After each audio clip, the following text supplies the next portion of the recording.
Bless.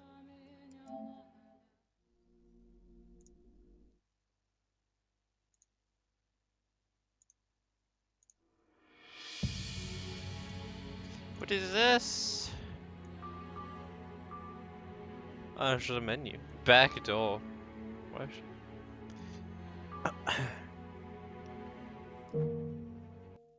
So loud. Lower music volume during voice playback. That seems like a good thing to have enabled. Voice! Wait, what? What? The voice menu is locked. I can't access it. Well, maybe that's a good sign that there's actual voice acting.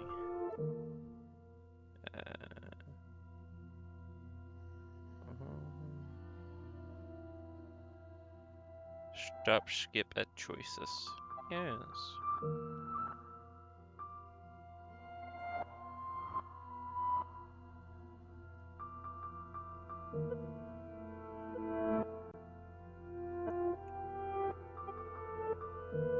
It's a little loud, hold on.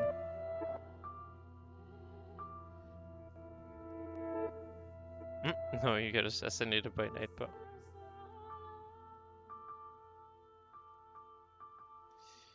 Let's see. What did you say? No. Well, no, I'm not ready for that. Because there's still 2 hours left, apparently. 4 hours. I don't know. I don't know what's up with the download. It keeps going from 2 to 4 to 3 to 5 hours. So I'll be ready whenever that's done. Let's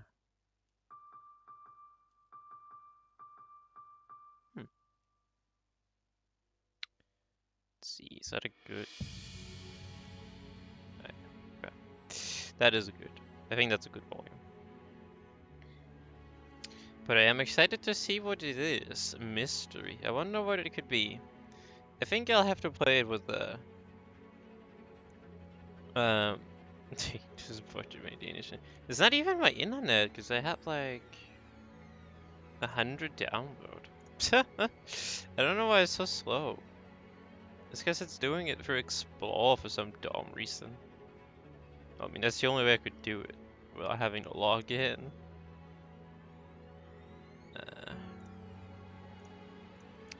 But that's cool. All the other games are locked until you play the first one. That's good. So now we know which one to play. Now we know which one is first. That was in Fata Morgana. Place a guess. I'm guessing it might have something to do with a hitman.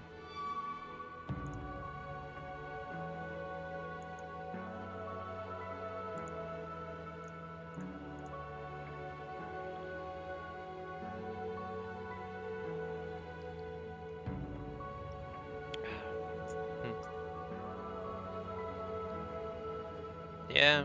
Well, I mean, the music's a little loud still. What did it save? It did. Nah, who cares if the music's too loud? We get to jam out. Oh. Yeah, that would explain why it's so slow. Well, let's fuck it. Here we go. Also, like I said in the beginning, we might, if there's no voice acting in this, then we might only play for 4 hours. If I have to read everything. Because oh gosh, I do not feel like reading for 7 hours straight again. It's too much. Too exhausting. Where else begin? The house in Fata Morgana. Can we play question mark? Start endings. There's multiple endings. Oh, let's start.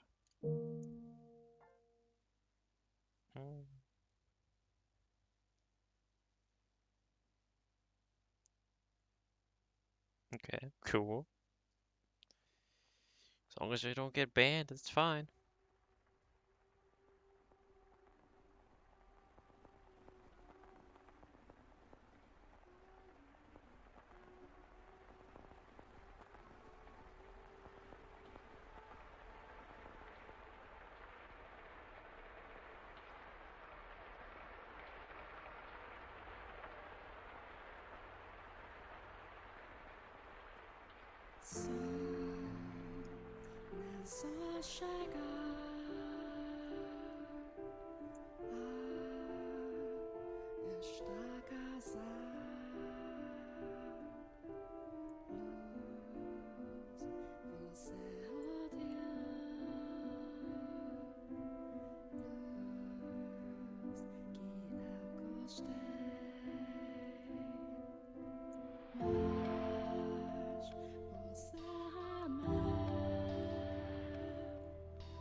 Oh no, I gotta read stuff. I think.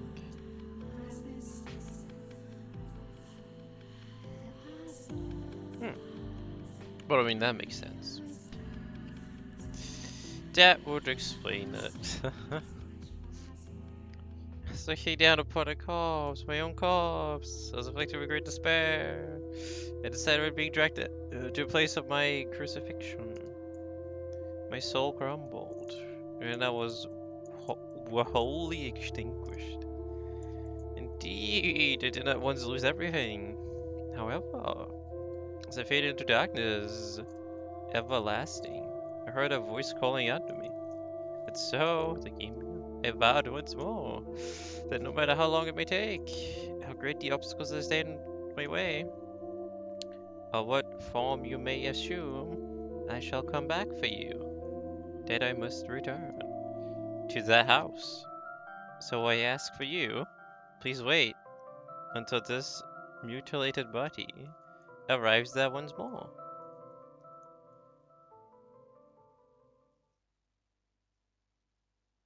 Your conscience is wavering like a ship at sea, but slowly drawn back to the surface. Terre. What? To tone? I mean, what is that? I don't know what that is. With each new breath, feeling greatly return to your thinker. Gradually return to your fingers. Master! You could hear the pattering of rain from somewhere. Master! It sounded of a crackling fire. It sounded of crackling audio. Wake up, master. Creak, creak, creak. Wake up! When you came to, you were rocking back and forth in a rocking chair. Oh, the room was dimly lit. Aside from the flickering of the fireplace, there was no other illuminations. No light shone through the closed windows. There was only the pitter-patter of rain on the glass. It was as though the whole mansion had been enveloped in darkness. Question mark, question mark, question mark.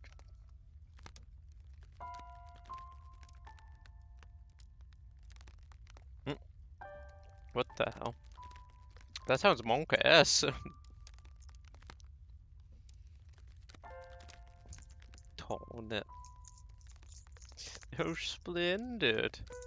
You've finally awoken. Someone called out to you. You're about to search the room, but that turned out to be unnecessary. The soul of the voice was crouching beside the chair, looking up at you with emerald eyes.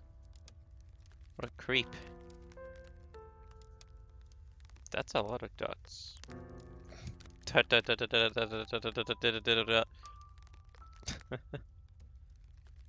That dot bar got stuck. They've run overkill with it. Instead of only 3 dots, they have how many is that? I don't know, 11, 12. Counting the dots is confusing for my eyes.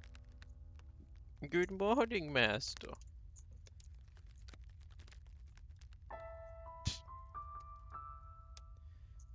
We can reply with dot dot dot. Oh, good morning.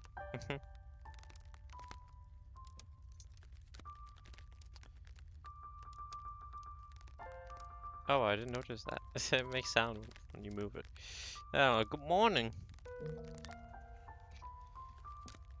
Hee hee, what is the matter? Are you still waking up? You seem rather drowsy. Come now, you must get yourself. Though I am glad to hear your voice. I have simply been waiting so long for this moment.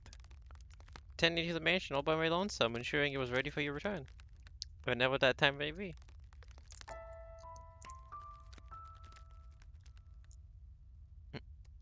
When I caught sight of you through the window, my heart fluttered. The time it finally arrived. You were perplexed. This woman who looked like a maid seemed to know you, but you had no memory of her. What kind of herbal tea would you like to start your day with? I have some wonderful chamomile leaves if you would like. Or perhaps your tastes have changed since last we met. Tell me, master, what would you like? Hehehe, I beg your pardon? I allowed myself to get too excited. But I hope you will be sympathetic, master. I am just utterly elated that I could see you again. The woman appeared to be genuinely delighted that you had awoken, but you seemed to lack the energy.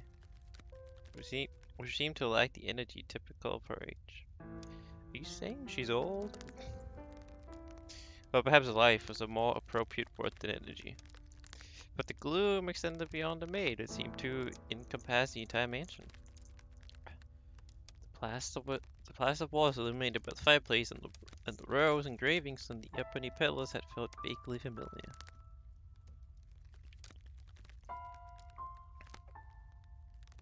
But a crushing sense of claustrophobia overpowered that familiarity. It seemed as though the house wasn't interested in accepting you just yet. You with a capital Y. Interesting. Oh my, you do not know who I am? Do you not know who you are either? You are question mark, question mark, question mark. That's all I need to know. This is quite the predicament. If you cannot remember who you are, then who am I to serve? The woman's face was pale, almost as though a faint chill ran down your spine. You are the master of this house. Though, it would seem you have no memories of such. Quite the dilemma.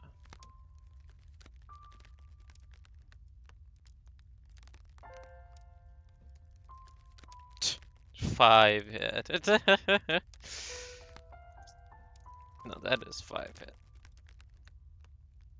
Can't sue me, you gotta sue the guy. Gotta sue the guy's PC for that.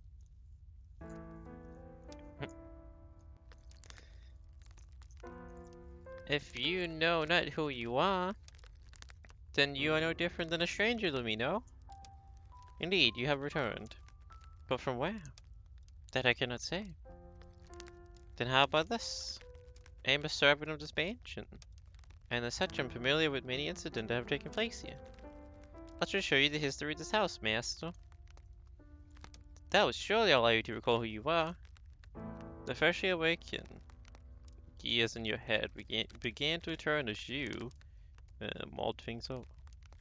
The maid had called you the master of this house. But a single mirror in the room, you had no way of seeing what you looked like. Unable to decide, you reflectively nodded. Let us be off then. And fear not. I merely entreat you not to let go of my hand. Should you hold it tightly, you need not worry about being washed away by the waves of history. No matter what happens, you mustn't let go of my hand. Okay, you got it. Hand holding in 2021. Uncle W. Your hand on hers, you followed the maid's lead through the hall. The air within the mansion was oppressive, as though a black miasma hovered within. The house was bleak and barren, hardly a trace of color to be found. Came across an open window. Beyond it lay nothing but darkness. Neither sunlight nor moonlight could be seen. There were no chirping birds, no rustling grass, no sense of life at all. Everything that would normally give color to the world had vanished entirely. All this walking ASMR. The only other presence was that of the maid. Following her lead, you proceeded through the mansion. After some time, you arrived at a double door. The glass was shattered. What? The door, once pure white, had long since faded into a dull gray. It appeared to lead to the garden, to the back garden. You could hear children laughing on the other side. That question mark, question mark, question mark. Though it is in the state you now see it, a beautiful, beautiful garden once lay beyond these doors. The owner of the time enjoyed gathering rare species of roses from all across the world. At its grandest, it seemed every flower was in constant competition for the most majestic bloom. Would you like to see this wonderful era of splendor and prosperity? Hehehehe. I very much hope it is to your liking, master. The maid opened the door to the back garden. A sudden gust of wind brushed across your face, forcing you to close your eyes as you followed the maid out the doors. When you next opened your eyes, the world was no longer blackened in shadow. Blanket in shadows.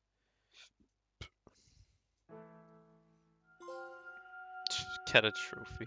Into the darkness! The first door, 1603. The mansion had an alluring air of beauty about it in that era. It was almost like something out of a fairy tale. The text box changed too. It's for the roses. This period of history could perhaps be described as a symphony of destruction, as cumbersome principles of old came crashing down. Freed from the day to day. Oh, fuck! Hi, welcome. You went through the door with us. Fuck,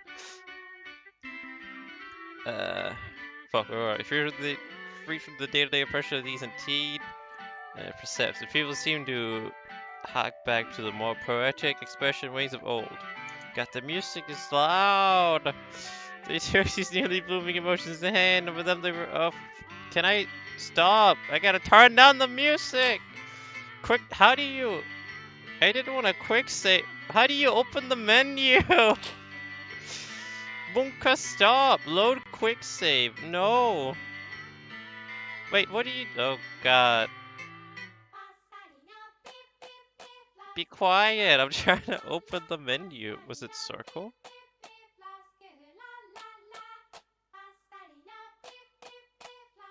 Now...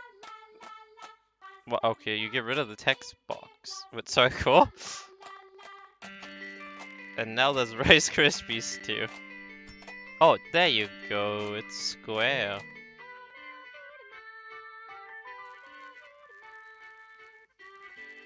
Jesus Christ. Get out of here. You don't need to be here too. Rice Krispies. Okay, I think that is fine. It's just the music that's loud. Everything is fine now. No need to not like this anymore. I think it's a good volume now. Now what did he say? This is new hand with the Japan program is a long fountain.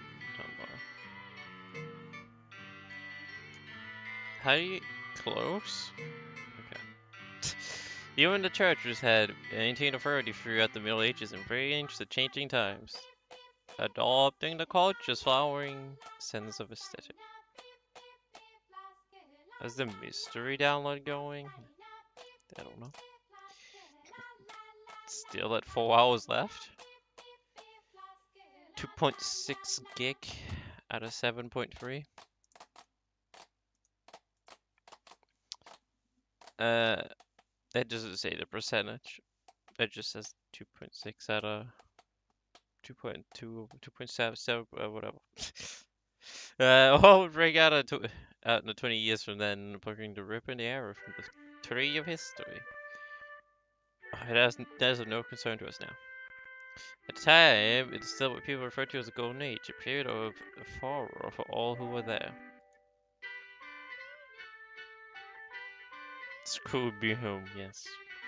This is another non-voice visual novel.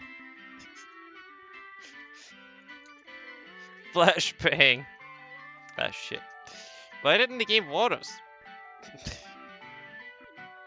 Why didn't the game warn us that we had to equip our sunglasses? Now let's take a slight detour. Now we will not be changing locations. This is a tale of a dimension from beginning to end. We will, however, be moving through time. Say, about 8 years into the past. A very wealthy family lived in the house then. The mother and father, brother and sisters, all had distinctive, beautiful flaxen hair. I was always enamored by their hair. By contrast, mine is the color of a wet crow. What's we have black hair? Are we an emo? Are we an edgelord? Is it? What could it be about Hitman? That's a good question. Maybe something related to the fish?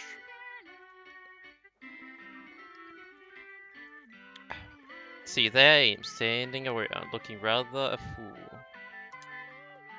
I was happy back then. And what reason did I have not to be? I thought the opportunity to attend such a beautiful home. So I poured my heart into serving that family. Listen closely if you would. That soft, fleeting sound that could only be a young girl singing. Can you hear it? Dot dot dot. Oh, question mark, question mark, question mark. That's everyone's name in this game so far. Question mark, question mark, question mark. Girl you see cheerfully picking crimson roses, singing like a songbird, was called Nellie. Though young, she sang with elegance. Nellie was deeply fond of the house's garden, and she would often spend her afternoons there.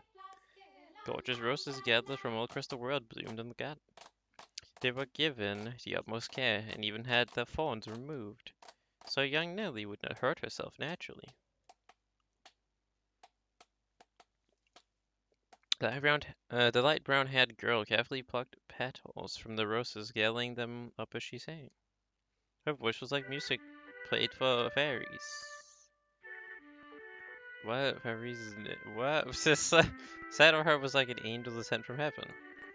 Oh dear, please don't look at me like that. Yeah, but it was being rather fanciful. What is a woman if not fanciful? Is this still all character talking, or is this the maid?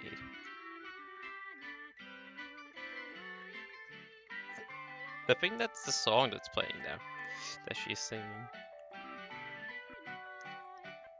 At least that would make sense.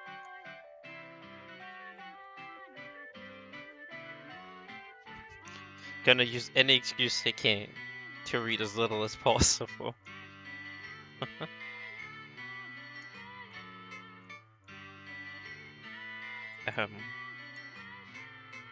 Oh dear, Mel, I forgot what comes next. Are you listening? This game really goes overkill with the dots. Dot.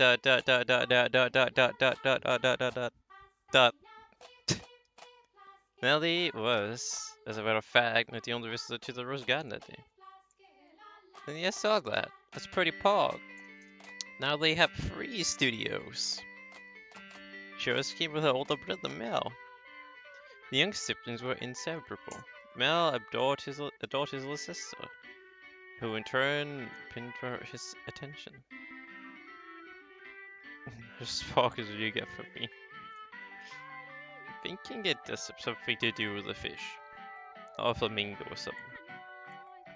I wonder what it could be.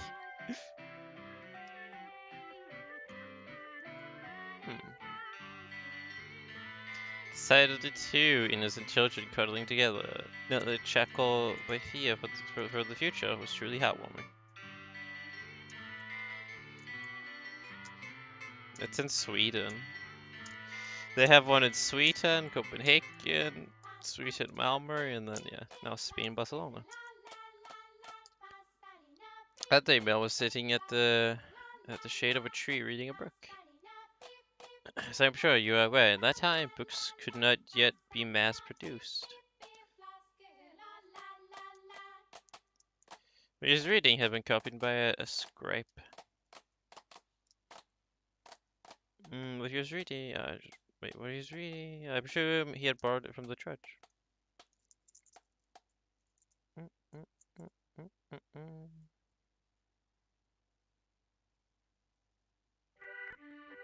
Oh no, now there's a new AP.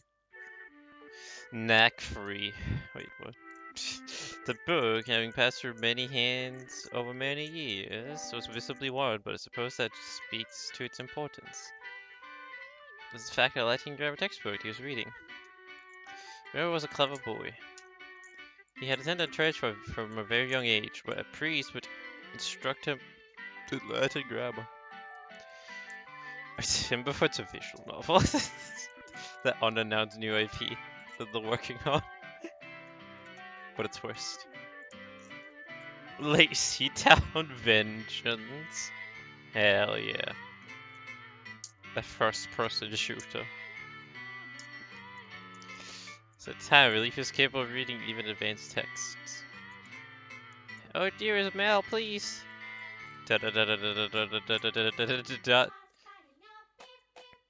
The young girl had approached her brother, who was consumed by the text. In her hand, she carried a large pile of rose petals. Though his sister Shadow were alive with the trees, the boy still did not notice. You know, just shows the AP owner would approve. Who knows? Maybe they're like, it's fine, go, be creative. Be creative with the Lazy Town IP. I'm sure the fans will love it. But you're probably right. They probably wouldn't agree. Just from the title. They don't even need to hear the script. Just from the title, though. I said too many dots? Oh my god, how many? Was it one or two? Did I say one dot too much? I'm sorry. Hold on. You expect me to pronounce every single individual dot. Dot, dot, dot, dot, dot, dot, dot, dot, dot, dot, dot, dot, dot, dot. I think I got it that time. There you go. Made up for it. I'll find out. Nelly bumped her cheeks. First out her slender arms and let the petals fall. What? No, what do you mean? Stream is 40 seconds behind. You had to refresh. Please re-say that. Oh my god. What's next? You accidentally closed the tab. Ah! It's probably gonna happen again soon. The da da da da da da da. Dot dot. Hey, look! Your head's all covered in roses, Mel. Oh, Nelly, you got paddles on the book. It's commissioned by da da da.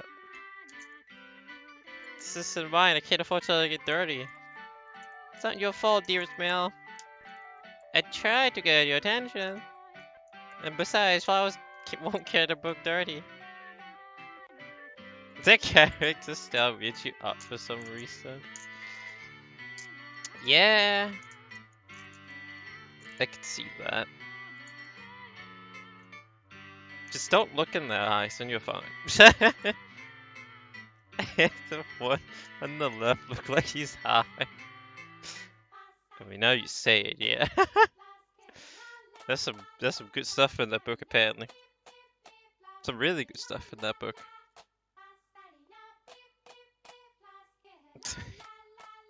Just don't look into the eyes, that's fine, because yeah, I don't know. Yeah, it still feels like something I've seen before, and like a horror. Oh, but yeah, that's perfect. He's preparing for 420 tomorrow. That's very true. It's 420 tomorrow. Whoa, whoa! It's People Trip Day. I must raise the white flag. I must raise the white flag. When did my little lady? Oh wait, this is a guy. Yeah, when did my little lady find herself such a sharp wit? I'm waiting for you, dearest Mel. I'm waiting. You didn't so much glance at me. Then I'll be an adult by the time you're done reading that book. Whoa, that soon? Yeah, he should have that voice. But that's true. In EU, then it'll just be 24. No 420. Only in America. Oh, NA, then it'll be 420 day. Hey, in Europe, it's just 20, 24. 20. Oh, 204. So no People Trip Day for me tomorrow. It's just a normal, average April day tomorrow. No, normal, average April day, I guess. That soon. Mother says girls grow up fast. Haha, she may be right. In that case, we should do something together before you're all grown up. Like, changes this guy. I'm changing his voice every sentence. Surely you won't play with me any longer when you become an adult. That's not true. I'll still play with you even when I'm grown up. But grown-ups don't play, Nilly. My immersion ruined! You gotta stick to one voice, streamer. Otherwise I can't be immersed. I can't focus on the law. I don't know which character is speaking if you keep changing his voice. Rude, start over, streamer. Exactly. The voice acting is inconsistent. I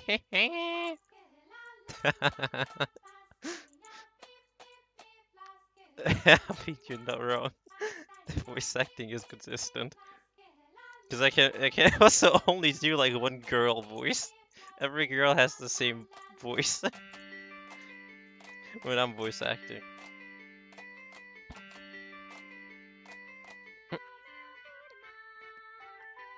But fine, I'll stay a child forever then. Didn't you just say you were about to grow up? You're so mean, Mel. Aha, I'm sorry. Please don't pout, my little lady. How about this? To make it up to you, I'll play whatever you want today. Really? Do you mean it? I want to play make-believe. The stream keeps delaying. I mean, the bitrate, the bitrate seems fine.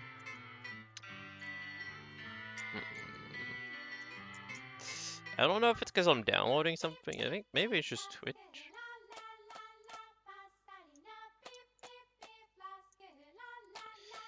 Yeah, I am downloading something here in the background. Maybe that's why it keeps delaying.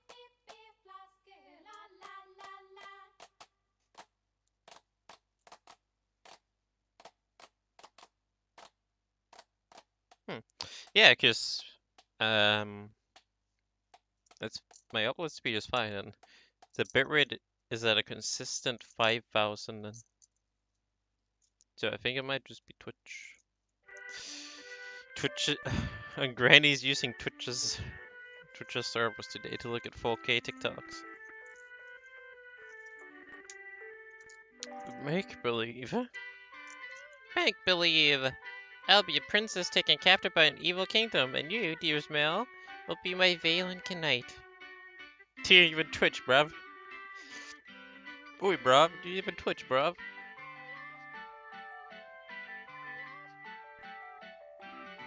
Time to move to YouTube. Now time to move to Facebook Gaming. Hell yeah. Best streaming website. And then you turn into a prince when you rescue me. A knight can become a prince? Impressive. They can. Knights and princesses both can have to be charming, so of course they can. Which is why it must be you, dearest Mel. No one else can be my prince, or my knight. While he may have appeared outwardly embarrassed as his rose-cheeked sister proclaimed prattingly, I'm certain he was smiling in the inside. With a few moments, he meekly kneels, bringing himself to eye level with Nelly, and gently stroking her soft hair. Alright then. You're my princess, Nelly. And not just anyone's princess, dearest Mel, but yours alone. So, don't be anyone else's prince, but mine, okay? Nelly? Jeez. My princess is quite the fauna. Is that bad? I have no idea what that means. Does that make you dislike me? Not at all. I'm proud to have you as my sister, Nelly. Now he's sleeping. The guy on the left is sleeping. He's fully high now. He has closed his eyes.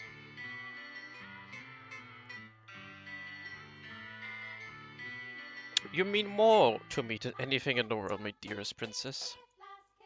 Hehe. I love you, dearest Mel. You'll always be my prince, forever and ever. Her mood quite improved. Nelly began humming the melody of the song she had forgotten the lyrics to. Holding the skirt of her dress out from her body, the young girl pranced about the rose garden. The squirrels are using your pen with. Oh my god! They're looking at the squirrel stocks on the squirrel stock market, looking at all the different nut prices.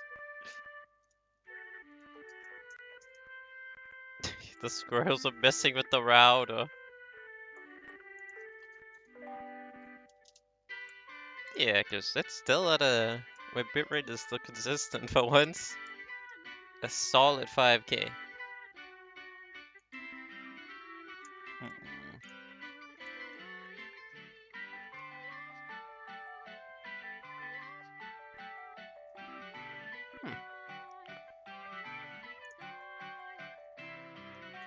Oh, it didn't even change. I didn't even see that the background changed.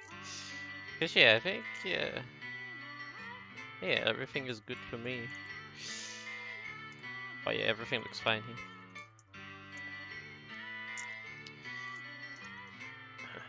Oh Nelly, don't come crying to me if you trip running like that. Romel was not entirely disapproving of his sister's excitement. He carefully brushed aside the petals on his book, sat in the shade of the tree, and began chasing after Nelly. What the fuck? Page, I don't know what that word means. Siblings brimming with hope. And at this time in their lives, there was nothing to jeopardize that hope.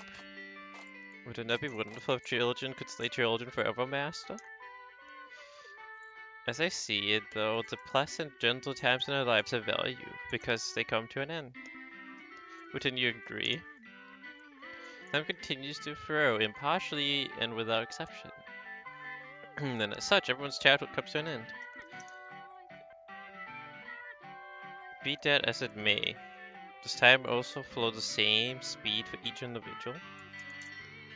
It would be nice if the game told me who was talking. Because right now we're talking with the maid lady. Now let us take a trip down the river at a time. I'd be very much delighted if we could remain at this point in time. Unfortunately, we can't not. Please don't let go of my hand, Master. Where are we going now? To a river, she said. This doesn't look like a river, it looks like a church. I'll be on my way then. Oh, you usually stay for longer. Yes, I have an errand to run today. Thank you for your time as always. Would you like to book back some time next week? Next week, or the week after. Hold on to it as long as you'd like. But surely there are others who want to use it. None as sharp as you, Mel. Put yourself in my shoes and you understand. I want to give you any advice you can get. Ah ha ha. Oh, do you not believe me? I believe you, father. And I mean, to do whatever I can not to disappoint you. That's the spirit. If you need anything, don't hesitate to ask. I'm proud to have you as my pupil. Ah yes, and Mel, to consider what we were talking about. Going to university? Indeed! If you two, I can introduce you to some accomplished instructors. There is very little left for me to teach you, and I believe you would make a fine priest. Uh, it's an honorable thing, Mel, to devote yourself to the service of our Lord. Dot dot dot dot dot dot dot dot dot dot dot dot. I'll give it some thought. If you excuse me then, I'll see you again. Our doors are always open. Farewell. My cat, why there's so many dots? All the dots! Mocha star. Dot dot dot dot dot dot dot dot dot dot dot. Whatever it's in the service of the god, or the service of the church, it is an honorable profession. But technology, I wouldn't mind attending university, but I'm not sure. I kinda like to do something different, something more befitting of the times. As for what, though, I'm stumped. But I need to make up my mind soon. If I drag my feet for too long, my father is liable to grow impatient. Mercy me. Rebecca.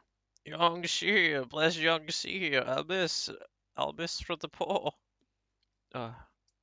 This is Becca. If I'm not mistaken, he's been outside of the church since last week. Alms. The way he shakes his head, I can get a glimpse of his forehead under his hood. He's completely bald. Oh god, it's 47. Watch out, Mel, he's gonna assassinate you. Da da da da da da da da da da da da da. Buy yourself some bread with this. Ah, thank you. Thank you very much, stranger. May the Lord bless your soul. Thanks. The Lord. The Lord. What's being done? Da da da da da da da da da da da da. Oh no! No, this is going to be cross if I don't hurry home. Curses! Curses! What a gentleman way of swearing. Oh, hello, Rice Krispies. Curses!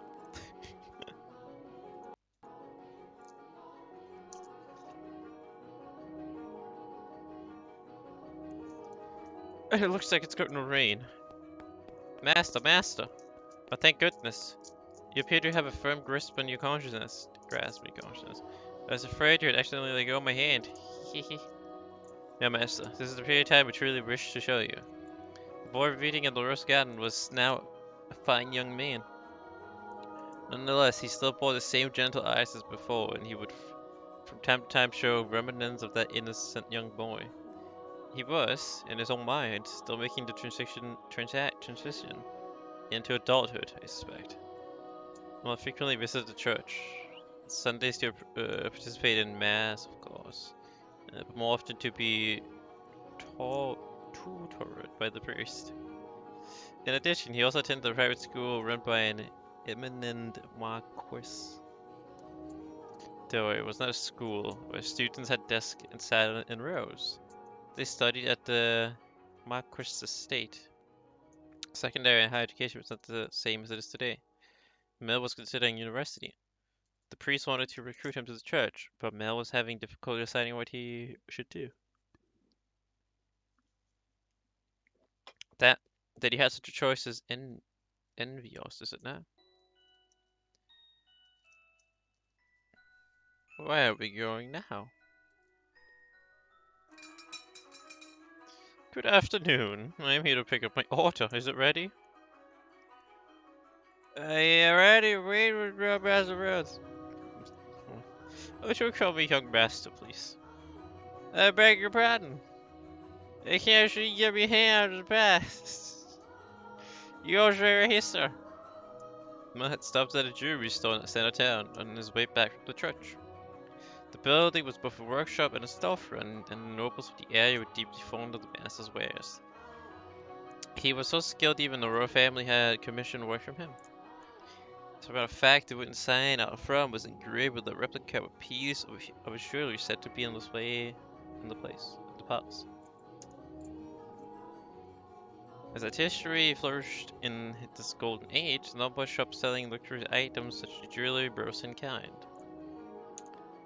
However, the clientele of these shops comprised a very narrow range of people. Wait, have a look. Of course. Good.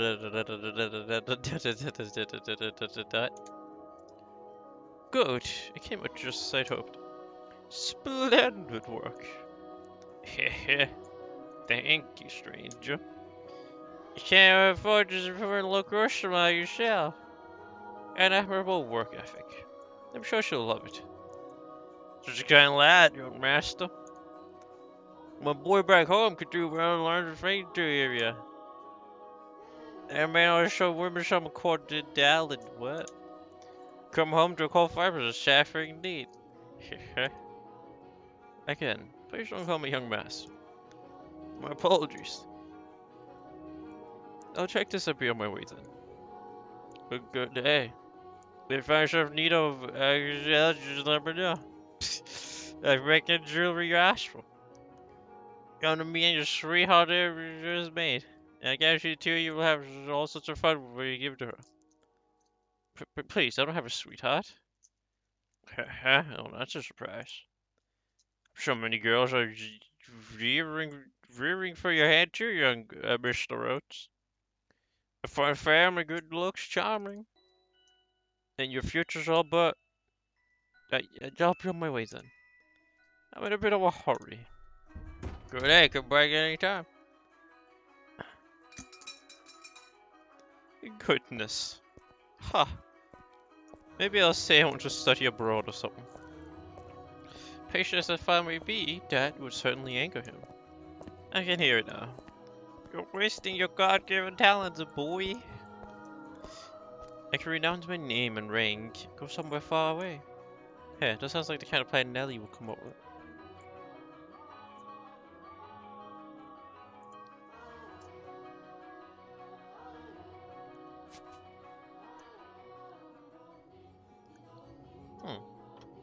Well, back here.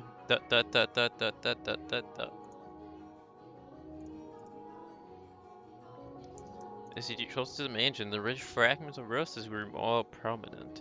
Over time, distinctive scent had led visitors to refer to the house as the Rose Manor.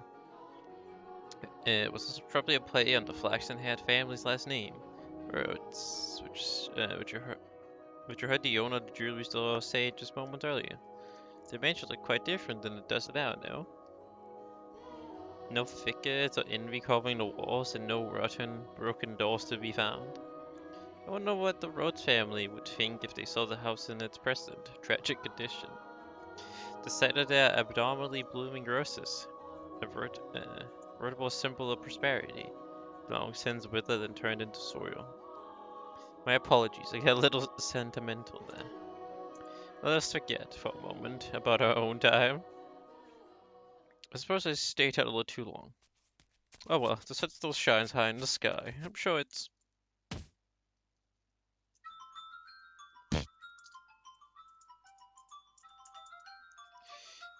He got ambushed. Brr. Dearest Mel, what took you so long? Whatever have you been? I've been waiting for ever. Nelly, you're not in the house? No, you were taking so long so I decided to wait by the gate. So you didn't even notice me at all. Is that any way to treat a lady? All that studying's got your head stuck in the clouds. Are we good? We're no longer buffering? Scooby, But the squirrels, they stopped using the router. They stopped messing with the router.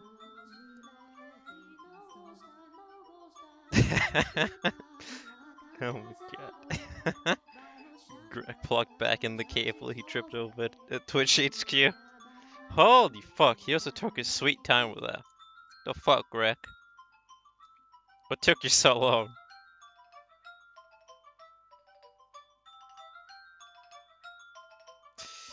Good job, Greg. You did it. Only took you like an hour, but you did it.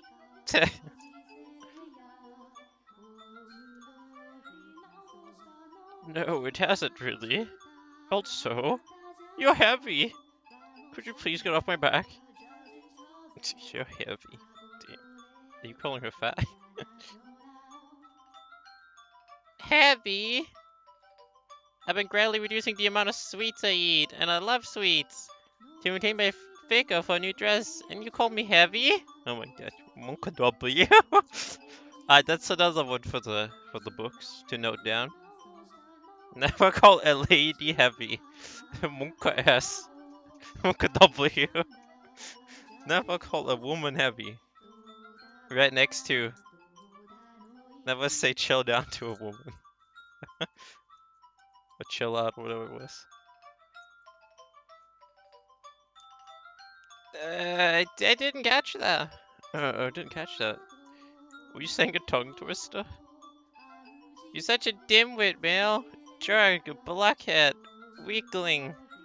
Whoa! She called us a weakling?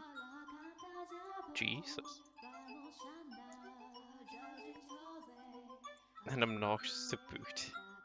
Whatever happened to the delightful little girl who was once my sister? She'd probably thrown a fit if I said that out loud. Should you really be outside, Lily? You're the star of today's event. It's fine. They can call it a birthday party, but I know it's just about fraternizing? What? It's obvious what Father's true motives are. He'll be gathering a bunch of boys from good families to look for someone to marry me off to. What is she holding in her hand? Nothing. You mean this hand? I don't think she's holding anything. She's just... I don't know, she's just standing like that for some reason.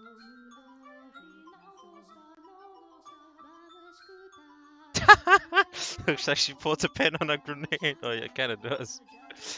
A monk ass, watch out! Monk W. Paddle what? Paddle run, Mel. She's gonna throw a grenade after us. For us calling her heavy. Monk W. She's cooking the grenade! She's gonna throw it and jump into the bush behind us. Game over. We never should have called her heavy. I have no interest in that at all. You don't feel like that, Nelly. They're all here for you. At least enjoy what you can at the party. Grr. I guess, and besides, they're completely terrible. Look at this, dearest Mel. Oh no. Look at this! And pulls out a grenade. Wait, what? She's gonna do it. She's gonna show us the grenade. What do you think? Is that a grenade? What do I think? About what? About what? Me! Oh, Mel! Oh gosh, she's really gonna throw that grenade now. My new dress! It arrived, I'm wearing it! How could you not notice? I did. It was... I did notice there was something. I hadn't seen it before. But you have so many dresses, Nelly, so... But this is the dress I had made just for today. Look at the collars, they're so pretty. It's the work of a renewed dyer. And this belt is just lovely. You see how it comes together to form a butterfly? Oh! Oh, I'm just absolutely in love with it. I think I'll be wearing this dress for a while to come. Tell me, what do you think? Does it look good on me? Yeah, it does. It's pretty. In some ways, I guess she's still a delightful little girl. Oh, cheers, Mel. I love you. What? Oh, okay. That's when she threw the grenade and ran. Monka W.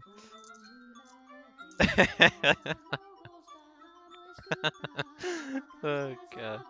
What? Don't jump on me like that. Ah! Oh my, you dropped something. Oh wait, were we with the one with the grenade this whole time? Don't call her fat again. Yeah, okay, let's not recreate that moment. Let's not call her fat again. Let's call her not lightweight. Not lightweight. You are not very lightweight, ma'am. That works, right?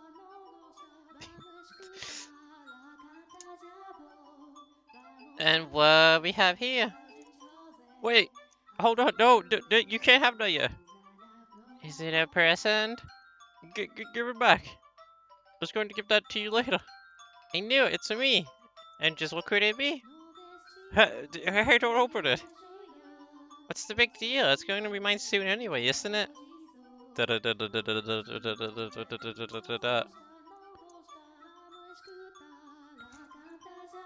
Oh, I love it! A rose necklace! And that's the sign. It's from the jewelry the royal family uses. Oh my god, she knows where we bought it from too? Jeez. Oh, my dearest Mel. You had this made just for me. Oh, jeez. It defeats the purpose if you open it before the party. Happiness is always better, sooner rather than later, Mel. I think I'll put it on right away. There, how does it look? It looks lovely. Mmm! My prince is still the sweetest in all the land. Don't make such weird noises. Oh, but why not? God, this game is taking everything to the next level. Including the dots and the This game is going all in with it. The prince always knows exactly what his princess wants. And this princess wanted some rose jewelry to go with her new dress. Understand? Hehehe. Geez, I sure don't have it easy playing your prince, Nelly. It might be about time you found a new one. A prince is a prince because you can't find one standing on the street corner. If you want to retire, dearest Mel, you're going to have to wait another 10 years. That's a long time. Oh, if you find yourself a new princess. I, I'm not so... Hehehe, you're about as romantic as a rock, dearest Mel. But worry not, your adorable sister will always be your princess. What more could you want? Are you really allowed to be the judge of that? I mean more to you than any other girl in the world, do I not? Then that makes me your perfect princess. Hey, what's with that laugh and it'll be over soon laugh? You're always telling me, more than anyone to you.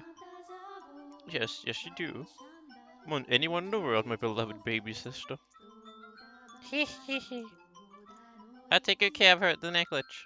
Thank you, my dearest Mel. Well, if you're happy with it, then so am I. You're very welcome. Now back into the house with you. Can't have a party without the guest of honor. Do you know if anyone is here yet? Nope. I imagine they'll be here soon, though.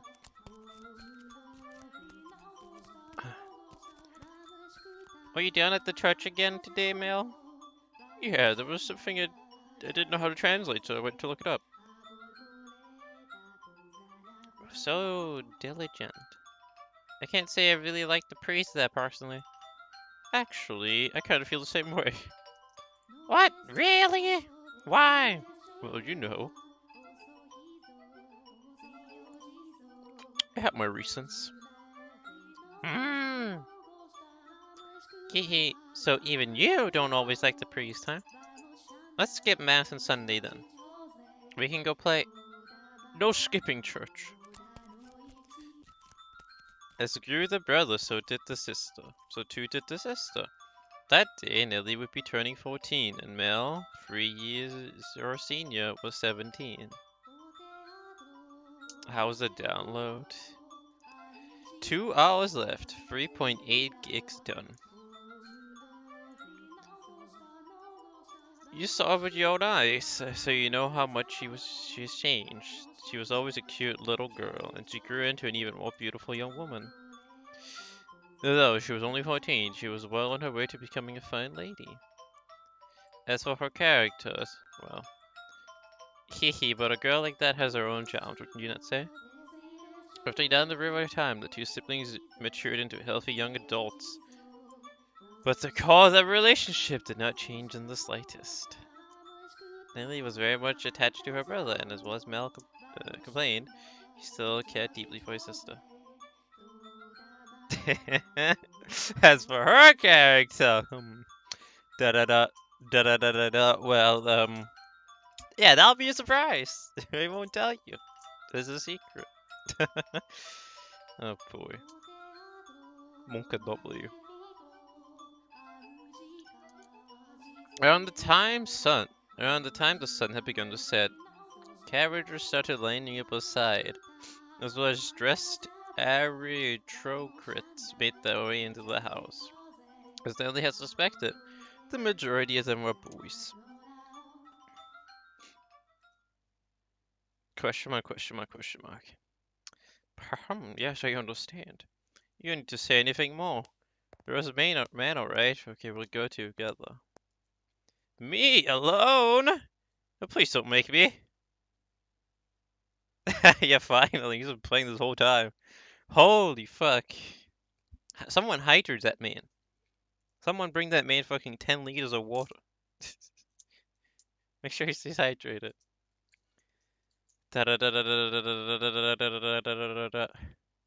The inhabitants of Rose Manor are surely living quite contented lives. And I'm sure they don't remember a thing. Oh. The game's over. Clap. Never mind. The room with the fireplace was always kept in pristine condition, so they could entertain guests at any time. Walls colorfully decorated with towers and stained glass windows gave testament to the great fortune. The servants' first assignment every morning was to clean this room. Pitchers, silver plates, and silverware were polished to shine so they could be proudly put to use at a moment's notice. And for events like that daughter's birthday, the room served an even more important role. The tabletops were removable, so they had ordered new tabletops with a design made especially for this occasion. And once the banquet had drawn to a close, tables spelt with half-empty wine glasses and leftover candied fruits were moved off moved aside to make room for, of course, the festives.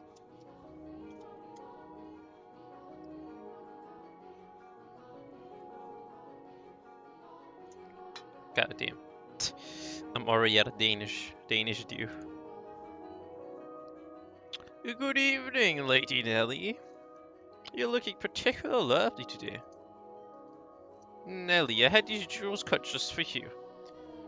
You'll let me have this dance, won't you?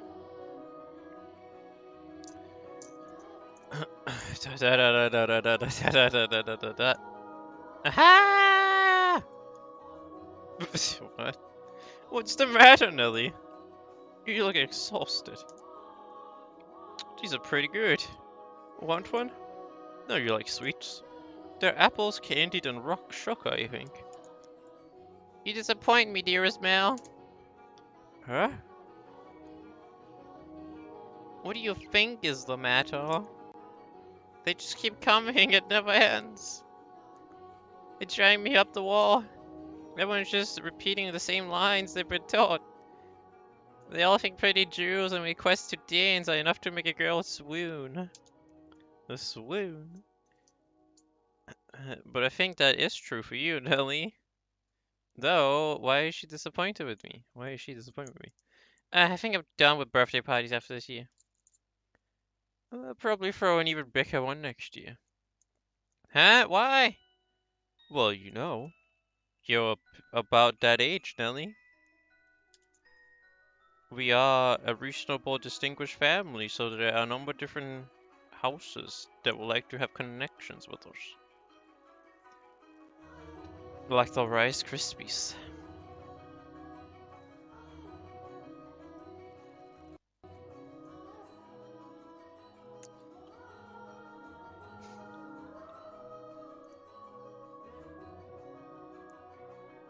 Kind of party is it?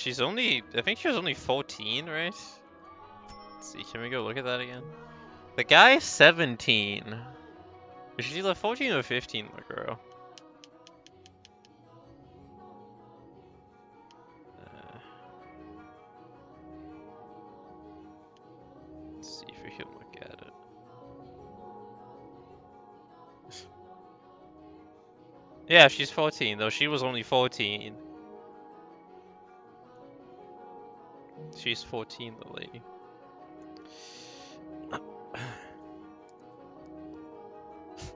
Kind of party is it? It's a birthday party.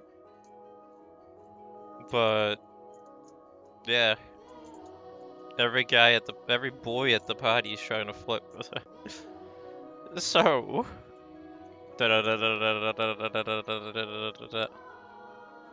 So what you're saying is do it for the family. No, that's not. I won't date or marry anyone. I have no interest in being used as a pawn in a family politics. Pawn? I wouldn't go that far. And I'm sure father wants to let you choose yourself. You know, someone you actually love. Love? I never thought I would hear you talking about love, dear Ismail. Or you don't even understand what makes Shakespeare's plays so beautiful, and you're talking about love? Oh god, yeah, okay. I think I think I know which word you misheard. God damn it. Probably doesn't help with my accent. You fell asleep during your Romeo and Juliet, and you're talking about love? We went all the way out to the global theater, too. Well, pardon me for being ignorant when it comes to romance and the arts. But you're not, Nelly. Shakespeare's a make-believe story made you cry like a baby. Anyone would cry at that. You have to be crazy to sleep through it. That's not what I'm saying. Someone as emotionally vibrant as you, Nelly, would have no problem finding love. Ah, dearest Mel, you should dance. As you, Nelly, could have. Let's dance, dearest Mel. What? Me? Wait, right up. Come on, I really like the song. Quit pulling on me, Nelly. What's the point of us dancing? We're siblings. Ah, mother and father starting staring daggers at us. No matter what day it is. No matter what day is it today, dear Isabel? Your birthday? Exactly, so I can do what I want. Now attend to your princess, as a proper prince should. Oh jeez, how do I get myself into this? Nellie's skirt fluttered along with her as she stepped in time to the music. She was not only a skilled singer, but skilled dancer as well. Can we just leave? We live here, unfortunately, but I guess we could always escape to the church. Head back to the church. Just leave. Just we should just do what the Pansuhana game taught us.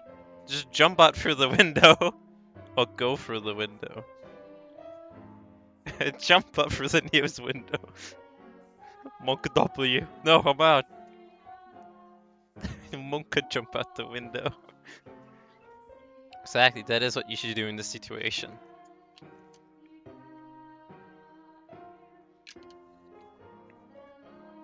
That's exactly what we should do in this situation. If I have learned anything from Pansuhana.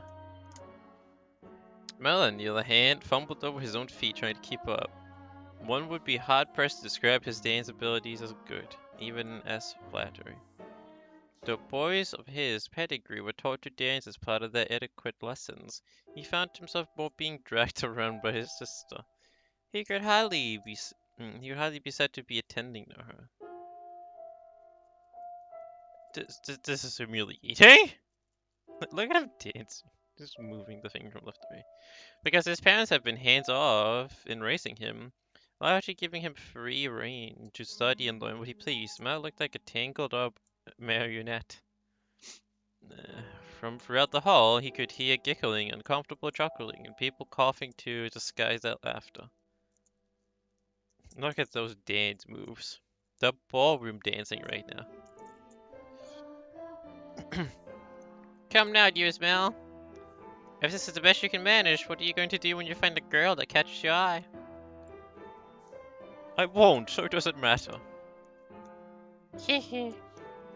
Follow my lead, Mel. 1, 2, 3. 1, 2, 3.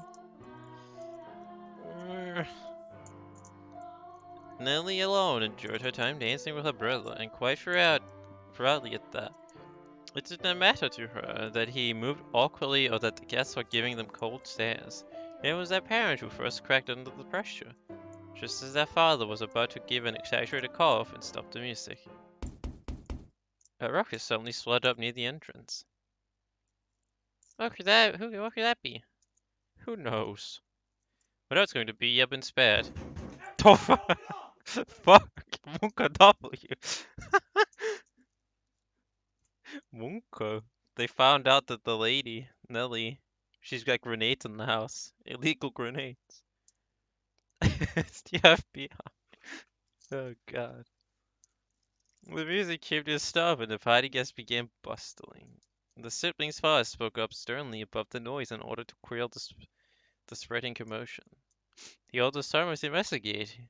Had the music restarted, he gave a short apology for the interruption and set the party back on course. I went to go check on the entrance with the other servants, as I recall. Oh my, why are you looking at me like that? These are not my memories, but those which dwell within the mansion.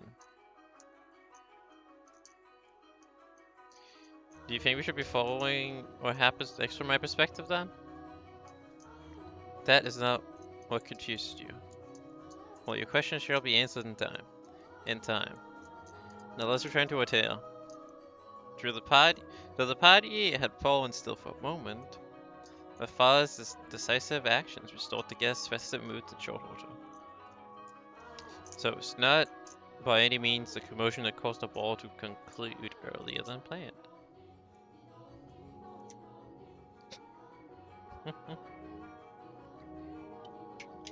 Yeah.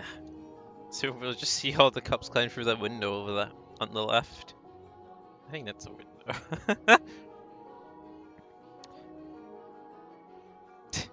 I'll slowly climb through the window one by one. What? Why is it thundering?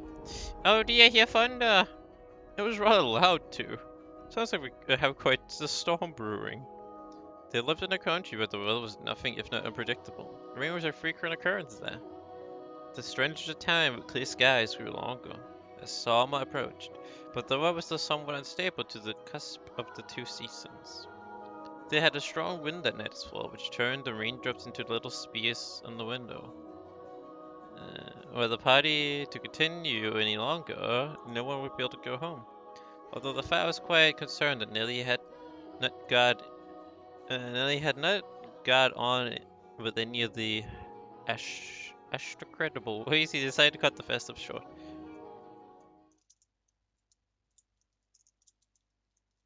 Thank goodness, it's ended early. How lucky! This must be a blessing for such a good girl. For being such a good girl. I'm not sure having your own birthday party cut short counts as lucky. But it was no fun. I can't help it if I'm not enjoying myself. And for heaven's sake, Awful was here. I have no interest in dancing with that Dunes. Awful? Who's that again? Someone who was here? Unbelievable. You don't remember anything, do you, dearest Mel? He came over to play a few times when we were little. He's covered in gross freckles, and he's a huge jerk. He said my hair looked like the color of fallen leaves.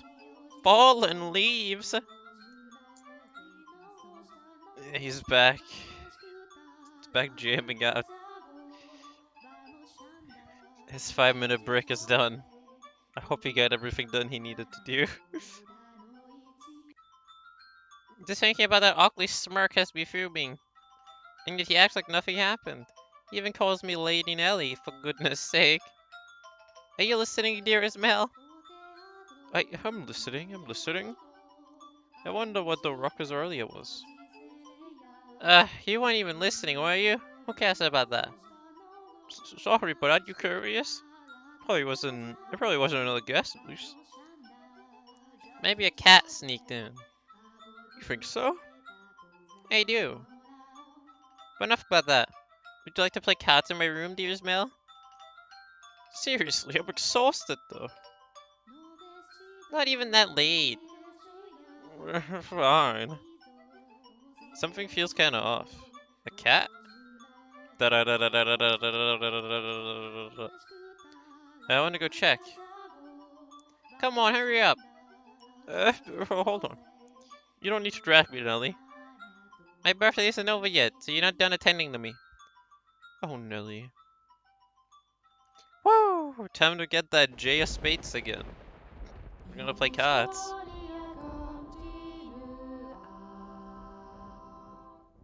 Or J of Clubs, whatever it was. This picture looks really monk-esque. Da-da-da-da-da, I like the background. Da-da-da-da-da. The rain just won't let up. Da-da-da-da-da-da-da-da-da-da-da-da. I can't sleep.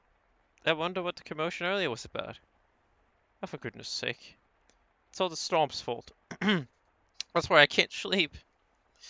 I'm just fretting over nothing. I'm sure Nelly was right. It was just a cat. Maybe a dog.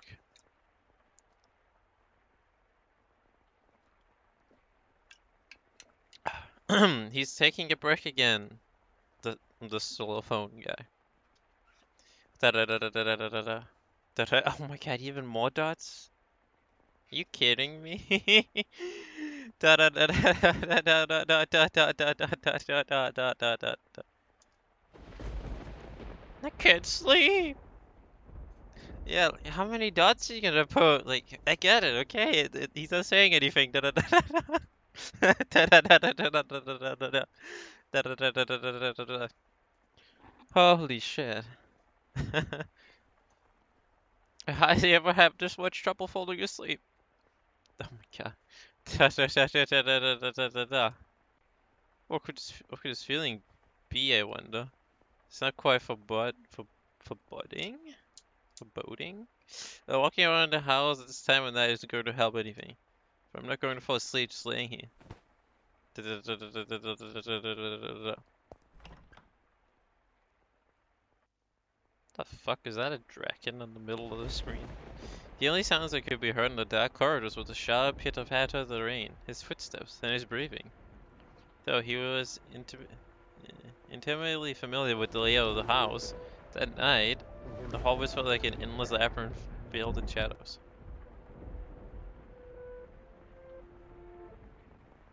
Porsche champ? Porsche champ? Justin? Are you okay? Porsche champ? Porsche champ? Justin? Before he just comes out of nowhere now. Da da da. Oh my. Yeah, part of me was actually really hoping he was gonna say da da da da da da da. Oh, that would have been great. The moonlight shone through the window, so he naturally found himself moving cautiously, despite being in his own residence.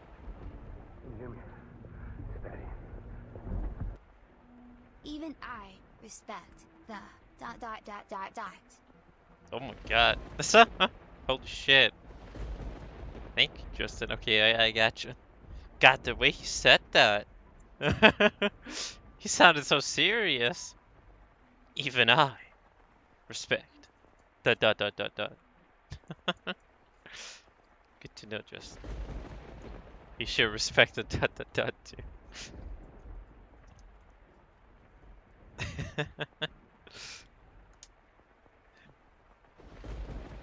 Keeping the palm of his hand pressed up against the chilly wall, he put one foot in front of the other. But to where was he supposed to head? Mel, of course, had no way of answering that question himself. If he had anything, it was his guidance from above, the path to his kind destination led by flashes of lighting.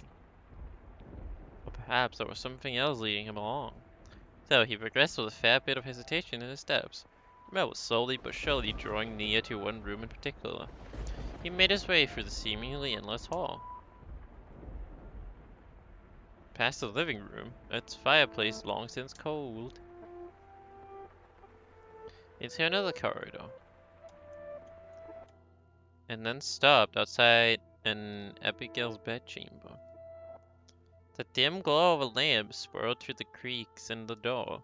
A gust of wind is not necessary to make a flame flicker. A person's movements of vibrations in the air from someone speaking. The slightest of motion can cause the light of a fire to quiver. Shifting softly as though nudging by an invincible fingertip. I can see the light from inside. Is she still awake? A voice?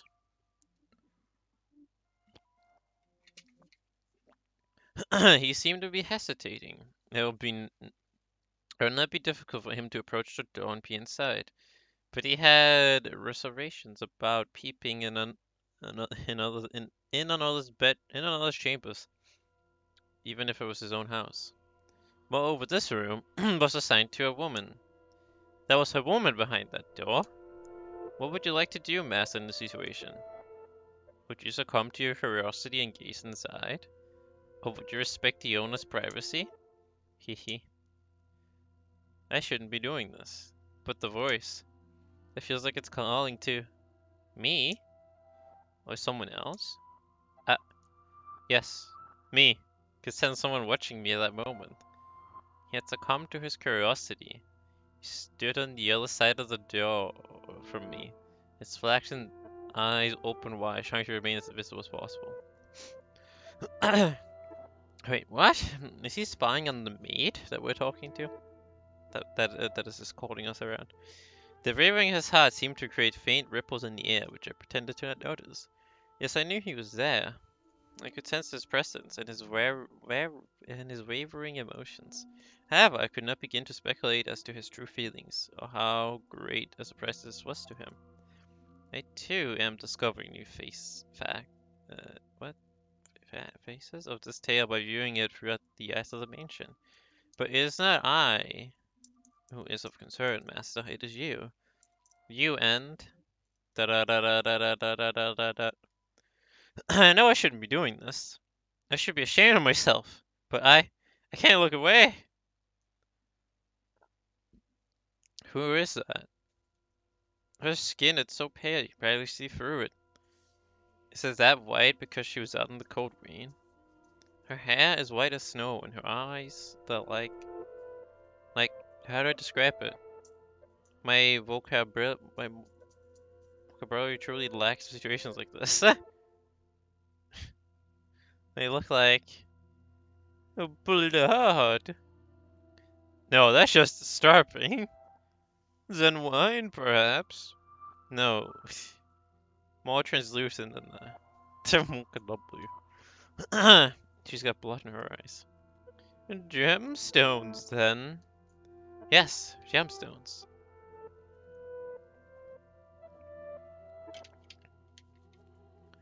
Her eyes are like rupees, but she's got her eyes closed. Before this is a jump scare. Monk are insane. I've never seen anyone like her before. What could they be talking about? Mel's eyes were fixed on the peculiar young woman. She had glass-like skin, eyes that glimmered in the flickering candlelight, and snow white hair that flowed like luxurious silk. But her lips were bluish purple, her soft, delicate skin so lighted with grime. Her twinkle eyes pointed down at the floor, and her hair deceived the shelved mess. She was, even at a glance, clearly not a lady of means. The tips of her fingers were cracked from the cold, her nails pale from malnutrition, and her crabbed little modern rags. I need to get more water soon. However, true beauty is always visible, no matter what it may be hidden beneath, even wrapped in a vial of insalubrity. Yeah, it's time to Scooby sit. Otherwise, we're not gonna make it through today's stream. Gotta get more water soon. Even if she thought herself hideous. So yeah, we're probably only gonna play 4 hours of this visual novel game. Cause I know, I do not want to do another 7-hour reading stream. I can't. No, it's too much. Reading for 7 hours straight. Not like this. Won't stop. No, I wonder what happened to her. Will could no longer avert his gaze from the girl's visage. He had, for the time being, forgotten the shame he felt for peeping. As he strained his eyes to hear the conversation taking place inside, a sickle voice from the white-haired girl's purple lips. So feeble was the sound that a gentle breeze blowing through the room could carry it away. I apologize for the trouble. Think nothing of it. Give your apologies in advance to the mistress. Understood. Da-da-da-da-da-da.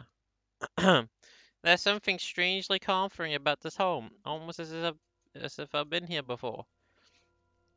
If my father were here, I'm sure he wouldn't be quite fond of it. I'm sorry about your father. That's not. There's nothing you could have done, I imagine. When you came to our rescue, he was already. Da-da-da-da-da-da. Rescue? Father? Was that, perchance, was the commotion about? What that? What the commotion was about? He stared intently, entranced by the scene unfolding beyond the door.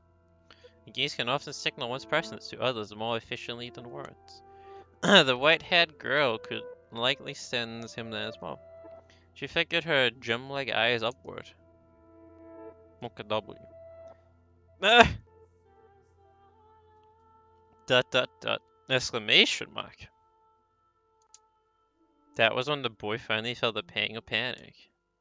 For a split second, his flashing eyes met her ruby eyes, causing him to recoil from the door. His heart was pounding like the rain outside. Careful not to make a sound, he took 2 steps away. Did she catch me? I'm not sure. Yeah, it was only for a moment. She can't see me. The boy did not have the courage to peek in on the room a second time, so he cautiously returned to his bedchamber as quietly as he could manage.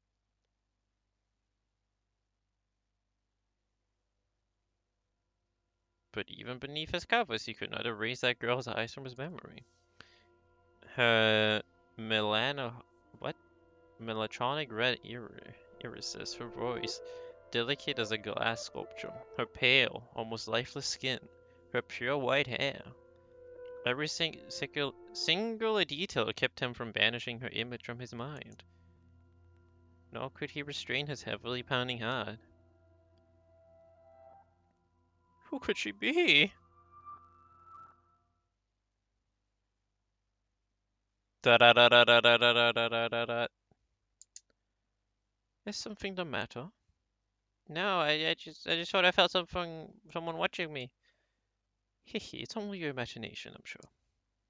Da da da da da da da da da.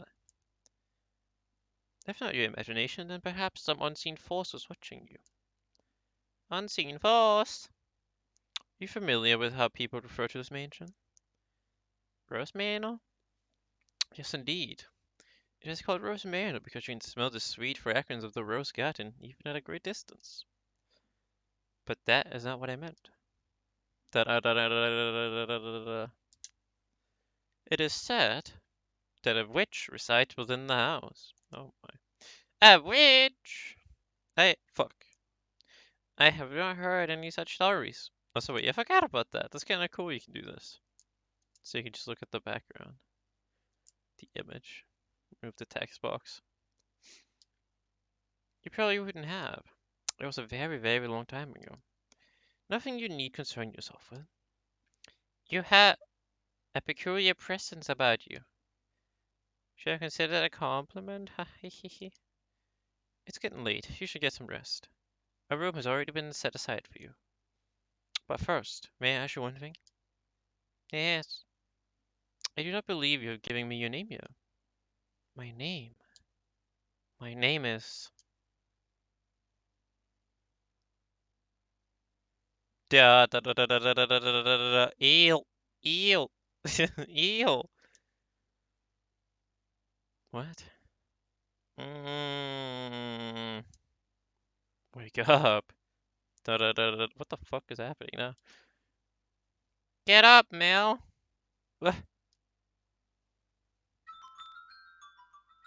Hi, this morning. Okay. Wait, how did you pause? Not that it really matters, but yeah. Okay. Time to restock on water and also use the bathroom. So I'll be right back. Look at chat.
Hey, hello. Oh boy, I have returned.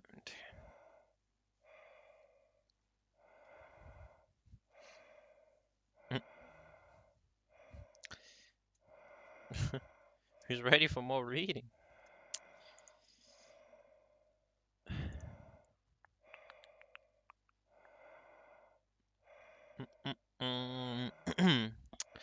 Wait, hold on. Let me before we get back to more reading. Let me just check. I think we have more spaces. I think we got 2 more spaces on BTTV. Yeah, we got 2 more emote spaces now. Pog.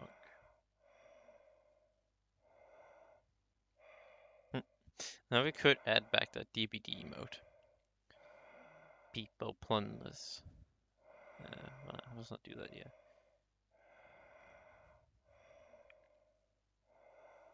Wait, hold on. There you go. Now we can continue. I wanted to open the Danish do. Okay. Yes.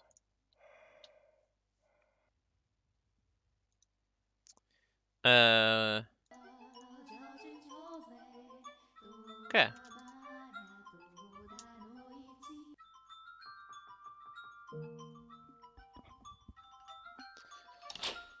Quick save complete.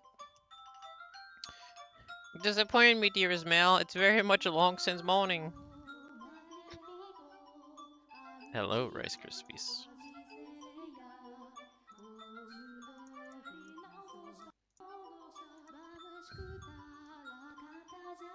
I didn't see you at breakfast, so I came to find out what was the matter. I've really been asleep that long. And fires to linen on you, dearest Mel. Always sleeping is highly proper behavior for a firstborn son. I know. But before that, yes, dearest Mel. What are you doing in here? You can't just go prancing into a boy's chamber, boy's bedchamber. Leave that to the servants.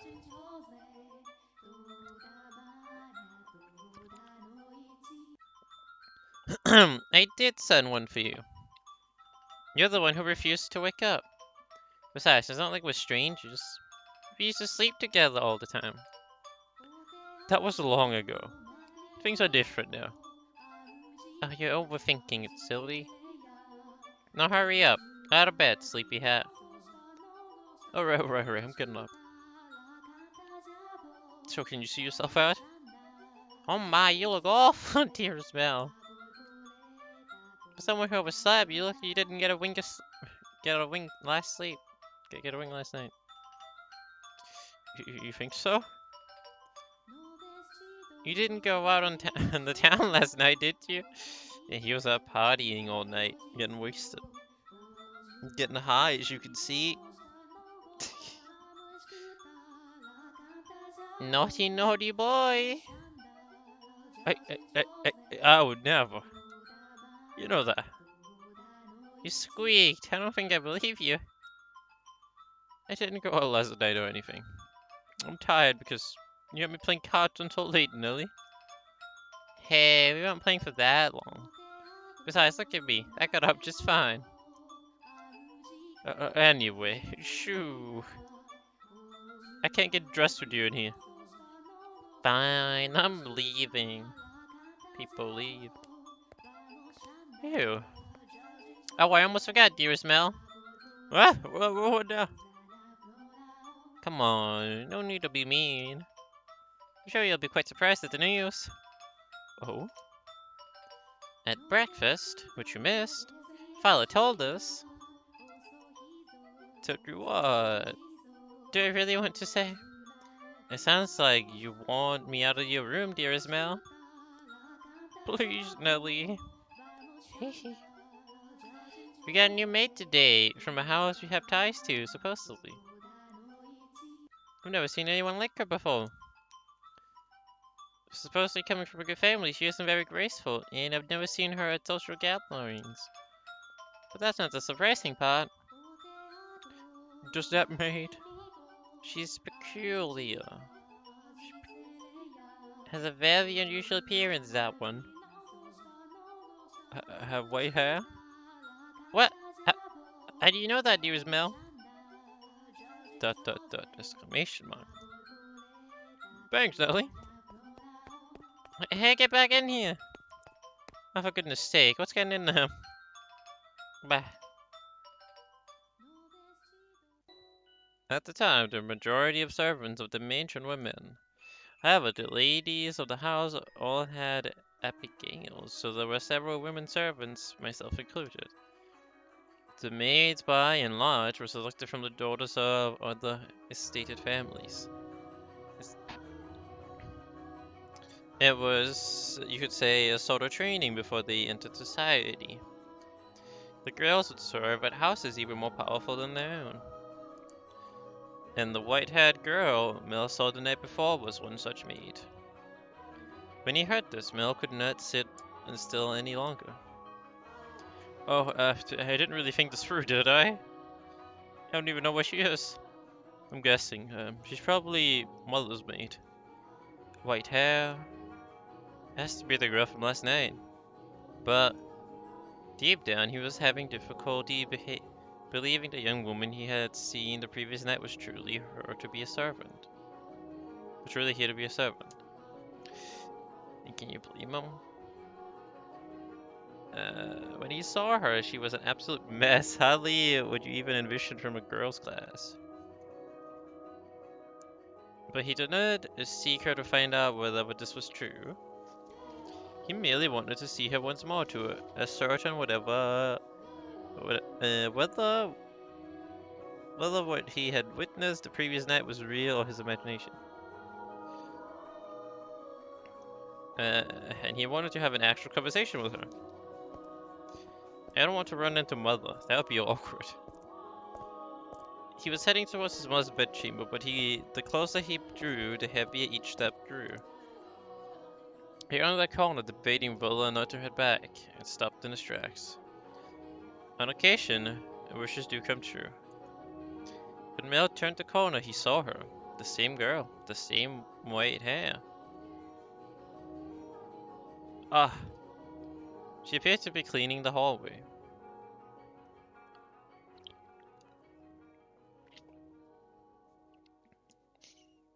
She traced along the wooden carvings lining the walls, making certain not to miss even a speck of dust. The girl wore a pristine dress, the uniform of the mansion's Abigails. There were no longer any filth to obscure her beauty. All that had covered her pure white hair and glass-like skin was no longer. The one thing that had not changed was her listless ruby eyes. Pardon me. Hearing his footsteps, the young woman raised her head. She caught Mel's gaze and for a brief moment merely blinked at him in silence. Lord Mel, yes.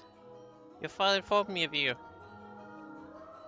Did he? I guess I don't need to introduce myself then.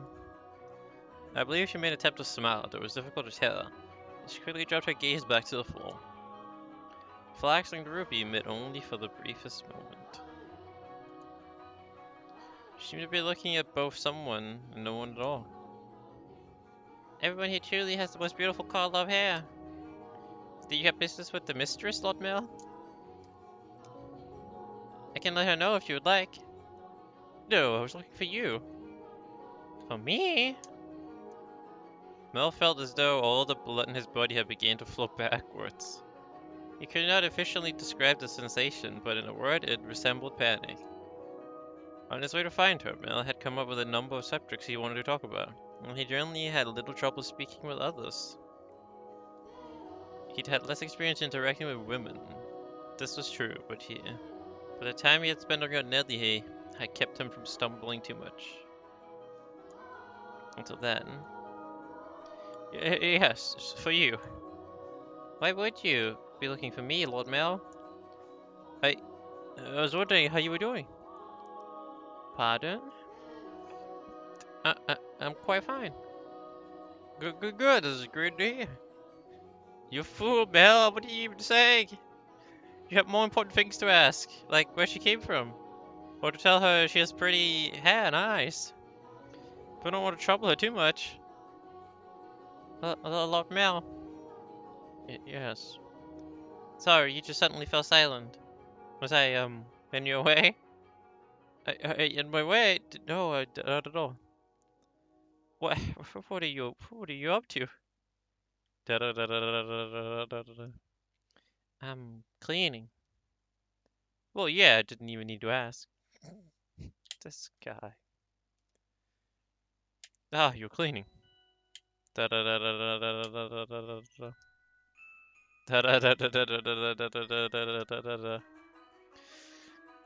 Even more. Oh, and even more.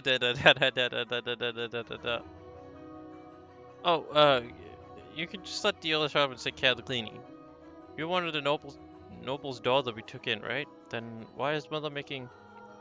No, I am doing this because I want to. The mistress appeared to be busy, and I could not simply be idle. But I enjoyed cleaning. Well,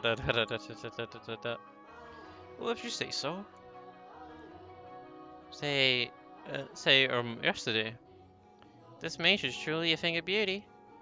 All the many roses in the garden, even the furnishing has had a great deal of thought put into it.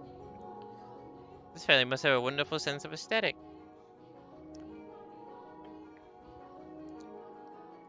Oh, yes, thanks. Did she just change the subject on me? I'm delighted to have been given the opportunity to serve at such a magnificent home.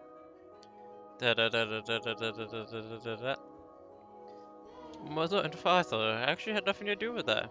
Not even the garden. That's been around all since my grandfather's time. This mansion was a complete wreck when he bought it. Oh, what's it? Yeah, frankly, I'm surprised he actually paid money for it. The chandelier in the foyer was shattered and only half attached to the ceiling. Most of the decorations on the walls were broken. I can hardly imagine. This is marvelous. This is a marvelous, impressive house. I'm sure he'd be flattered to hear it.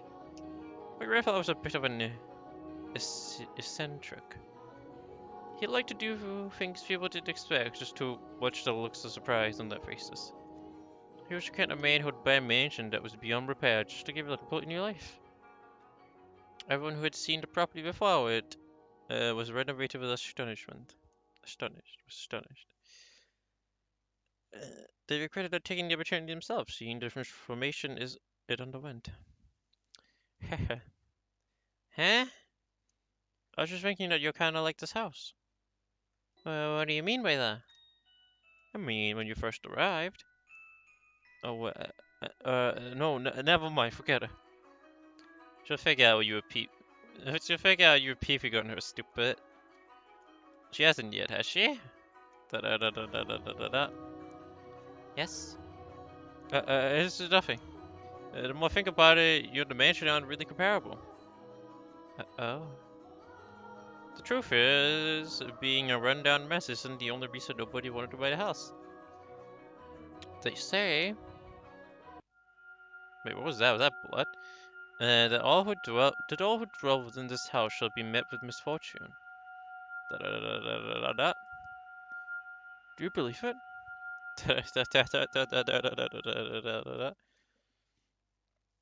I, I'm just kidding. That's not actually true.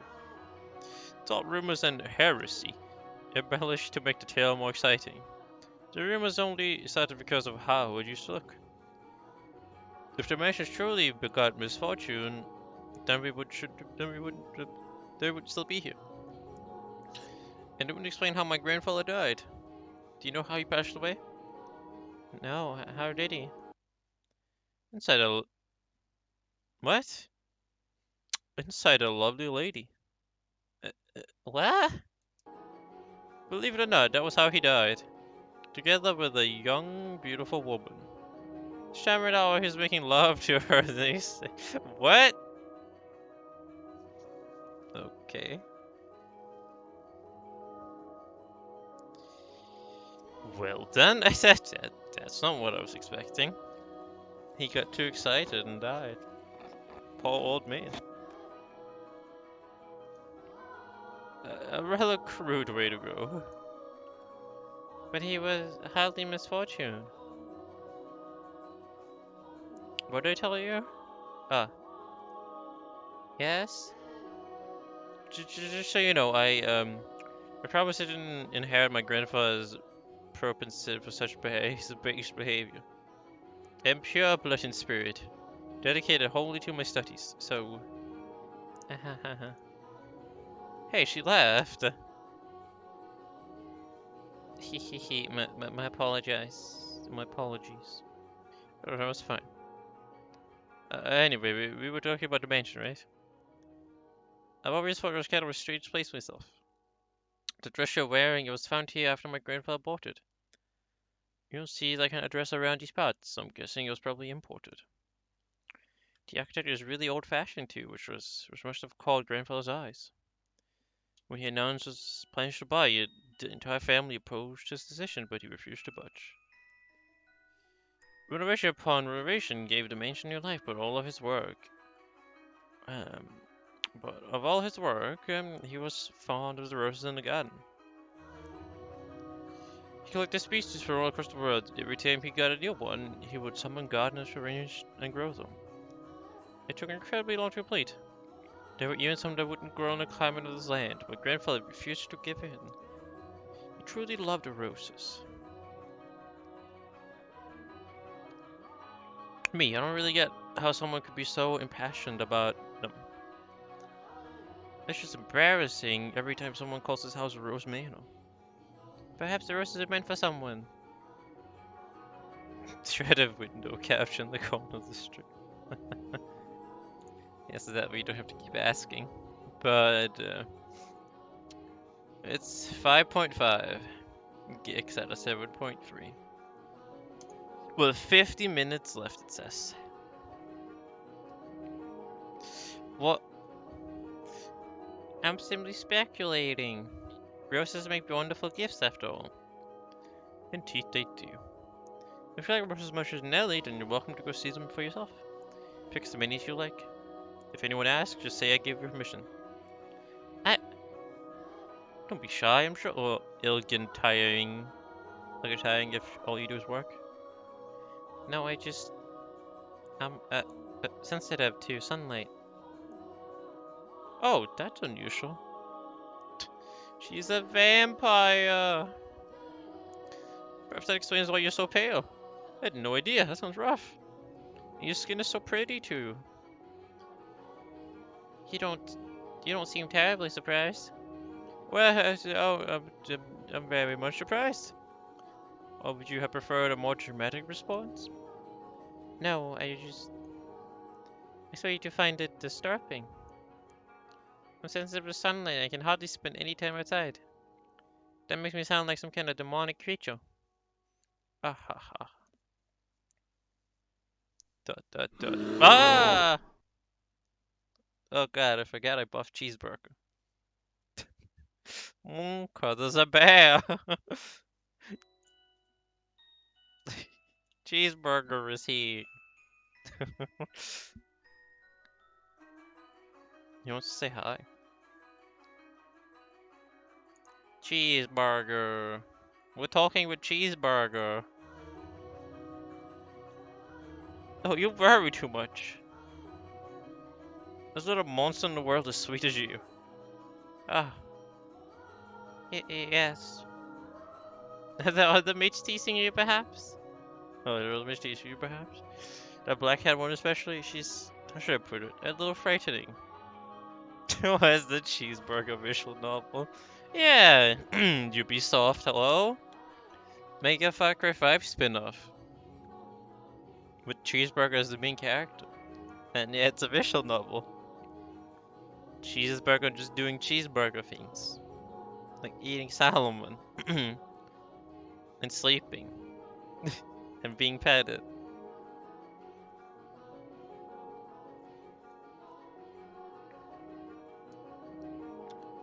Almost as if she has a steel heart or something.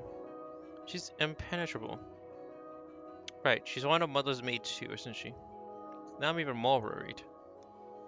Since you refuse to follow my instructions, you, henceforth hellspawn. I can't imagine her saying that. Hehe. Oh, and again. I'm very sorry. No need to apologize.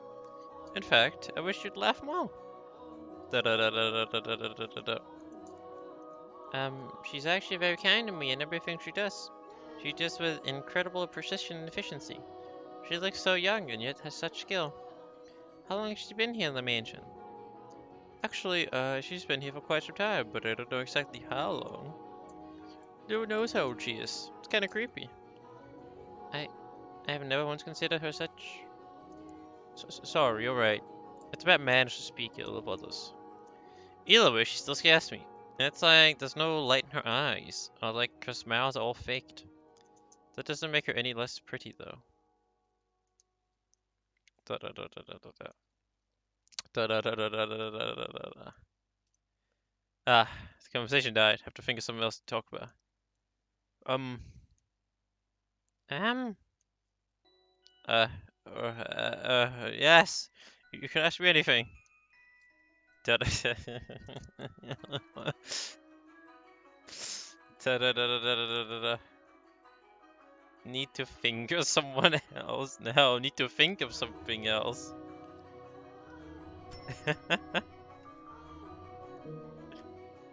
The conversation died. I have to think of something else to talk about.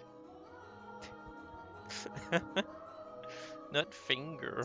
It may have sounded like I said that because of my accent. But think of something else.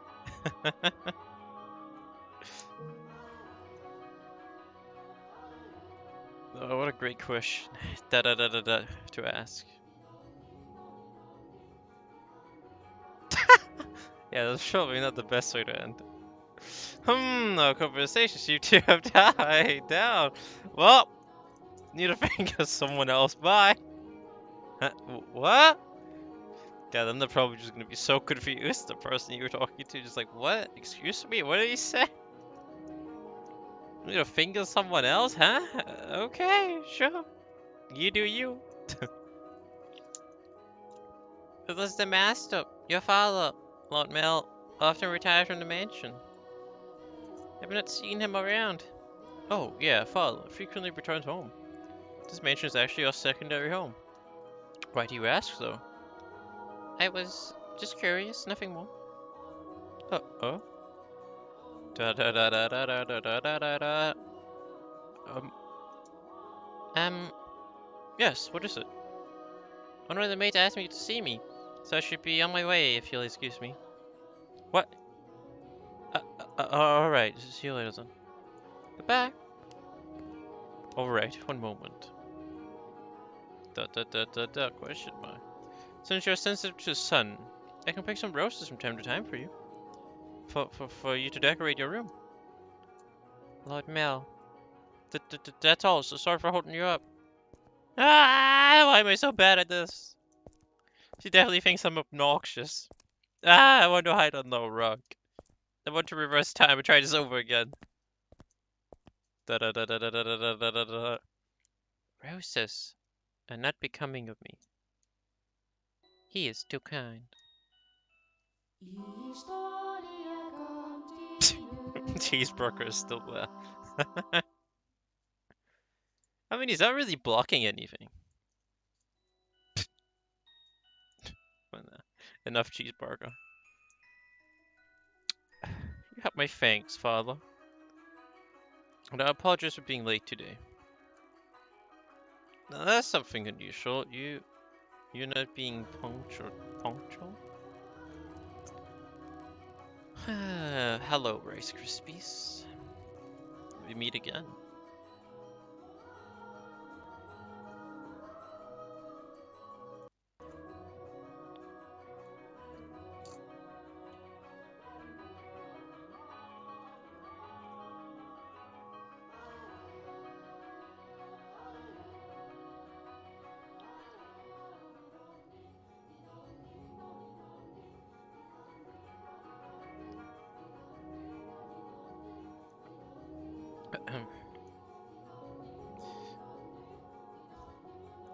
Maybe next time we'll go a whole month without rain.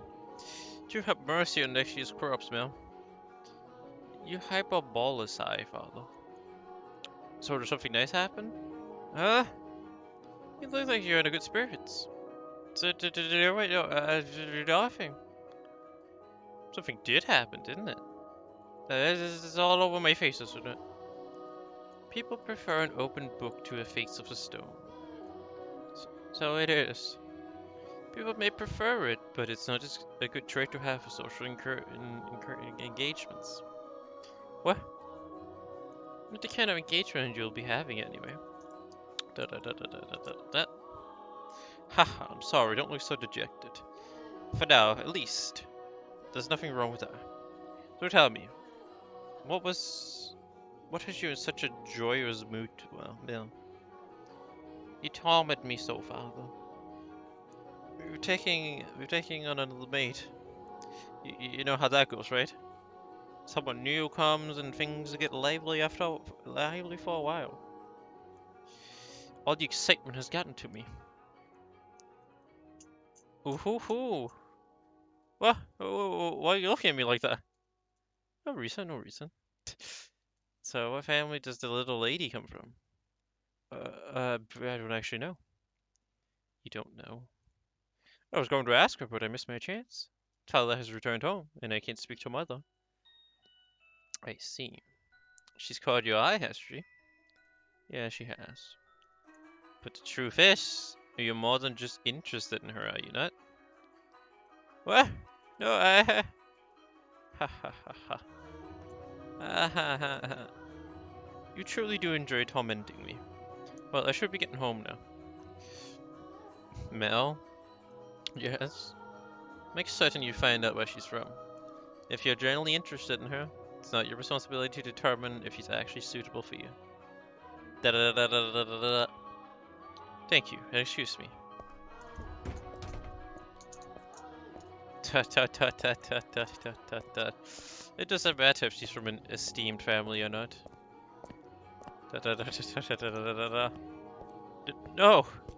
I'm not in love with her, I'm just interested. This isn't love, no. It couldn't be. This is me we're talking about. Besides, I hardly even know her. Da da da da da da da da. Young Sia, blessed young Sia, I'll miss for the poor. It's the same Brecker as before. I don't think he's moved since then. But he looks skinnier than last time. He's going to have trouble making it through the summer. I should give him something while I still have the chance. I'll miss for the poor, have mercy. Sorry, but this is all I have to give you. Ah, thank you very much. Blessings upon you. May the Lord bless your soul, young Sia. Thanks. I feel bad for him, but that's just the way of the world. But well. The skies are really clear. The sun shone fiercely down on the town that day. As was characteristic of the area, cloudy days and rain were frequent during the season. But the sun always took the stage the day after a storm. The cathedral, standing tall in the center of town, stone-paved streets clacking with the pleasant sound of footsteps, the people peering out from beneath, wings to look up at the sky. In Mel's eyes, it was as if they were all blessed by a divine light. Da, da, da, da, da, da, da. However, not everyone living in the same land was equally blessed. In fact, the blessed were far outnumbered by the forsaken. Even if that time would later come to be referred to as the Golden Age. Elsewhere, back at the mansion, Ellie was causing trouble for the Abigails. On a whim, she had decided to redecorate her bedchamber, so she gathered the maids to put them to work, shouting orders and demands and complaints. And she had not summoned only her personal servant, but others as well, including the white-haired girl. No, not like that. How many times must I tell you? The tapestry goes by the door, and I don't like the carpet pattern. Is there anything else you can change with? Hey, put this ugly vase here. Hey, who put this ugly vase here? Now they appeared to be rather irritated, and it was the servants who bore the brunt of her frustration. Though if they found this similarity vexing, none of them showed it. She was a girl who spoke her mind, a trait practically to that time in history. Women of the Golden Age were so vivacious, in fact, they inspired parody and satire in foreign countries. But no matter how hands-off her parents were, had Nellie been born a generation earlier or a generation later, she likely would not have been able to act so free-spirited. That day, however, Nellie did not seem to be her usual self. Though she always spoke her mind, it rarely went beyond being childishly adorable. It was unusual to see her in such a foul mood, not even a smile on her face. Ah, get rid of all of it! The carpet, the chair, the desk, it's all so ugly. Don't we have anything better? If you don't, then order it. Have it made. You can do that much, can't you? Hurry up and replace them. Da, da, da. Having only arrived that morning, the white-haired girl was unsure what she was supposed to be doing, caught in the middle of a flurry of maids and furniture and fabric.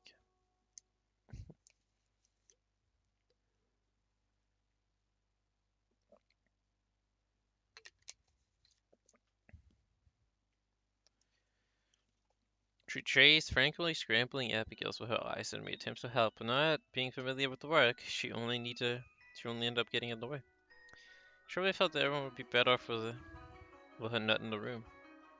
So when the maids ordered to get new furniture, made their way out of Nellie's room, she attempted to follow them.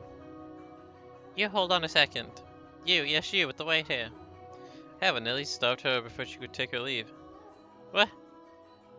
The white-haired girl turned back, bewildered to find Nellie smiling at her. The corners of her mouth turned up into a self-assured grin. There was no trace of timidity or uncertainty in her demeanor. Her flaxen eyes seemed like they would look nice under the light of the sun. Almost the exact opposite of the white-haired girl. Hehe. I wanted to talk to you, actually. The mother never was one to share. I asked for to trade maids, but she wouldn't have it. Trade, you mean for...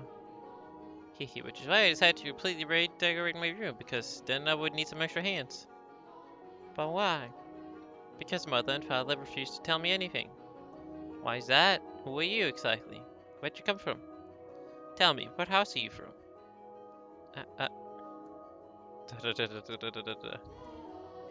Why can't you tell me?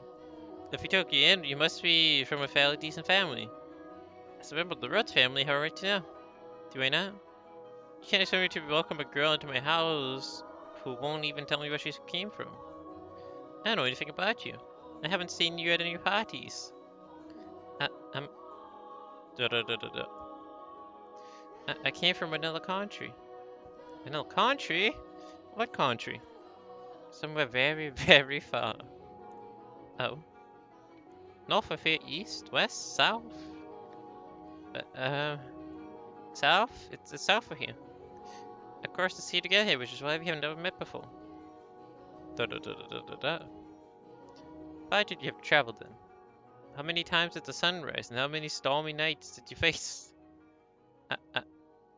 Innumerable days and nights were sailed, heading ever further north. Huh? So tell me, Lady Nellie, that is a most wonderful painting.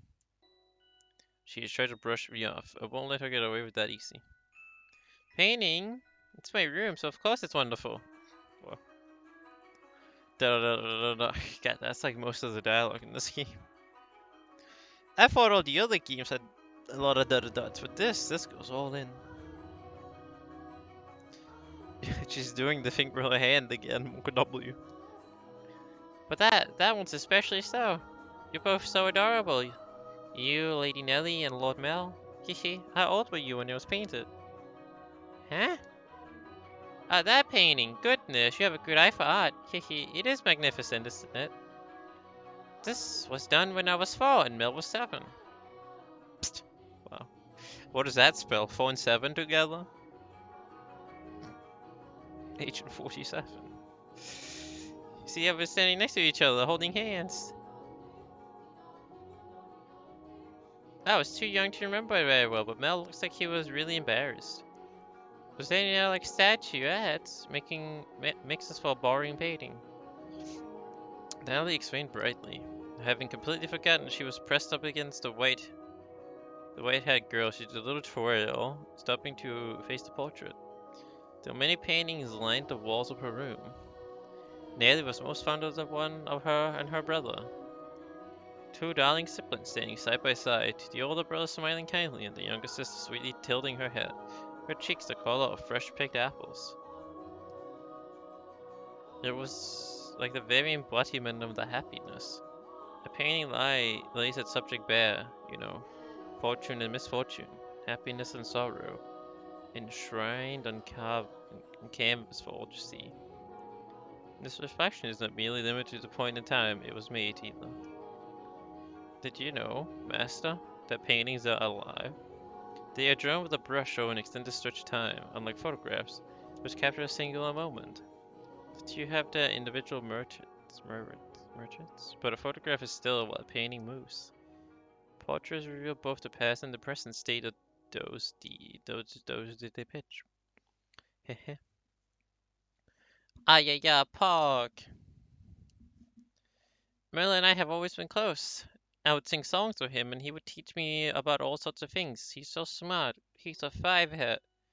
Nowadays, Mel hardly even goes on walks with me, making excuses like, I'm an adult now. But we used to spend a lot of time playing together in the rose garden. I see. The white-haired girl normally had difficulty smiling, but her lips naturally curled upward as Nellie reminiscent. The vision of the two happy siblings had probably swelled up in her mind, and I imagine there was a faint trace of envy in her heart as well. Lady Nellie, you love Lord Mel quite deeply, I see. Yes, of course I do. Mel's smart, and he's studious, and he's incredibly kind. On my birthday, he gave me this wonderful rose necklace. The jewelry shop he got it from is famous because even the royal family makes commissions from that work of stuff.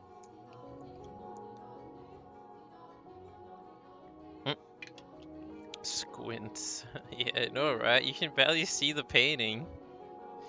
Like, it's so blurry.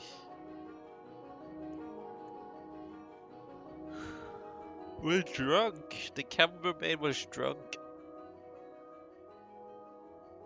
Oh, the guy who drew this was drunk. Ah, yes, there you go. Now you're able to see. Now you're able to see it more clearly. You just gotta put on your monocle, like Lord Scoopington.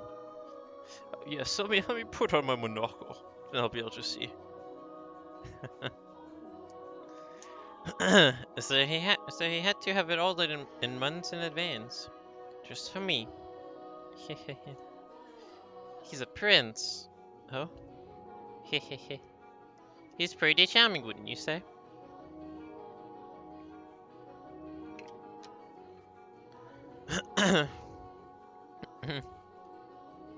That's why I call him my prince.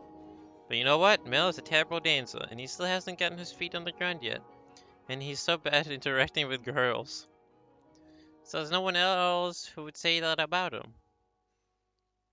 He's quite the gentleman. I assumed women would be drawn to him. Gentleman?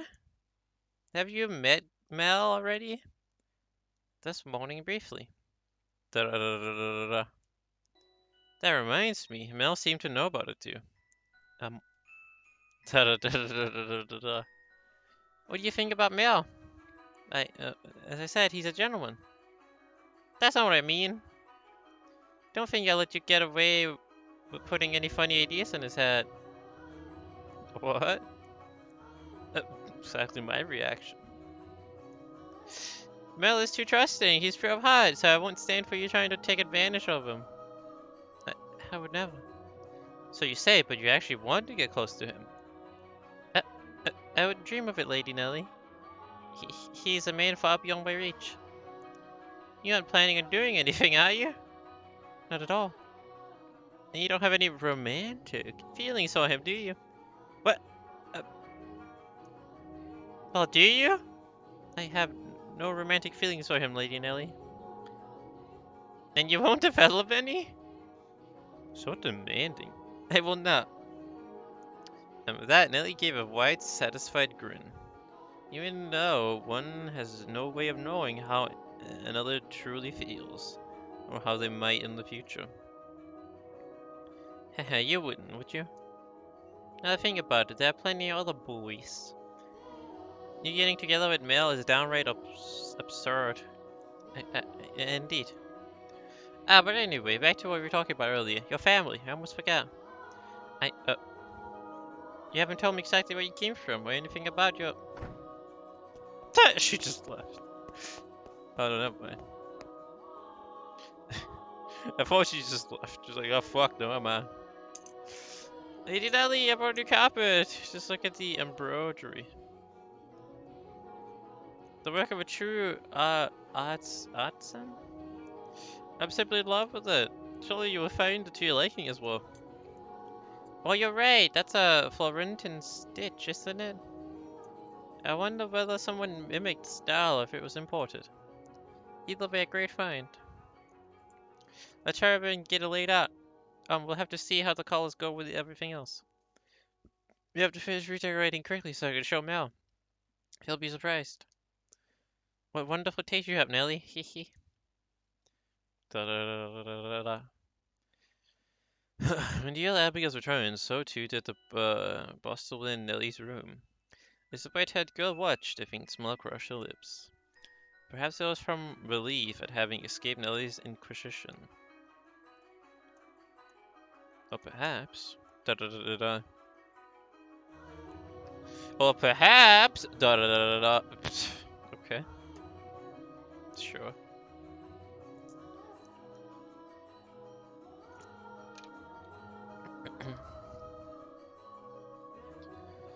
Oh god. Ah, Nelly, I'm back. Did you eat something you're not supposed to, dearest Molly? You're unusually cheerful. I'm the same as always. Anyway. Never mind that, dearest Mel. Take a look at my room. I redecorated it today. So that's what you've been doing. So that's what you've been doing, hiding away in the house all day, Nelly. How is that any different than what you were doing? You were in the church all day. I guess. I will look at your room, I promise. But first, do you know where the new maid is? Oh god, she's gonna be angry. Now, don't get any strange ideas. I just haven't yet had the chance to introduce myself, and I thought I should. As a member of the family. Except you have, and I know it. Being the eldest son, it would be shameful if she were to pass me in the halls, not even knowing who I am, so... Don't ask me. What? You were in the household here. She attends to mother, so why would I know where she is? Though she did help redecorate my room. You made her help? That's why for the men servants. There was no reason to make the maids do it. Oh, so you're saying you should invite a bunch of men into my room? That sentence. Oh, so you're saying I should invite a bunch of men into my room? I go into your room all the time, Nelly, and you were in my bedchamber just this morning. Only one man is out of my bedroom, dear Ismail, and that's you. So unless you become a servant, which I will not say for, I will not ask any of them for help. Oh, Nelly, you ought to be a little more. A little more what? If you're going to lecture me, I won't hear it. What am I going to do with you, my little lady? What? Why are you looking at me like that? We talked about you, dear Ismail. I'm not going to tell you what she said. But me? What did she say? Please, Nelly. She said. She said. She said she has no romantic interest in you. What? Where'd that even come up? Because we're both girls, we talk about things like that. Like what kind of boys you like and who's the most handsome. Why do you look so downtrodden, dear Ismail? You look like a sad little boy who can't get his crush to notice him. Exactly. Like that. So much dotting. Oh, well, he said. Well, what did he say? Tell me. Stop it with the.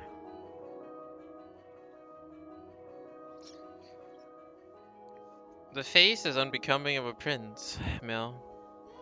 Are you interested in her? That's strange. You haven't even met? No. It's just depressing to find out that someone you've never even met doesn't like you. That's all. I'm gonna go insane with all this dotting. Ah, more If I'm going to make my move, I must do soon. I don't have much time. The master of the house isn't around, so next in line would be him. The next in line would be him, the Rice Krispies.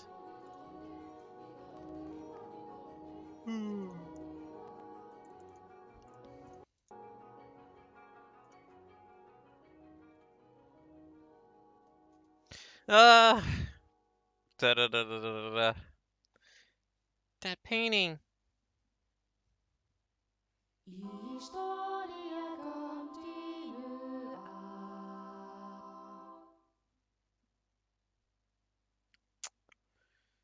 Boy.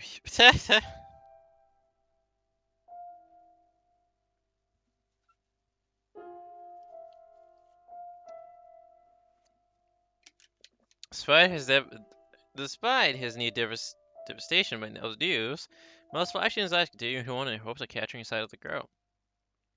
Hehehe, by now it should be quite obvious to you what Mel was feeling. But the boy himself was having difficulty comprehending the things going through his heart. Emotionally, he was horribly unstable, like a ship without sail. Still, every time he spotted the white-haired girl, his heart would leap, his whole body jitter with anxiety and excitement. He had never felt anything like this before, and as such, he struggled to keep these strange emotions in check.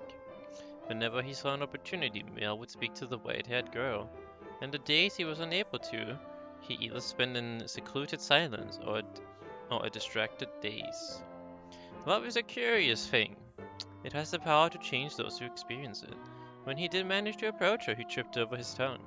Again and again he talked to her, and again he stumbled. I imagine if you were to take him to see a romance at the theater in his present state, he would cry just as much as little Nellie. We cry at tragedies because we draw parallels with our own lives. At least, that is what I think. Great tales of romance attain true gravity with the audience only when they are emotionally familiar with love. In any event, the white-haired girl was, as a result of this, visibly perturbed. She was also delighted that he was being so kind to her, but confusion overpowered every other emotion. She appeared to be at a loss for what to do, as he clumsily catapulted words and stares at her. But Mel did not back down, though he probably knew not what caused such fiery emotion to erupt from within his breast. One's first love, in particular, tends to burn like a wildfire. One's first love, in particular, tends to burn like a wildfire. Are you familiar with the sensation, Master? Oh, hee. Ah, there she is. Is she cleaning? No, it looks like she's reading. Reading? What a nerd. Oh, wait. What a nerd. It's totally not what I'm doing right now. It's now or never. Da da da da da. It's now or never. This is my moment to shine. Da da da da da da da da da da da da da da da da da da da. Boo! Oh god, yeah, they do that every time. It's like, In a tense moment, shit's about to go down. It's now or never. What? God, this game. Ah! Ah, sorry, I didn't mean to scare you. Mel, you very clearly meant to scare me. Because you wouldn't notice me. Because you just wouldn't notice me. What are you reading? You look pretty engrossed. Oh, I'm sorry, I should have asked for permission. It's fine, no need to apologize. Feel free to read whenever you want. You're welcome to bring books back to your room if you'd like to spend more time with them. But I was just amazed that the mansion had a library. Well,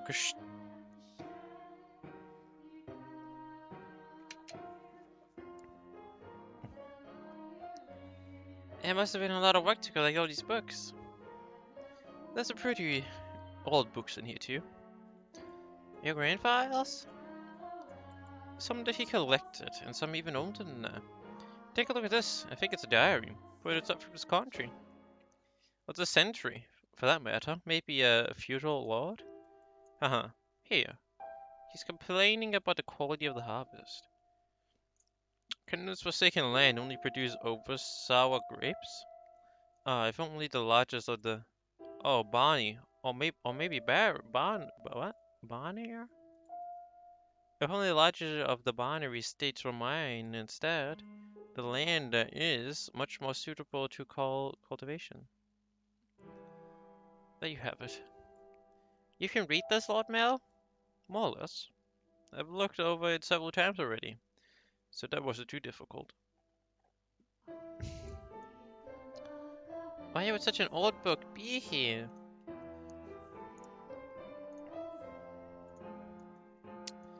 I'm not sure. It, and all of this, was already here when I moved into the mansion. Have you not lived here your whole life?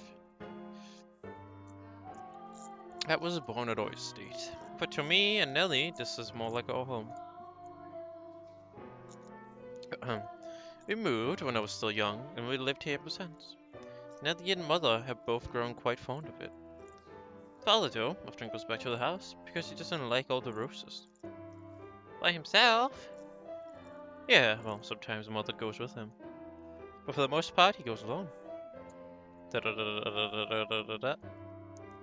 don't get me wrong, that's not because they don't get along. In fact, they act more like teenagers in love than grown adults. It almost makes me sick having to watch it.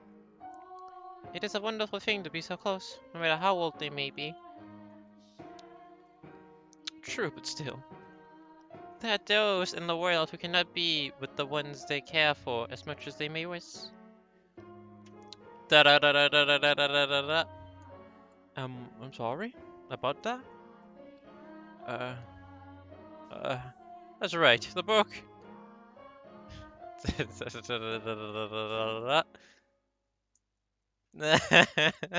I'm sorry. I didn't catch that. Could you please repeat? Come again. Ah, gotcha. I wasn't exactly reading. I can't. I do not enjoy reading lots of text. I was looking at the pictures. Is that so? You seem very cultured, so I thought you would be partial to reading. Perhaps you're actually more like Nelly and eschew your studies. Yes. I wouldn't have guessed. But you like looking at pictures. I do. What else do you like? What? What do you enjoy doing? Ah! What do you enjoy doing? It can't be anything. I enjoy being told stories. Stories? Yes, when I was young, my father would tell me tales. What kind of stories did you like? There was one about an imprisoned girl. Tell it to me. Tell it to me. Ah, solid story, thank you. Appreciate it. Once I was a girl and she was locked away in a mansion deep in the forest. A mansion with only one window. But the window sat high upon the wall, far beyond her reach. So it's always very dark inside, unlike this mansion. However, the girl did not like the outside world. There were lots of scary things out there after all. Though she may have been all alone in the mansion, she grew comfortable with the darkness in time, so she had nothing to be afraid of. And then, am I doing a good job? You're doing fine, keep going. What happens next? Okay. And then the girl grew up. But then she had already forgotten why she was locked up. But she was content with the darkness. However, her eyes couldn't help but be drawn to the light, to be drawn to the little bit of light that spilled through the one window. Though she was comfortable in darkness, the sight of the light made her heart race. Hold up. I need to hydrate. Scooby sip.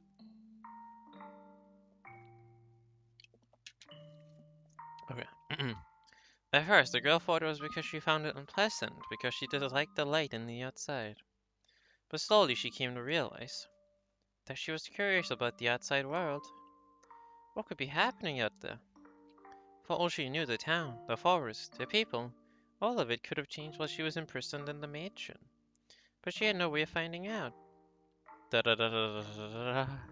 So the girl decided to write letters and throw them out the window. What began as an empty grasping became routine, continuing for several months until she was finally ready to give up. But then, a beautiful white dove flew in through the window. Tied to the dove's leg was a letter.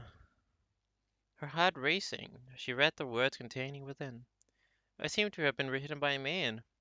The letter contained numerous questions for the girl. It also said that if she was attach her reply to the dove, it would bring the letter back to him.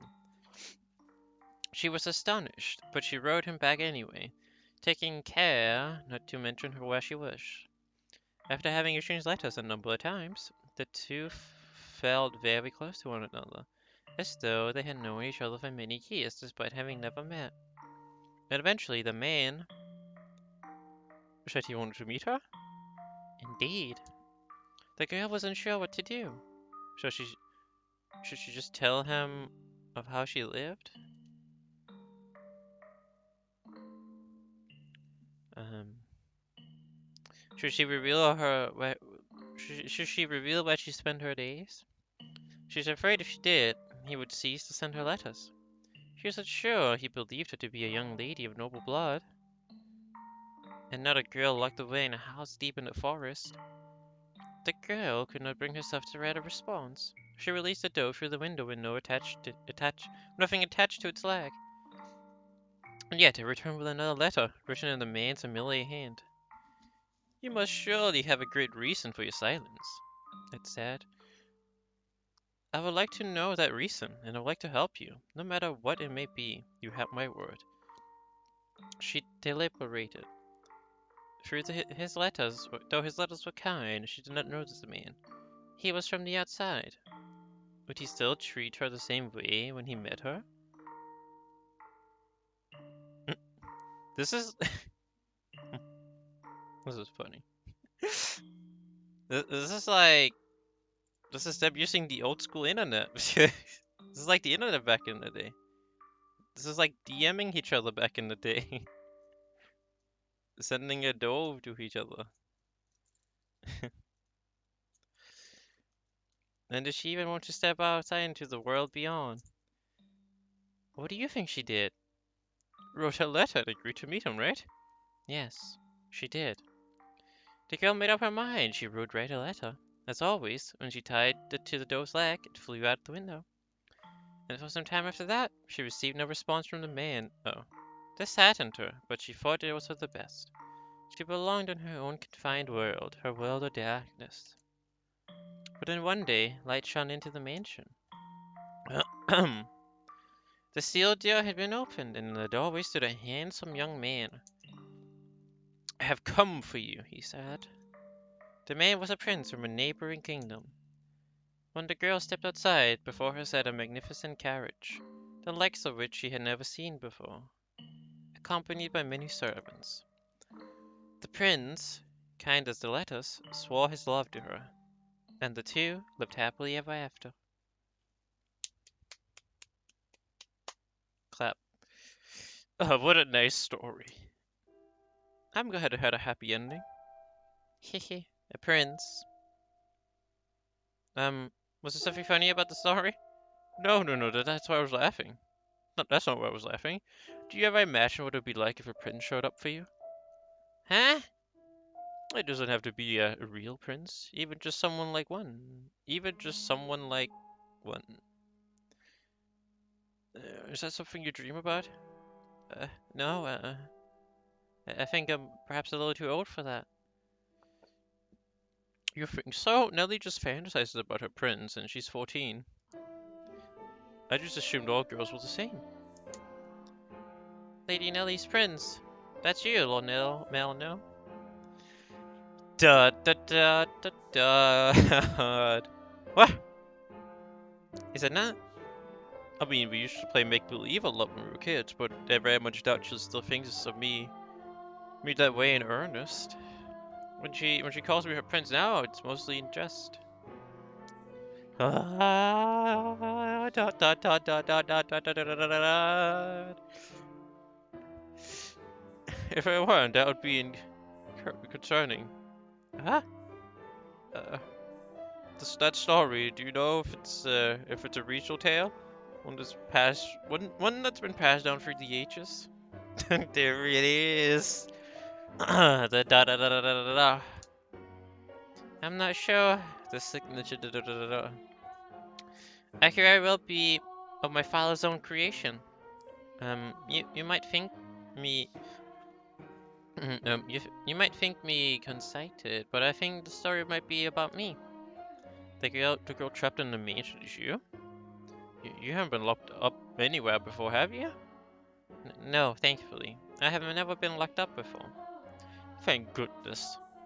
But with an appearance like mine, I could sympathize with her being afraid of the outside world. I have at times imagined how wonderful life would be if it were only me and my father. I like slowly go more and more insane after every that pops up. But the girl left the house in the end. If your father really wrote that story, then I believe it continues his hope for you to end up the same way. Huh? Well, I don't have what it takes to be a real prince and wish you away, but I can at least pretend. So if it was your father's wish for you to see the outside world, then surely there's nothing wrong with you getting out and experience all the scenery that the world has to offer. Da da da da da da da. I want to see the outside too. Or to be more specific, other countries. So, if you like me, is she running away? Did she run away from us? Can we maybe go see distant lands together? Oh, Nelly showed up. Fuck. Ah, dearest Mel, I've been looking all over for you. Nelly! Look at this, dearest Mel. Mother bought me these wonderful gloves to wear on the walks. She's gonna throw the grenade. She's gonna throw the nade at us. Nade out. The roses embroidered on this wrist are just precious. Oh my, you're right, they're beautiful. Question mark. You appear to be dizzy, Lord Mel. Are you feeling unwell? Question mark. No, I'm fine. Exclamation mark.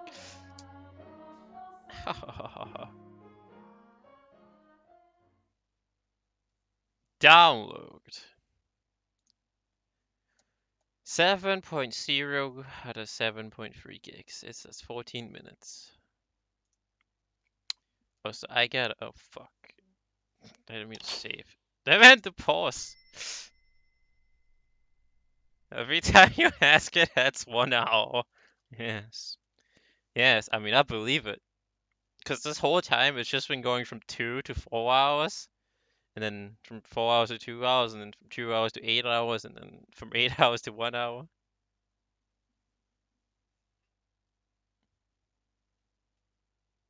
Never watched the pot, never boils a thing. That, yeah, I've heard that saying before. Exactly.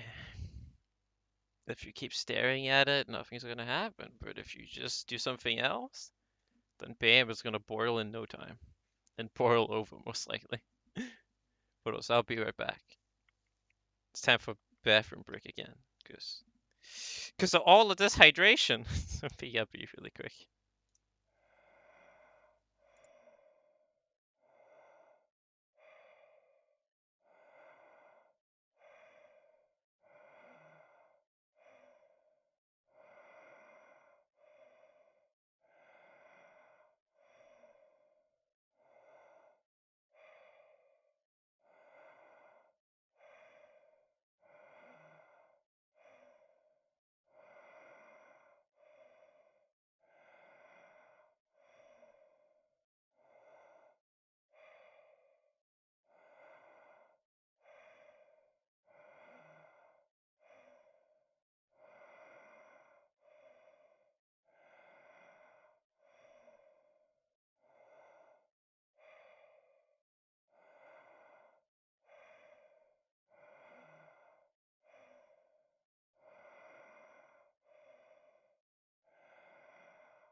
Hey, hello. Oh god. Let's see, we're dancing. We're jamming out to Mikey's song. God, yeah. We'll probably switch to DBD in an hour, actually. Because, like I said, I want to play 4 hours of this. If it didn't have any voice acting. Yeah, there's no voice acting. Only my voice acting. Only my high-end, top-quality voice acting.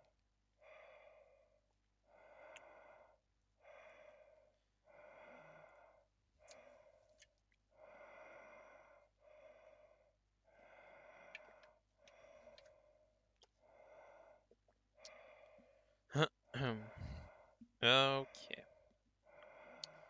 Alrighty.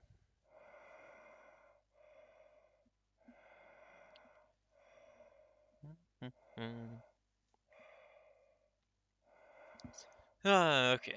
Let me see this download thing here. More. Okay. Let's continue. Wait. Yes. Let's continue.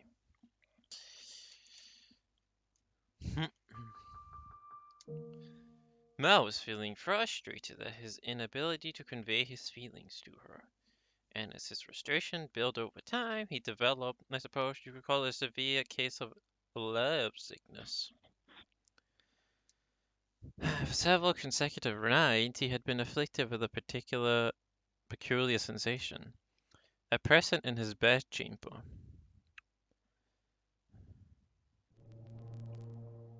Rice Krispies!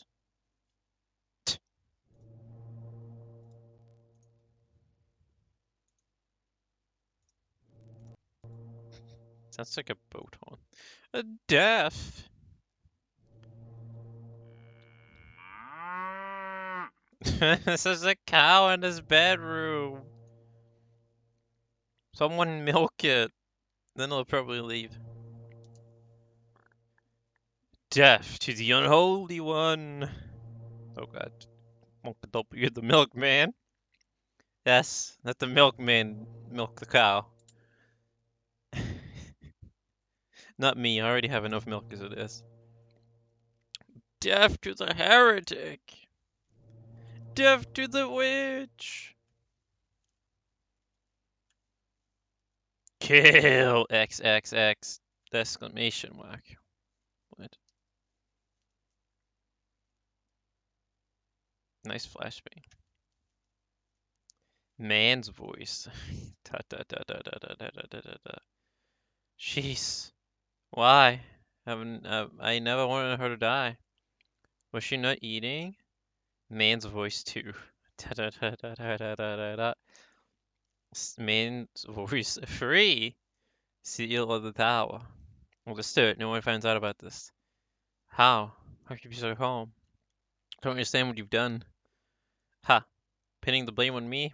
How nice it must be to be able to distort reality with panic. Da da da da! Exclamation mark. You're just as guilty as any of us. I never wanted her to die. Flashbang. The witch killed her. The blood of the witch killed my XXXXXX! Exclamation mark. Monka blood.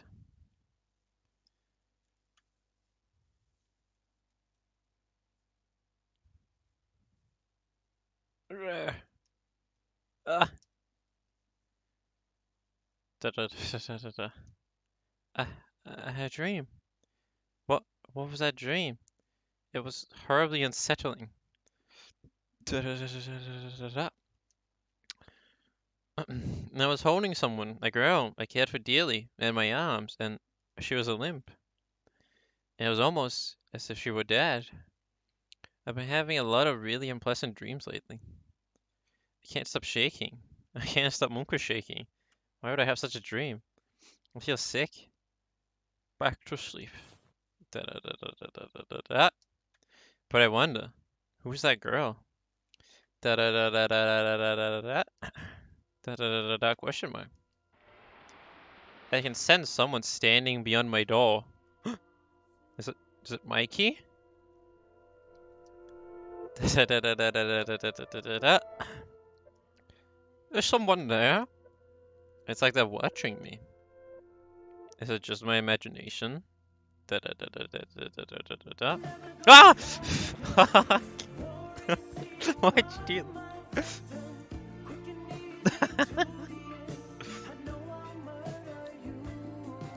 God damn, okay, that really scared me. What the fuck? Yeah, I didn't expect that. Oh my god.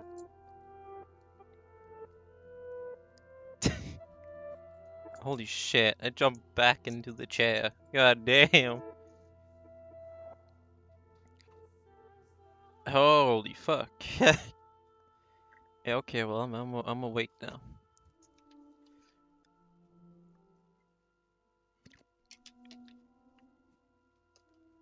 Oh my god, well, it definitely was Mikey in the door. He's just jamming out. Looking for Laurie. I can't move. What do you want? Go away. Da da da da da da da da. Huh? Da da da da da da da da. The sound is growing fainter. Da da da da da da da da da. Da da da da da da da da da da da. I. Da da da da da da da da da da. Is that truly what your story meant, Father? But I. Da da da da da da da da da da da da. Such a magnificent garden. Something we could never have had. Are my intentions misguided? Da da da da da da da da da da. What a beautiful white rose.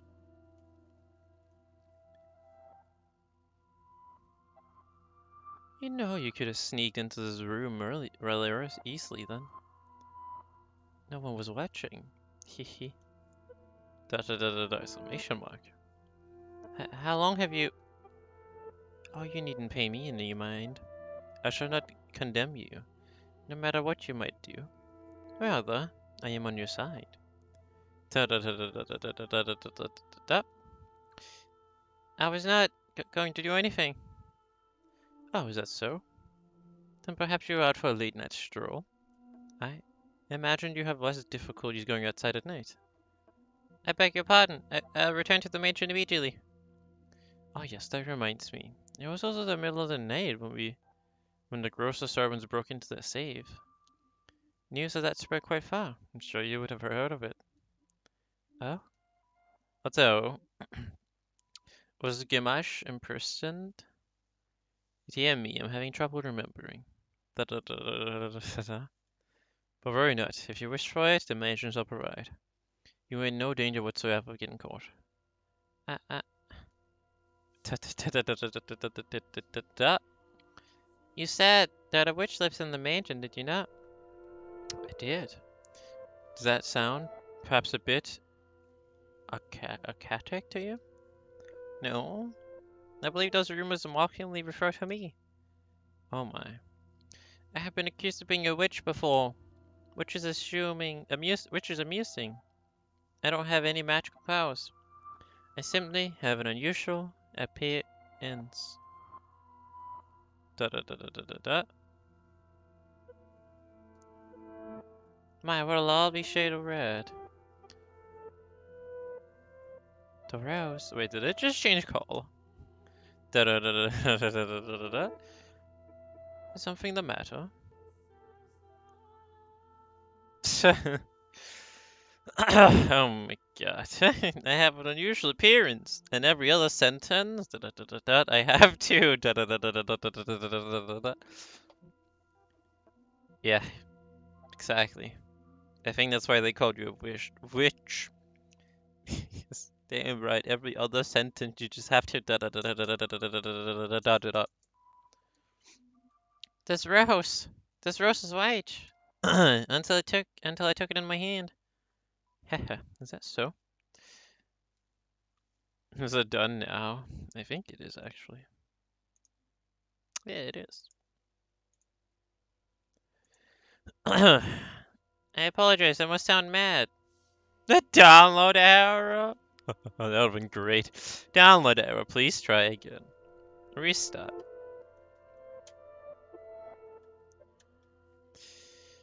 I apologize, I must sound mad. I'm sure I'm just mistaken. I couldn't possibly have changed. I wonder. Yes? Did the girl locked in the mansion become a princess? What? We should lock it up and head to bed. We should lock up and head to bed. Make sure all of the shutters are closed nice and neat, and then draw the bar on the front door.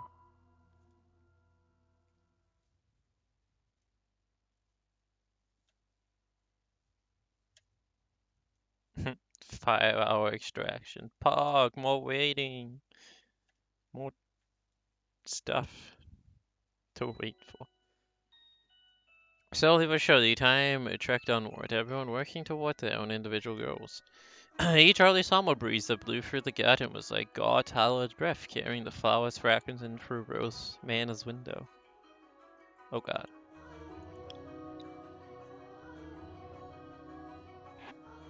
Okay, no, never mind. I thought I had to sneeze, but nothing happened. If only time could be stopped, this beautiful era made to live on for eternity. As usual, Mel's eyes chased after the white-haired girl, and Nellie pursed her lips in frustration at him. But she was still rather docile. Even taking into account how self-centered she behaved, how fickle her temper, Nellie's fits was still no worse than a playful kitten. See, at that very moment, a lively little feline had her claws poised to swat at the flaxen-haired young man. Oh God, now she's definitely gonna throw the grenade. Mel, you promised me. Have you forgotten? I haven't forgotten. I'm just asking if we can go another day. Another day? This isn't something that happens every day. I've been looking forward to tonight's performance for so long. There's nothing I can do about that. We're having a gathering at the priest's home tonight. Several high-ranking officials have come up from the mainland just for this. Who cares? I care. You know, Nellie, it doesn't have to be me who goes with you. No, I want to go with you, Mel. You've been so distant lately, dearest Mel. You refuse to do anything with me. That's not true. Tell me, if you can't go today, when can you? When will you be willing to go out with me? When will you be willing to play cards with me? To have tea together? Some gentleman tea. I can't make any promises. I have things to do, obligations. But Nellie, you're almost an adult yourself. Stop acting like such a child. I'm not an adult yet. I'm still a kid. If it means I don't get to play with you anymore, dearest Mel, then I don't want to be an adult. Nellie, you can't. The maid. Lady Nellie, the master wishes to speak with you. Huh? Father does? What could he want? Go, Nellie. You can't make father wait. He's very particular about people keeping their appointments. Yes, he is. Unlike you, dearest Mel. What's gotten her in such a foul mood? Oh, thank goodness for small miracles. Nellie just won't seem to take me at my word lately.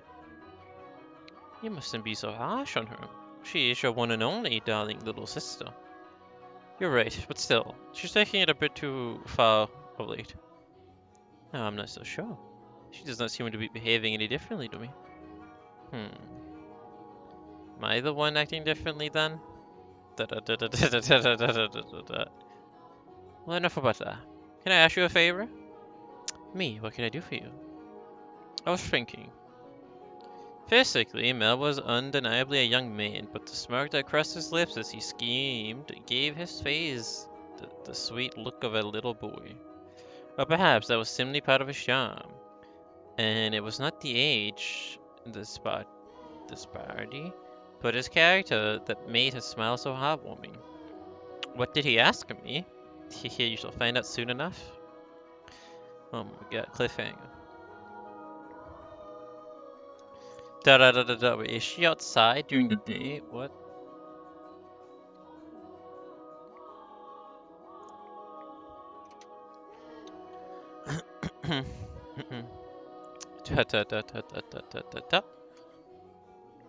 It's cloudy. And thank goodness for that too. Though it would be even better if it were even darker out. I believe the textile shop was around here. Ah, hey there. Lord Mel, I fancy meeting you here. Yeah, what a surprise. So, what do you say we take this chance to go for a little of a take the chance and go for a little walk? Since you're sensitive to sunlight, we can keep our eyes out for shadowy areas as we go. And if you're feeling well, just let me know. I was sent out to run an errand. Don't worry about that.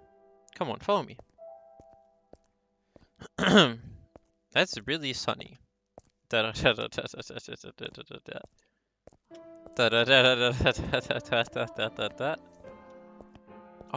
sorry. I actually wasn't in action that we crossed paths. Question mark. I planned this out ahead of time. I asked you to send you out on a fake errand.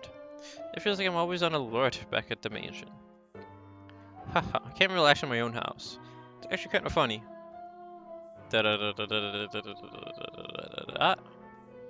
Sorry, that was inappropriate of me. I just thought since the sun's mostly blocked out, it would be alright if... I'm feeling just fine. Oh. Tut tut tut tut tut tut tut tut tut. Dot dot dot dot dot dot dot dot dot dot dot dot dot. Dot dot dot dot dot dot dot dot dot dot dot. Oh, of course. I get her out of the house and I can't even think of anything to say. Hey, yes? Have you settled into life at the mansion?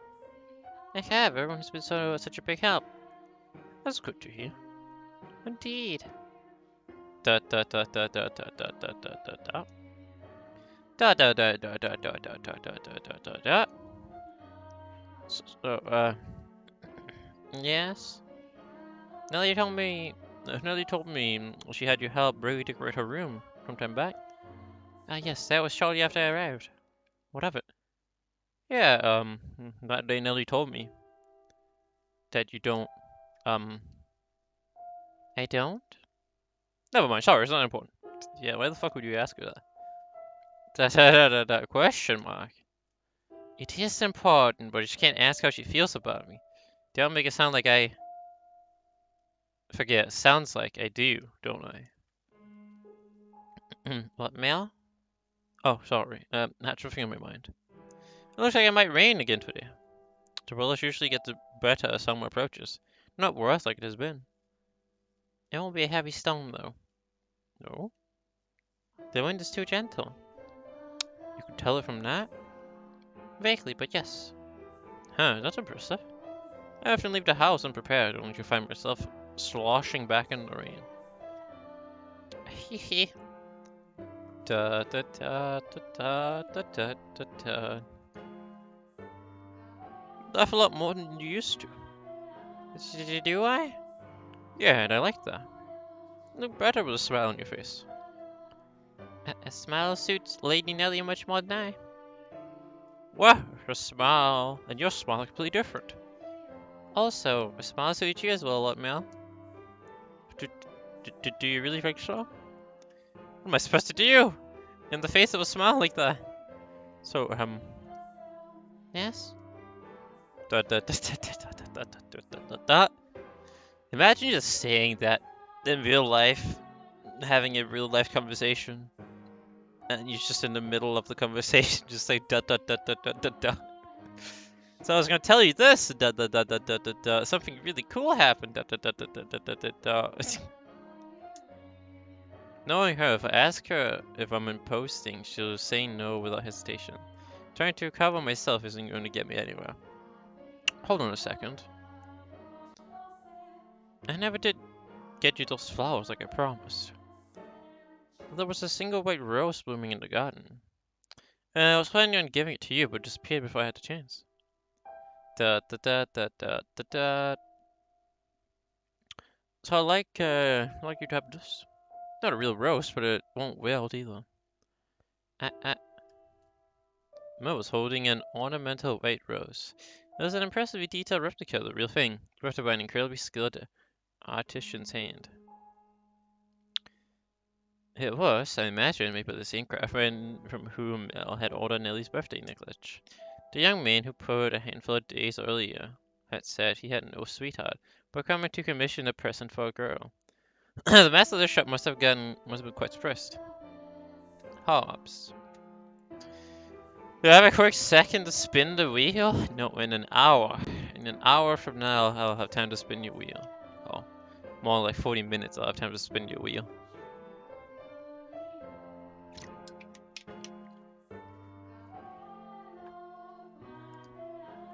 Or perhaps I'd given him a good laugh instead. It was at this moment that he had so desperately sought for time together with the white-haired girl.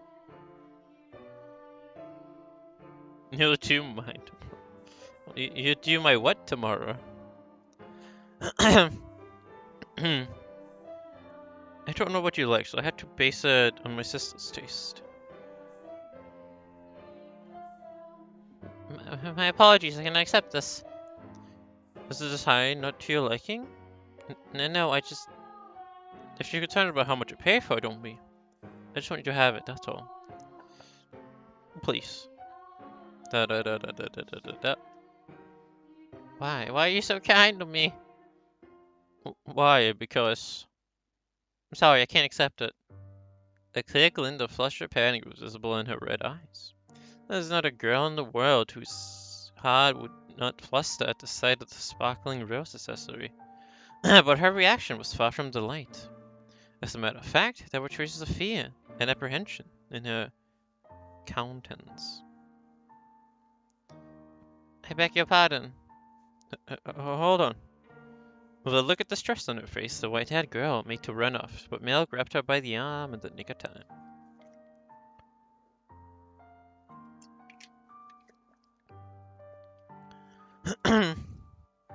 Da da da da da da da da da.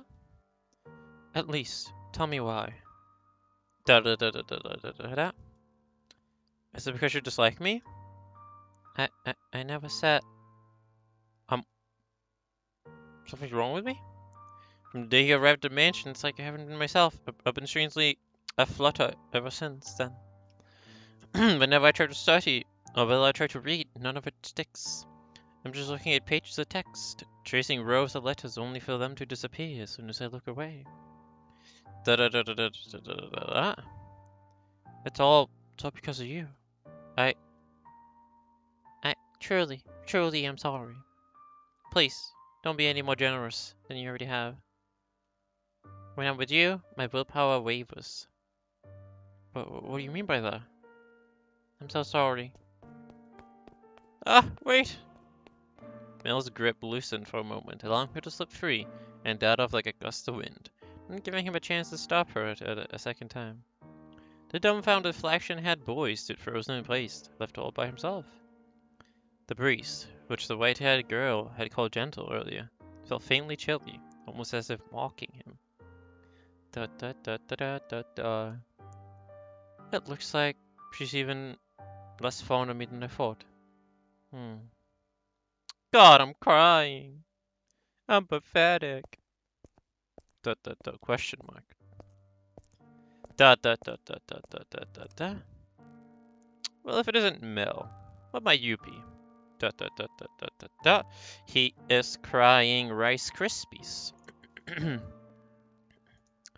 He's crying Rice Krispies out of his eyes.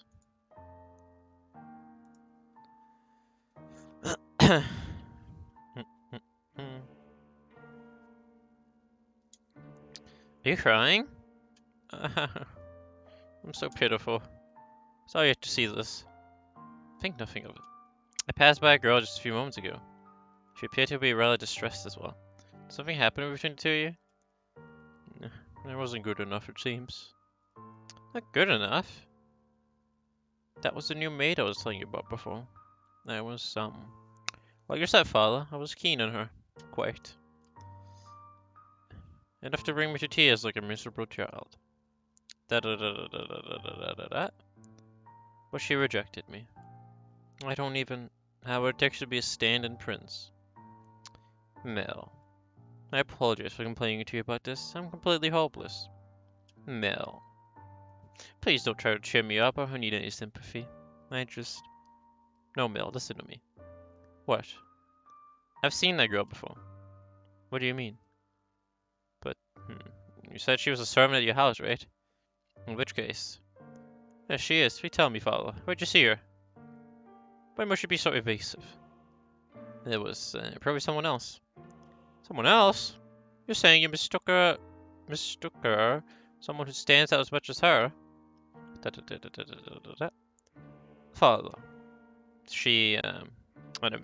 And a man who I assume is a father paid a visit to the church once. They came asking for food, their clothes in tatters. The two were emaciated. I don't think they were eating daily. What? Wait a minute. Are you saying she's a beggar? But father said she came from an esteemed house, which is why I said I might be mistaken, Mel. She has a singular aspect, but it is possibly that is another girl who looks familiar. Deep down, though, the priest surely believed the opposite, and so he said sternly, like teacher to a pupil. But you must be absolutely certain, Mel. Understood? You cannot proceed any further without knowing her ancestry. May I visit the church, Father? By all means. In the back of Mel's mind, the vision of the night of the storm, the night the white-haired girl arrived at the mansion, was surely replaying. She had been wearing little more than rags and covered in grime, hardly the appearance of a respectable young lady of class.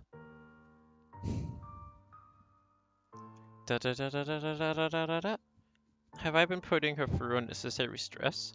If she actually turns out to be nameless, to be rankless, no matter where she comes from, my heart is decided. I will not fool myself about how I feel any longer. No, I cannot fool myself. But how does she feel?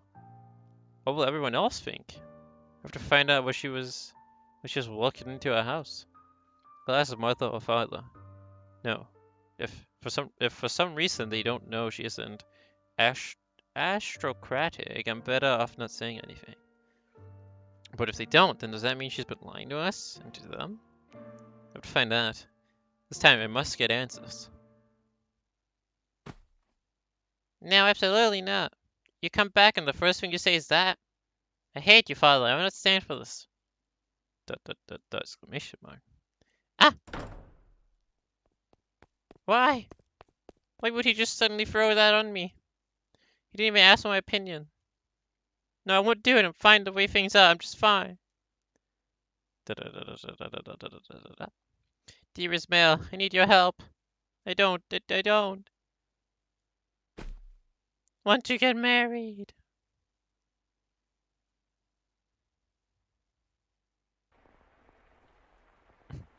Rip Nelly. Getting married at fucking, I don't know how old she is now. 16, 17 probably. This may seem sudden, but I must confess that I made a grave mistake. My transgression is that I was unable to completely predict what this path we were traveling led. My hands were full dealing with my admitted day-to-day tasks. So I could do naught but pray that was happiness waiting in the future. Happiness for everyone who lived within Rose Manor. But I am but a mere maid. That limits to what I'm allowed to do. Furthermore, it was not my place to offer her my hand. Roads, just as the one we were following, have a way of diverging with a little warning. And if you do not turn the wheel exactly right at those sudden forks, you may end up somewhere horribly off course.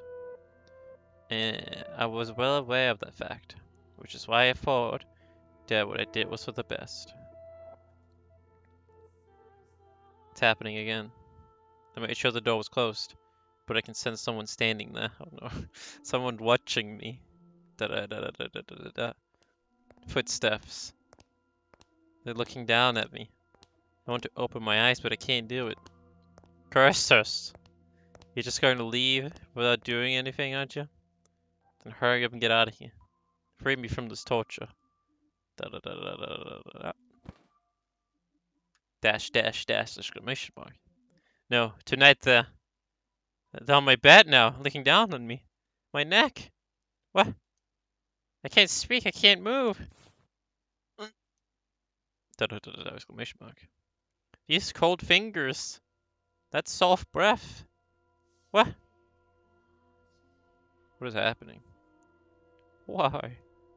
I can move my body, but that's not important right now.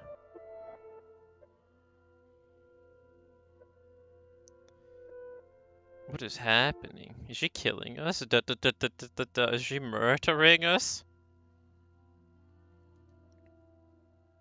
You smell of roses. The scent of a world far removed from ours. He made to gasp at the sight before him, only to realize he could not. The pressure of her cold fingertips wrapped around his throat, robbed him almost entirely of the ability to breathe. Why?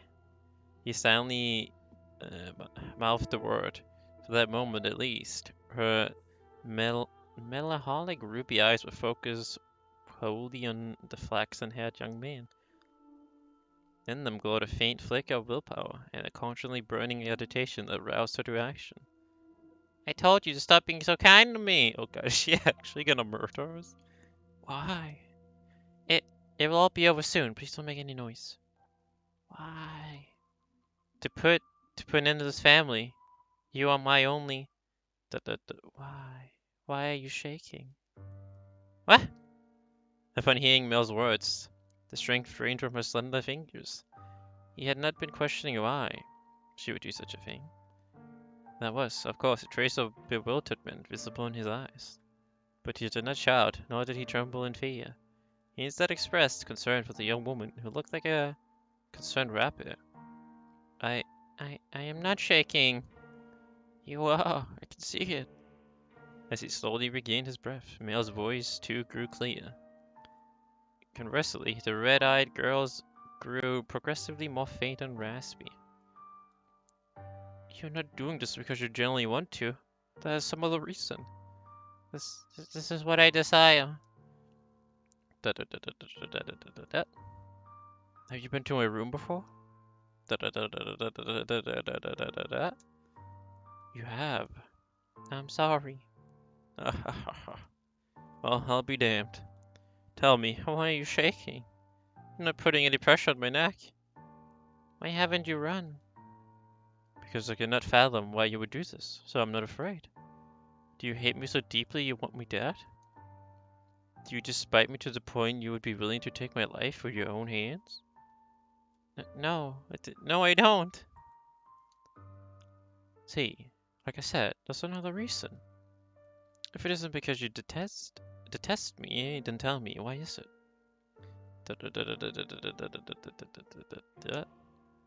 I'm sorry. I'll leave your room now. I will do my best not to bother you any further. So please forget everything ever happened. Please forget I tried to choke you to death. Do you think I'm just going to say okay and let you go? Why can't you tell me the reason? I'm sorry. Alright then, I'll try and guess. What? It has something to do with your linkage. You're troubled by it somehow, am I right? Exclamation mark. I thought so. How do you know about that? The priest at the church told me that he had seen you before. He also told me, a little about your origin. But that's all I know. The only difference between us is social rank. I don't know what would cause you to do this. Please, tell me who you really are. Tell me why you came to the mansion, and why father allowed you to be a maid. I haven't said anything to mother or father.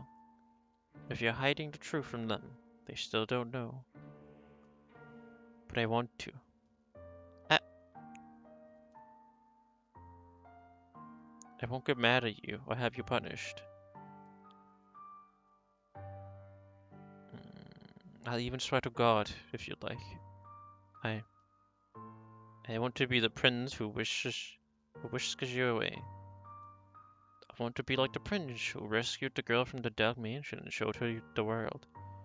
I know I'm not that dependable, but I want to help you. Why do you show me such compassion? Why do you treat me like this? I have my hand around your neck. Why? I thought it would be obvious. Oh, I have not expressed myself well enough. I love you. Da da da da da da da da da. Every time you push me away, it crushes me. I didn't even know my heart could feel such distress. If you dislike me, then I don't want to be with me, then, well, I'll just have to live with that. As much as it hurts me. But if you have some other reason, some weight on your shoulders that you can't share with anyone else, tell me. I want to help you. There are other options. Things we can do about your... No, that's not it. Huh?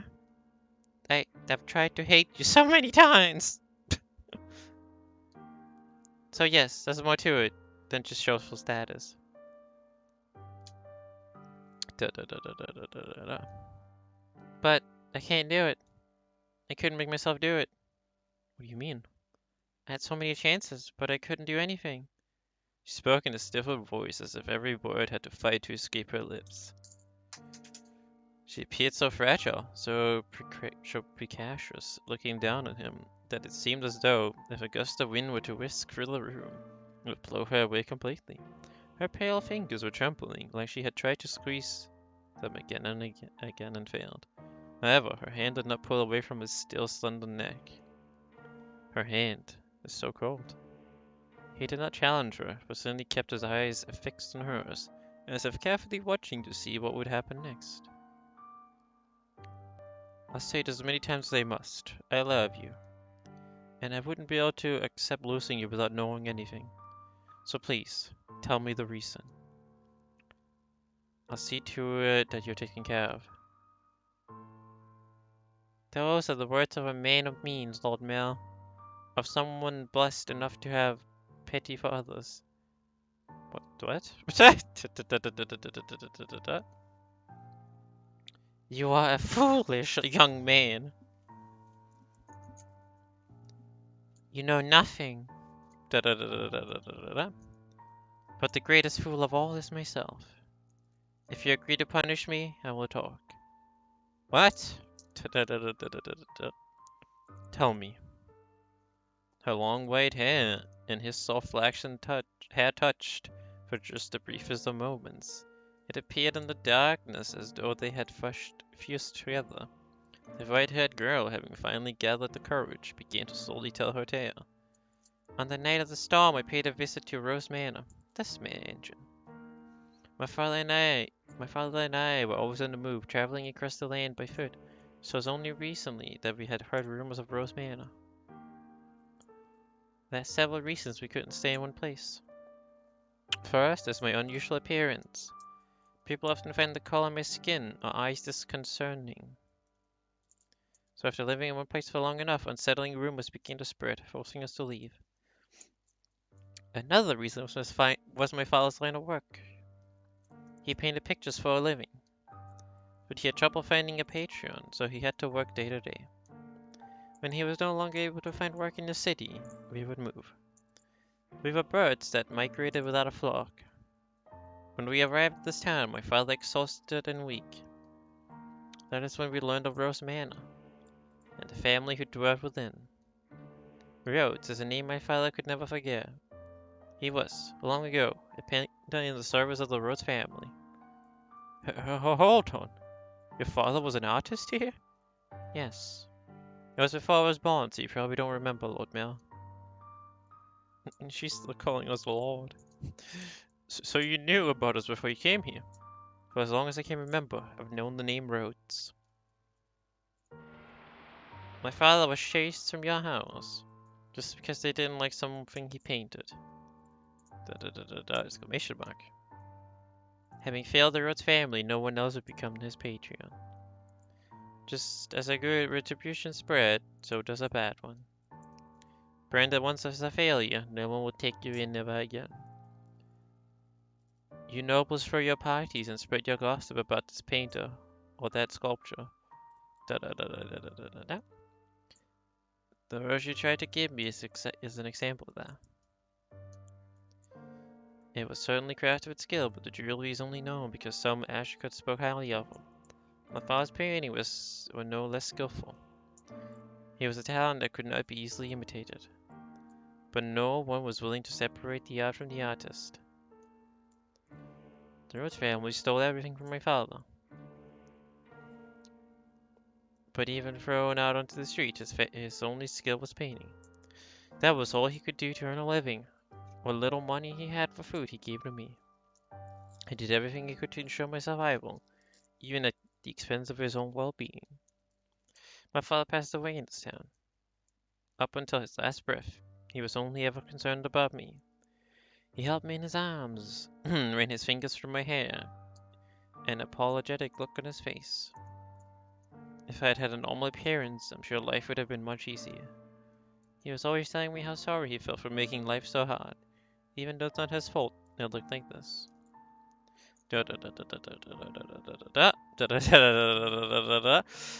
I disdain the Rhodes family for putting us. No, for putting my father through such hardship.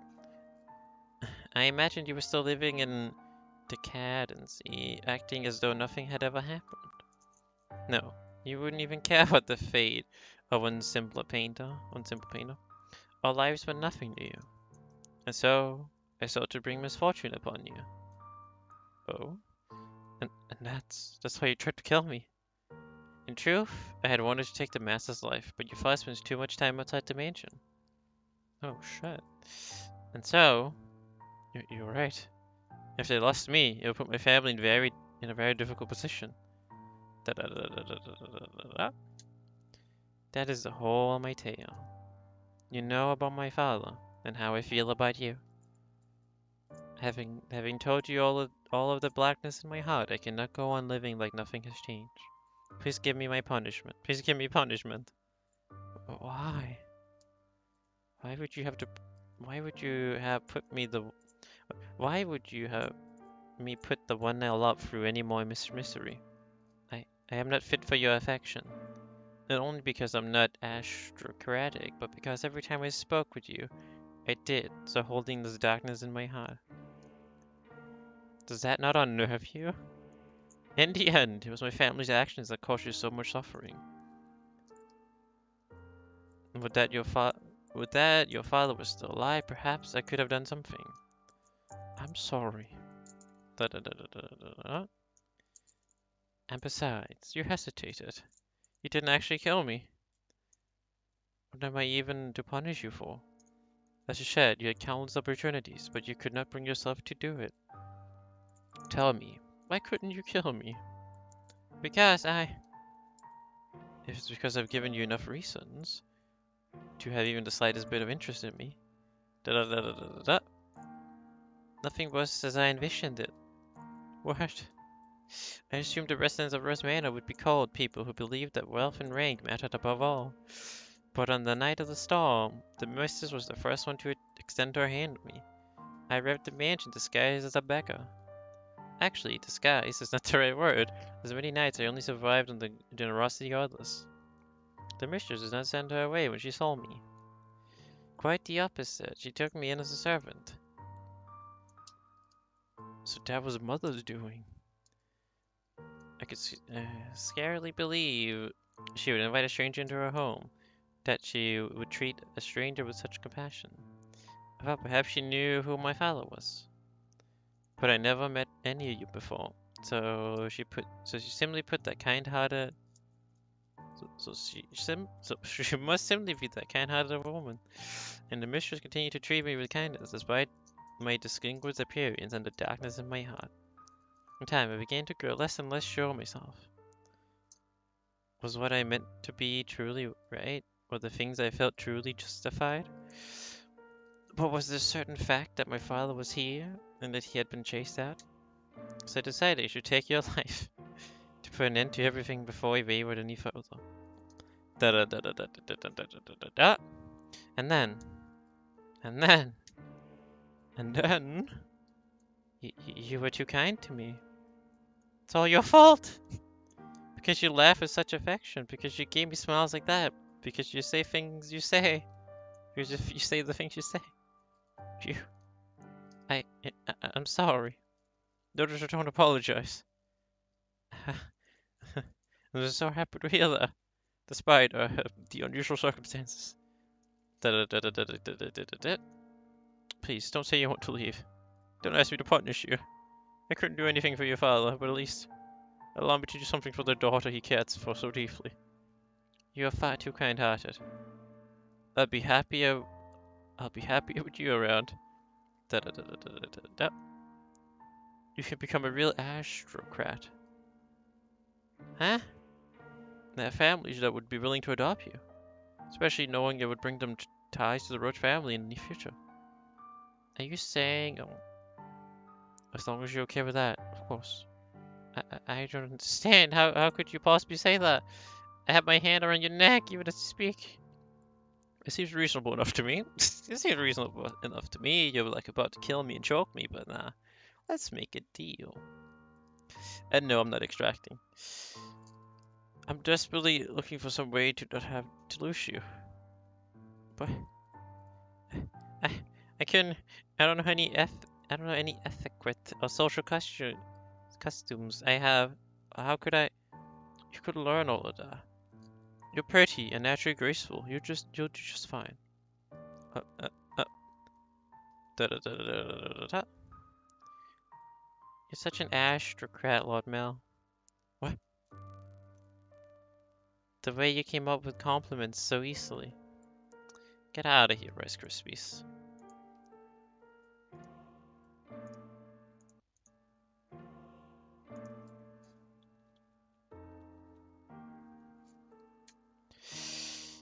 Only for you.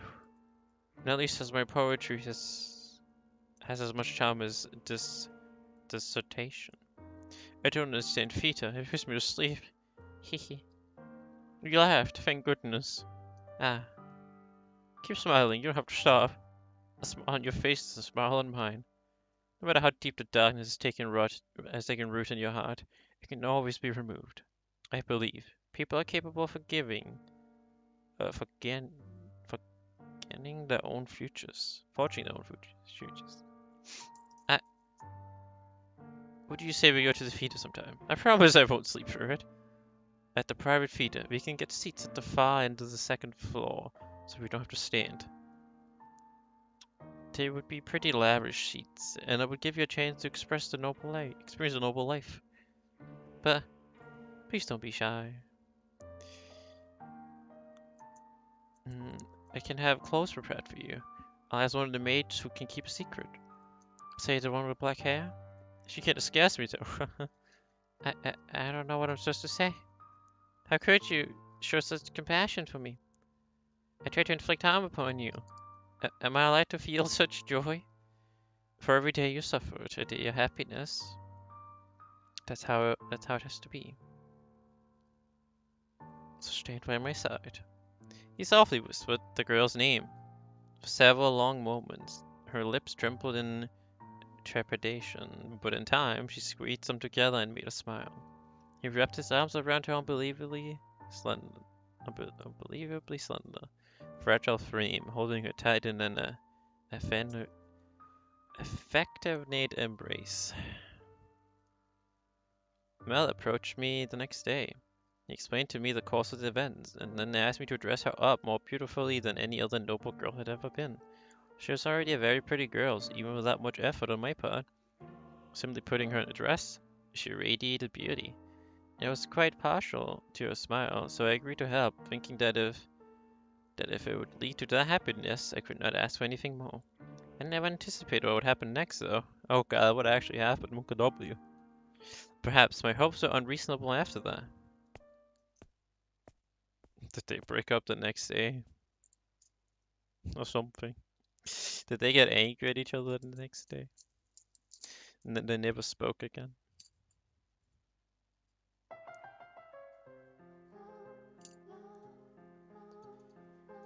Oh boy, what the feet on now?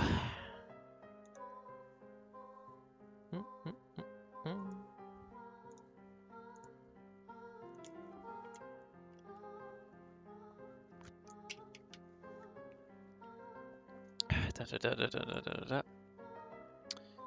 Arthur. Oh wait, what? Oh my god, is she actually gonna marry Arthur? No, no, Nelly, you like the fetus, don't look so cross. Nelly was out with a man other than her brother that evening. A rare sight indeed, and she was quite clearly in a foul mood. I will not stand for this. That she have to marry a man as disagreeable as Arthur. It's unthinkable. The young man at her side was Nelly's fiance, selected by her parents. On any other occasion, she would have snubbed an invitation from any other man who was not male. But she had little say in this matter. She was, for lack of a better word, forced to go out with him, and how furiously she had fought against it. She had shoved aside the Abigail, trying to fasten her corset, locked herself in her room, and sought for quite some time. It required the combined efforts of several of us to get her ready, and out the door for her date.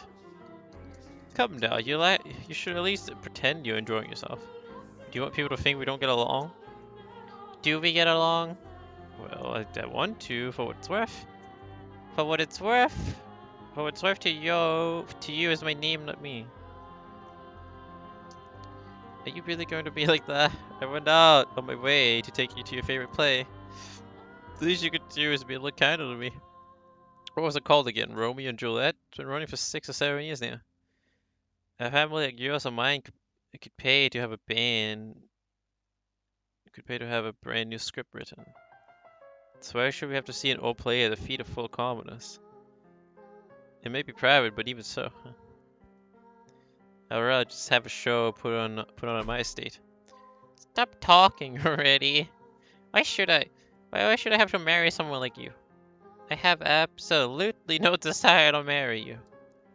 Whatever it takes, I will put a stop to this. I'll talk to Philo as many times as I must. Please don't make such a scene. It's shameful. To people around, remember, you represent your family. Besides, our families are highly strangers to one another. Try as you might, I doubt you can get rid of me. No matter what you say, you can't break this engagement. You don't. Your parents gave you too much freedom, and look at what a spoiled little girl you became because of it. Goodness, you're going to be quite the handful. I'll get off your high horse. No, you're the one on a high horse, Nelly. You're going to be my wife. You should at least put some effort into liking me. Exclamation mark. What happens when I take you to a social engagement and you act like this? It's shameful to both of us. It's coming from someone who used to call me Lady Nelly. What's your problem? When you choose to act like a lady, I'm glad you call you that again. Goodness gracious. Put yourself in my shoes for a second. I have to marry a bratty little girl because it will help my family. How dare you talk about me like that way? You're not a damn princess. Open your eyes. If you think talking to your father would get you out of this marriage, you're welcome to try. I don't let it happen though.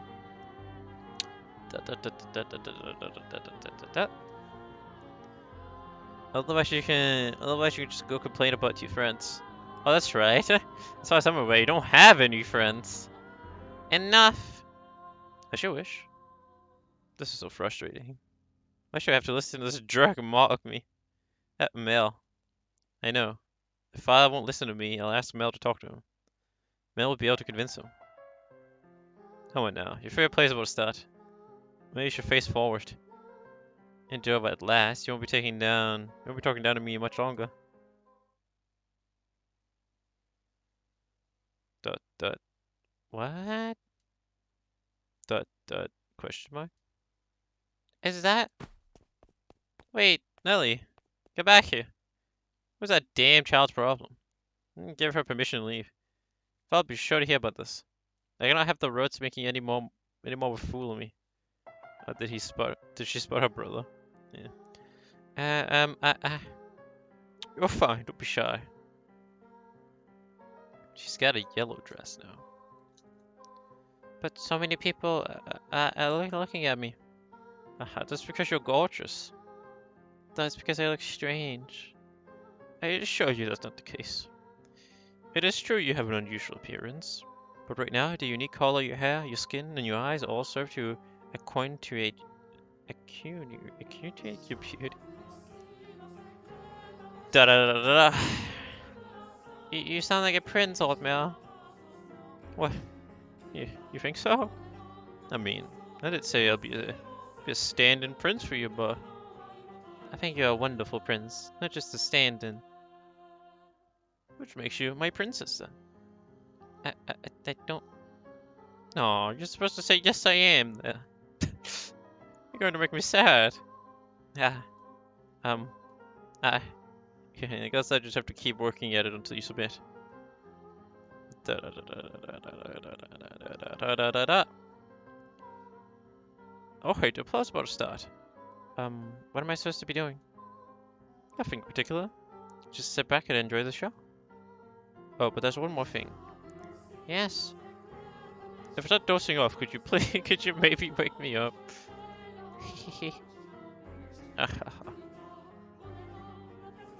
Ah! Question mark. Oh shit, Monka W. Oh, sister is here to throw a grenade at us. N what? Dearest Mel. Question mark. Oh, exclamation mark. Nelly? Dearest Mel, why are you... What are you doing here? I, I, I, I asked her to join me. It's nothing to get worked up over. It is. It absolutely is. How many times did I ask you to come with me and you wouldn't? You don't even like Vita, dearest Mel, and you bought her. You're right, I'm not especially fond of plays, but I wanted her to be able to see one. Why are you making such a big deal out of this, Nelly? She's not suitable for you. What? She isn't good enough for you. Why would you choose her? She's creepy and you have no idea where she came from. Don't talk about her like that, Nelly. But you don't even know who her family is. I do. What? Love Mel? That's fine. You just stay quiet. Like the other mates, she came from a respectable house. I looked into it. However, circumstances prevented me from telling you what house that is. No, you're lying. That can't be. She doesn't act like a lady. She lacks etiquette, and she probably can't even dance. What's for me to believe someone like her is from a good house? Enough already, Nelly. Mel yelled at me. You have my word. You don't have to worry about her. So please, stay out of this, Nelly. It isn't any of your business if I spend time with her, is it? But dearest Mel. You need to stop hanging all over me, Nelly, and find someone for... Wait. What are you doing at the feeder? Are you here alone? Huh?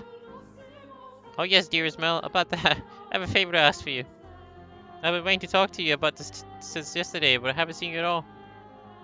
Sit down, Nelly. What is it? Father had me engaged without consulting me, and he picked Arthur, that disagreeable little... Oh, right, that, how are you doing? What? I heard it from Father. That reminds me, you didn't show up at breakfast this morning. I see now. It was because of your engagement. Dearest Emil, is that who you're here with today? In that case, you should get back to him, rather than waste any more time with us. You knew I didn't want to get married, Mel. So why? Why didn't you talk Father out of it? Because, it's your time, Nelly. If there's someone else you'd rather be with, then, well, you can try persuading Father, but... Yeah, you're the only prince for me, dearest Mel. And a prince always grants his prince's wishes. Doesn't he? I just want you to say you'll do that for me, dearest Mel. Lady Nelly, you stand out of this. It's all your fault. It's all because you showed up and played your little tricks on him. I warned you about this rat, dearest Mel. She's not suitable for... I told you I'd had enough already. Whoa! Did we slap her? Exclamation mark. How much longer are you going to continue acting like a child? I can deal with you being a spoiled little girl, but how dare you be so just derisive to someone else? Mel hit me! Lord Mel? That's the wrong voice, but oh well. Go on, the show's about to start. People are giving us dirty looks. We're trying to befraught it now. I'll apologize to him afterwards as well. You said you would always be by my side. That you would always be my prince. That time for make-believe was past, Nelly. Smash mark. No, I refuse to believe it. I will not have it. Nelly? My goodness, that girl. Are you not going to go after her, Love Mel? No, just let her go. The only place she has to go is home. I just wish she started acting like a little more like an adult. I imagine Lord Nelly simply. She what? Da, da, da, da, da, da, da, da. No, it wasn't my intention to get between you. Don't blame yourself. It's not your fault we had an argument. But you two are so close. Boss champ. Da, da, da, da, da, da, da, da, da, da, da, da. Thank you, just. Thank you for the da da da. Ugh, thank you for the da da da, Langret. Yeah, we're siblings, so we're close. We're nothing more. Da da da da da da da! Exclamation mark! Question mark! Oh my god! Da da da da da da da! Da da da da da! Exclamation mark! At hashtag dollar. I do care about Nelly, and I enjoy spending time with her, but she's my sister, nothing more. Anyway, sorry for making such a scene. No, I imagine she left her betrothed behind without saying anything, so I'm going to apologize to him. We have to keep up appearances. Stay here, I'll be right back. Very well.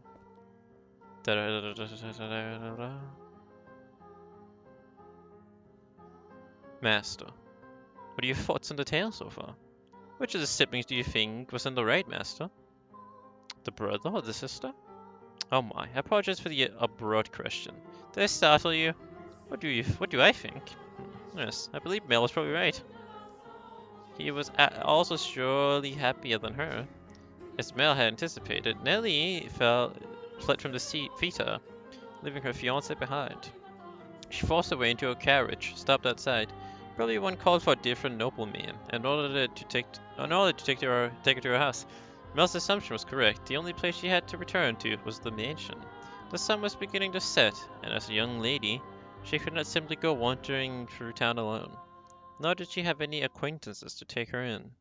Her world was, in essence, composed of two elements, her brother and the Rose Garden. They were the light of her life at Rose Manor. She lived a very isolated existence. Ha! Ha! God, I'm already out of water again. Well, after this sip, I'll be out of water. There you go, now I'm out of water. Again. Ha! Ha! When she escaped back home, Nellie went straight to her room, locked the door, and began sobbing. The waves of her sorrow came crashing effortlessly over the leaves. Tears steamed through the cracked walls of the dames, blocking her tear ducts. Why? Why? Why won't you help me, Mel? Why won't you take my side? The decor in her room appeared blurry through the damned eyes. Memories of the day she had it redecorated played back in her mind with crystal clarity. She told me she had no feelings for you. Jesus Christ. That liar! That liar! She let her emotions run wild. The breaking glass craftwork, silver plates designed by famous foreign artisans, flower vases, all sorts of things.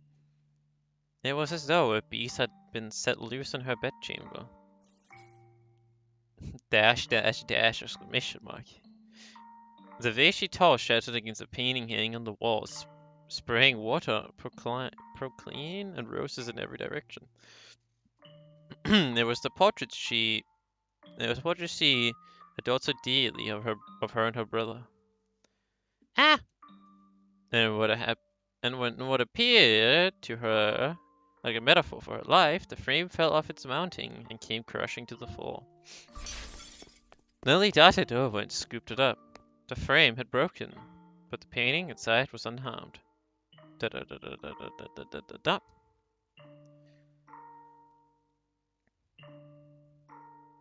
The two smiling children were still the very image of happiness. Inseparable siblings gently holding one another's hand. My princess is no more! Though in her present state of mind, the image of happiness brought her nothing but misery. And the worse she felt, the more frustrated she grew at the smiling girl and kind boy of her past. The princess is no more either. You're not a princess anymore, Nellie. Some other woman has taken your place. I trusted you, Belle. I believe you would always be there for me. Da, da, da, da. This painting. It's nothing but a lie. It's not the real Mel. That's not the real me. It's all a big fat lie. A lie. Wah. I wish this painting never existed. That it was never made. That I never had a brother. Okay, she's ripping it apart. Monka W. This painting. This painting. Ha! Ha! In a fit of emotional distress, she scratched feverishly at the painting she once considered precious. She put more force into her fingers than she, or perhaps anyone, might have imagined she could. Flakes of paint began falling off the canvas, and in time, she noticed something peculiar. Yeah, I think you might, I think you might need new glasses. I might need to clean them. It's a little blurry. Maybe time to clean the screen. It's time to clean the monitor. The monitor's getting blurry. Huh? What? Is this writing? Something's hidden beneath the paint. Just a little more. Just a little more. A date? Why would that be hidden? What could it be for? Completed. Completed. May. Oh my. 1587. 1587. She read aloud the faded, scratched up handwriting, and after staring blankly at the text for some time, the color in her face began to drain. What is this? How could this have been painted 16 years ago? I wasn't even born yet then, and Mel would have just been a baby. Is this not me? Is this not Mel? Oh shit, are these two different kids? Plot twist. It wasn't even them this whole time. There's still more writing! Urged on by her rapidly pounding heart, Nelly furiously scratched away at the painting. Yeah, Mocha W. What the fuck? There's not even them in the picture. Even as her clean pink fingernails were soiled with fragments of paint and blood, she did not stop. Exclamation mark. She was so overwhelmed by trepidation that she could not stop. She had a horrible premonition that something was about to happen. Something indescribable, incomprehensible. This is how I envision your son and our unborn daughter might look several years from now. Your son and our unborn daughter. So this was a painting of the future. Then it really is of me and Mel. Oh. No. Use your head, stupid! I'm only 14. 16 years ago, I would not have been inside Mother. But then who is this? Who's that holding Mel's hand? Who is that with my brother? More. Has to be more. Ah! Ow! I found it. There's more writing. I have to know. What this is? Calm down, Nilly. It's nothing to get worked up over. I'm sure it's nothing. Calm down and read. There's nothing to worry about. If our unborn child. This is what the writing on the painting said. If our unborn child does not have your hair color, then you will probably not be able to take her in as your own. I will be punished and my life made miserable. And so I pray that this child might have flaxen hair. Oh. Though, is it a sin to wish she was her? Wait. Though, is it a sin to wish she has in her a trace of me? I do hope it is a girl.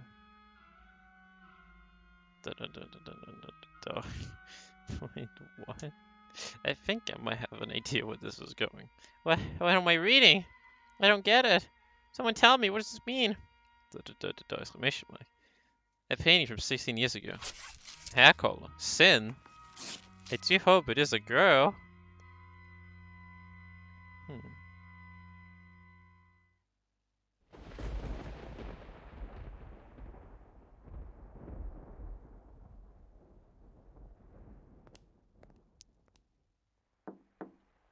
Yes.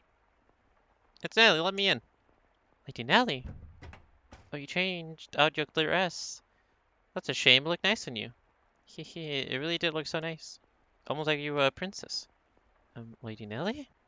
Say, I've got a question for you, do you mind? By all means. What color hair did your father have? I beg your pardon? Did you not hear me?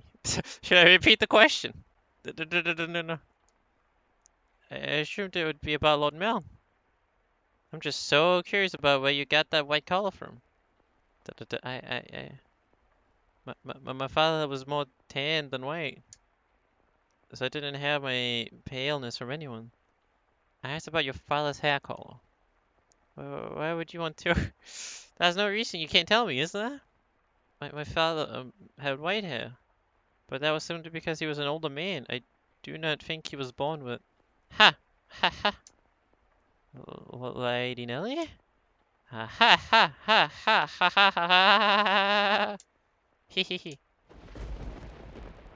Oh god, the Rice Krispies. Question mark, exclamation mark.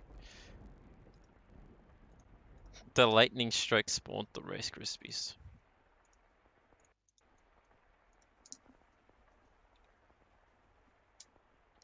Hey, guess what? I figured it out. I figured it out. I figured it all out. Hehehe, ha ha ha ha ha. And it was so simple. That's only one difference between you and me. The thing that Mel fell for is. Wait, what? Is she gonna kill her? She has a fucking knife? Oh my god. She switched out the knife for the grenade. Oh, she switched out the navel for a knife. Wait a minute. Why do you have those? No, stay back. Oh?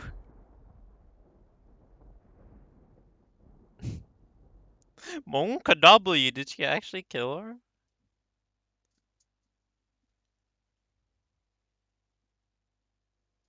Ah, we have finally reached this point of the tale, Master. If your memory has been refreshed, then we can return to the mansion immediately. Very well then. If you insist, Master, we shall proceed with the story. It was a stormy night, much like the one the red-haired girl had first arrived on. There was quite a crypt in the mansion. There's quite a crypt in the mansion, and a single light visible in the halls. The house sat and waited for the sun to peek out over the horizon. The darkness is, generally speaking, something that rushes by like a gust of wind as we sleep. The flaxen-haired young man to lay in bed, pale blue moonlight was sporadically streaming through the gaps in his drawn velvet curtains as he attempted to submit to slumber. He was having difficulty drifting off, but as time trickled onward, he drew closer and closer to the arms of Morpheus. Almost done with the game this year? I'd be really surprised. I hope oh fuck, I forgot. I gotta get more water because I'm already out.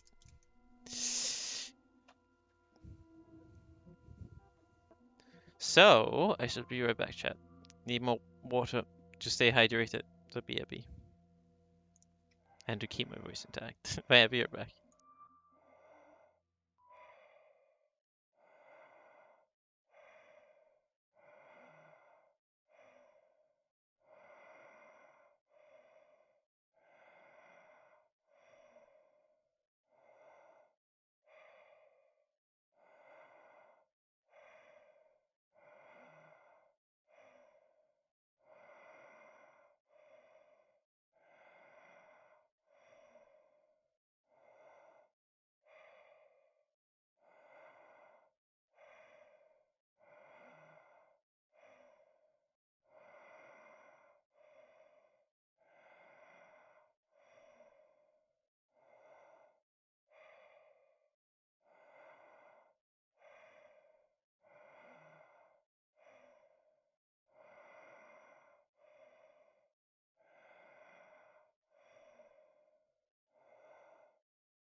hey, I am back.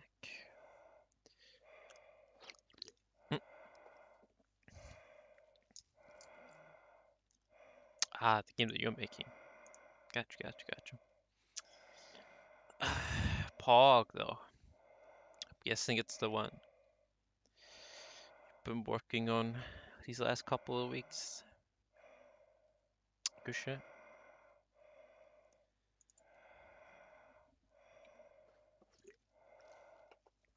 Ah, god damn. I knew I thought we were only going to play this for like 4 hours. Because I don't want to read too much. Kinda want to spam my voice and save it if possible. But I think we'll just play for a little bit more because it's kind of getting spicy. It's getting spicy, the story.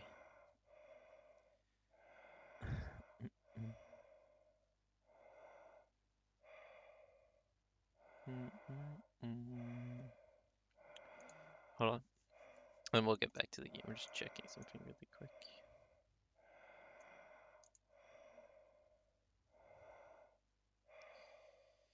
No, I'm not extracting it yet.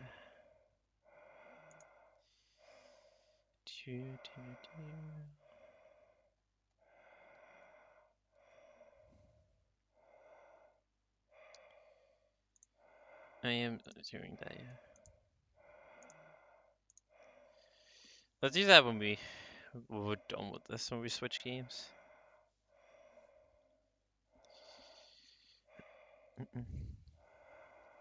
So, let's return to the game. There you go.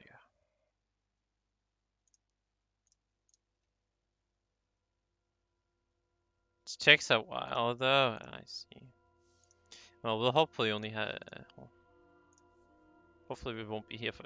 Like, we won't be here for another hour at least in this game. Hope we switch soon. And then just chill with the game while the thing is extracting. As long as it doesn't take like 7 hours, then we should be fine. The extraction.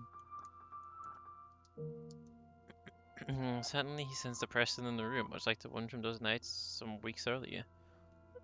There's someone there.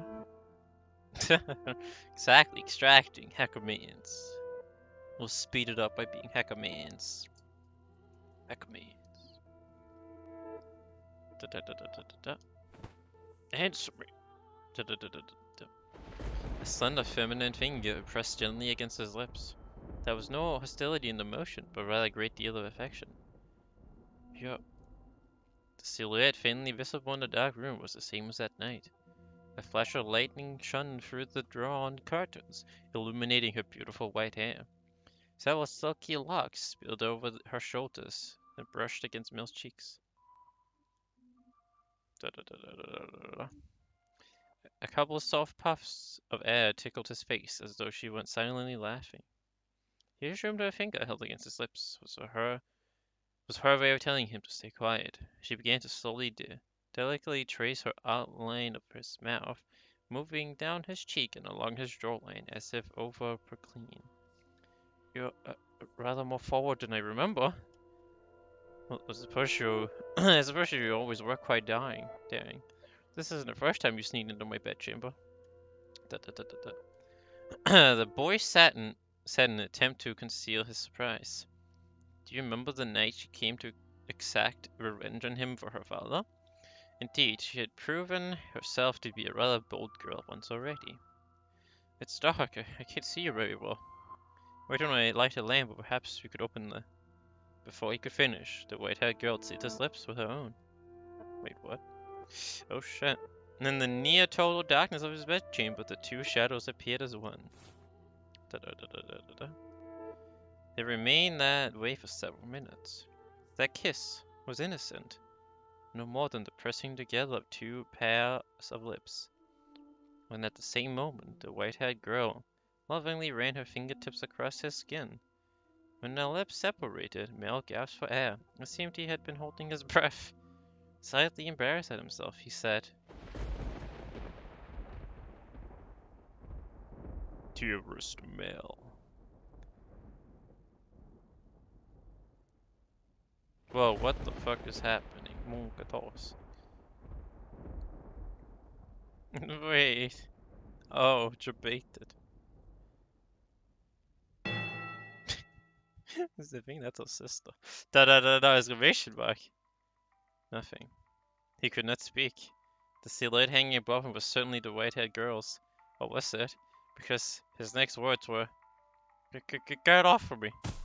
He reflectively shoved the girl, straddling him aside. She rolled off the bed, landing on the cold floor, but slowly, gradually, she crawled her way back toward him. That wasn't very nice. Relieved of darkness, she slowly lifted her head, and then there was another flash of lightning. The heavy fabric of the curtains rustled, both saw lights screaming between the gaps.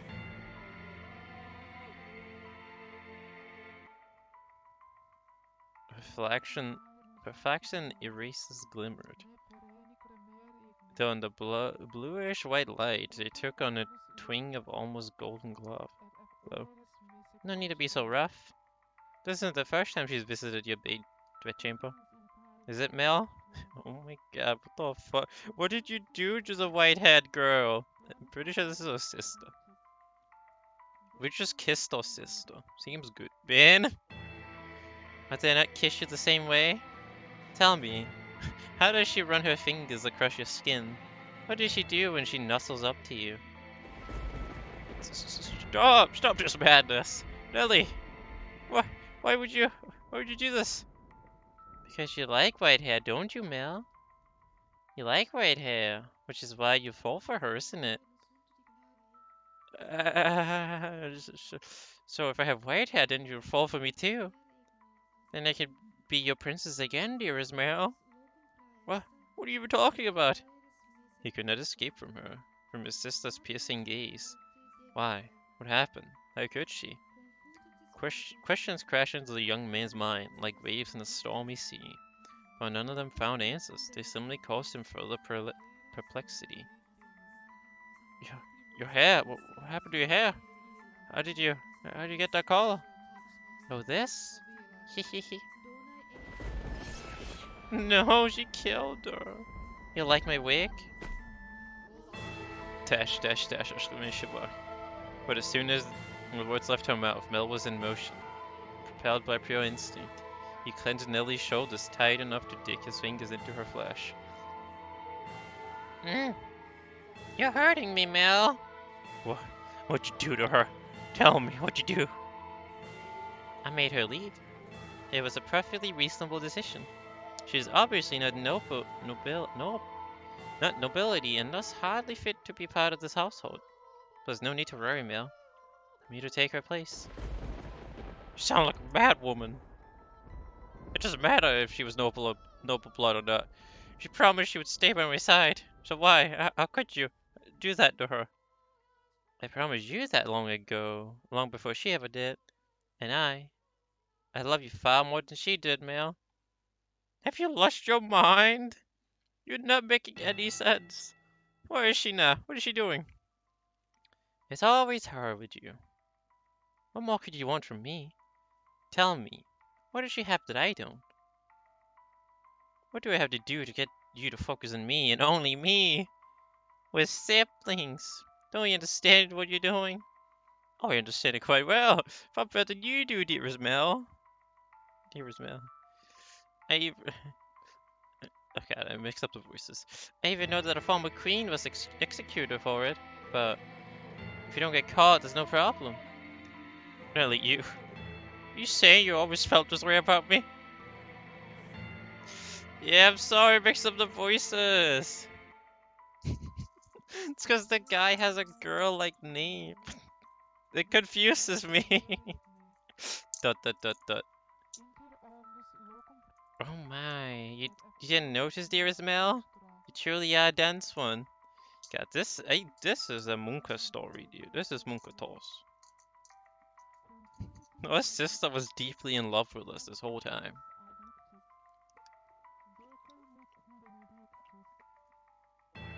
Oh my god, I have to say the dot differently for each character as well. How the hell? How do you even do that? Dot. Like that. I guess romance just isn't your strong suit. But you've noticed now, haven't you? You know exactly how I feel about you, right? Quit it, Hey, enough, don't say anything else. Stop. Stop having these insane feelings for me. Why does she look all crazy now? Well, because she simply went insane. That other girl with the white hair, this is not her, this is her sister. The girl with the white hair, her sister killed her, because she was jealous. Because, yeah. Because her sister was like, the white-haired girl took us away from her sister. So then she gets jealous, and now her sister killed the white-haired girl, cut her hair off, and made it into a wig that she's wearing right now. And now she just kissed us while we were sleeping. Because she is deeply in love with us, her sister. Really, Munka W.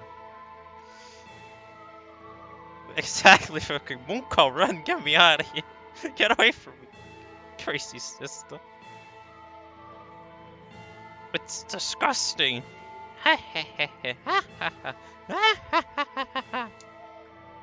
What are you laughing about? Poor Mel. Contending your complete ignorance. Alright, I'll tell you everything. Mel, you. What? Can only love blood-related women. Huh? His cackling sister appeared to him like some kind of inhumane life form. Her actions and incomprehensible exclamations slowly drained him of his strength. What kind of deranged nonsense is that? I love her. She's your sister, Mel. Oh. Da da da da da. Ha ha ha ha. Very funny. How far out of your mind have you gone, Nelly? Oh, poor Mel. Do you honestly know nothing? Say, that her father was a painter. He painted pictures for a living. What of it? Oh my god. What a twist. What is the story? I think you see where this is going. For a time, her father painted for our family. You've seen the pictures before, dearest Mel. The one hanging in my room, of the two of us. That was painted by her father. He did a good job, didn't he? I kept asking and asking until you finally agreed to hold my hand. And how did you feel about that? You were rather embarrassed, weren't you? Do you remember that day, dearest Mel? Hehehe. You couldn't possibly remember it. But there's a chance you might remember this. Before we moved to this mansion, we had a painter with white hair. I don't remember any such thing. He was long ago. A painter in service of the Rhodes family. But that painter did something very, very bad, and because of that, he couldn't remain a part of our household. Do you know what he did, Mel? He lay with Mother. Oh my fucking god, this fucking story. My father was chased from your house. If the child had been born with flaxen hair, then the painter would not have been thrown out. The baby would have been accepted as a part of the family. But that wasn't how it turned out. The child had white hair. She didn't look at all like she carried the Rhodes family blood. But Mother had me. Hehehe. That I'm here is all the proof you need.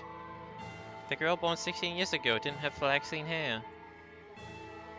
Up until his last breath, he was only ever concerned about me. He held me in his arms and ran his hands through my hair, an apologetic look in his face. You're talking total nonsense. What proof do you have? If you want to see it, I'll gladly show you. The artist left a message in the painting in my room. Tell me, am I truly wrong? What did that girl tell you? You're lying, Morgan. What part of it is a lie, Mel? Everything I'm telling you is the truth. What Why don't you go ask Mother? I'm sure she would throw quite the fit. Why my mother wouldn't. The mistress did not send me away when she saw me. Oh, quite the opposite. Oh my god, what a twist. What the fuck? So that white-haired girl was also a sister this whole time. So from the... Oh my god. All this is fun. We were deeply in love with our other sister. Meanwhile, this sister was deeply in love with us. What the hell is this story? What is happening? It never made sense to me. Why would she hire a maid she knew nothing about? Someone who just showed up at the door one day. And when I asked Mother to make her my maid, she stubbornly refused. From a good house, don't make me laugh. If she were really nobility, she would have given us her name. But Mother was so desperate to cover up her mistake. Doesn't make any sense. That makes total sense, honestly. I don't believe a word you're saying. It couldn't possibly be true. Wouldn't it be nice if you could just bury your head in the sand? But Mel, fighting is... Oh, wait, hold on. I think Scooby's here.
There you go, Hina. Yes. The Lord was indeed knocking on the door.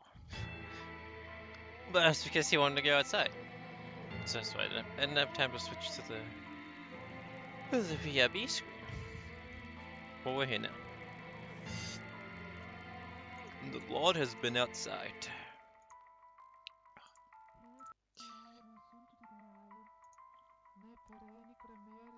Okay. Continue. Hiding ignorance is a sin. No! I refuse to believe it. No chance in hell. You just don't understand anything. How I feel. How much I've suffered. Do you have any idea how long I've loved you? Knowing that you would never accept my affection? But then, fancy that. You fell in love with your half-sister. Then I should qualify for your lover too. Shouldn't I, Mel? Actual voice acting. The laugh. Stop it! Enough! Shut your mouth! No, another word.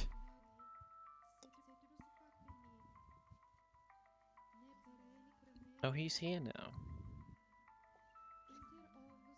Scooby, his people arrived in the room. I don't believe any of this. Mel! Ah ha ha ha ha ha. I know you'll never love me. I know there's nowhere for me to run. Say, when we were kids, was that really me? Was I really by your side, Mel? If that painting tells the whole truth, I was never once. Did I get to be your princess? Not even once. Never even once. What about that? Oh my. Dearest Mel, everyone just loves to dote on me. They're always telling me how pretty I am. Mother does, father does, and all the mates do too. I could do anything I want. So for me, acting like a spoiled child is the only form of rebellion I have. I don't have the kind of freedom you do, Mel. I'm just a doll for the family to play with. When they have visitors, it's only ever for show. So if it's not my fault that I don't have friends, dearest Mel, you're the only one who's ever cared about me more than anything in the world. Dearest Mel, I always knew how I would react if you fell in love with me. I would cry my eyes out. I would envy her to death. I would get angry as a bull. But eventually, I would have given up. I knew I would never have it in my way after all. That my feelings would never bear fruit. So why did she have to be your sister? Tell me, why?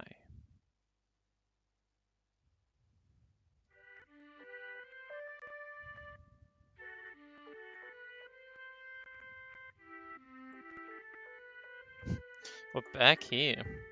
Oh, dearest Mel, here you are reading against such hard books. Your eyes will go bad if you spend too long staring at pages. That'll be fine, Lily. It's not like I'm reading 24 hours a day. No, it's not good enough. If your eye goes bad, dearest Mel, you won't be able to see me anymore. Ah ha ha ha, you worry too much. I can see you fine and well, my princess. Your hair glimmering like the sun in your beautiful smile. I can see you clear as day, and I'll never change. He. Plus, the skies are clear today, so you're even more radiant than usual. You know, this is my favorite season. Winter's cold and there's so much rain, I can't stand it. But as it gets closer to my birthday, the clouds go away, and I just adore the sun. Ah yes, it's almost your birthday, isn't it? Have you decided what you're going to ask Father for? Not yet. I want pretty dolls and shoes with sparkling gems. The picture's slowly fading. And I also want a pretty dress like the one Mother wears. Haha. A list that long is asking a bit much, even for Father. But dearest Mel, I already have what I want the most. So the truth is, as long as I have that, I don't need anything else. Oh, and what would that be? The hairpin they bought for you the other day? Or maybe the song they had written for you last year? None of that, dearest Mel. Huh. Then what would it be? Now I'm really curious. What is it that's so valuable to you? Oh, okay, look at the background. That's a secret. You also have so many secrets. I just don't know what to do. Hehehe. Da da da da da da da da. Say, dearest Mel, would you run your fingers through my hair? Just for a little bit?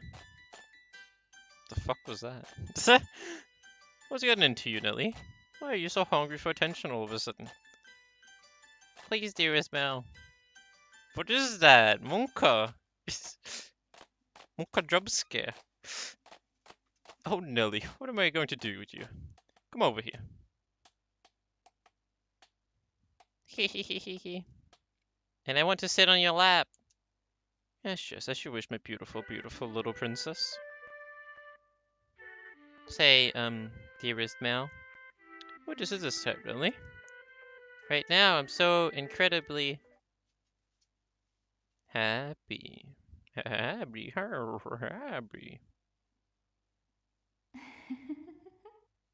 Wonka double, you crazy woman laugh. Oh, and out of curiosity, who was it that you really cared so much about?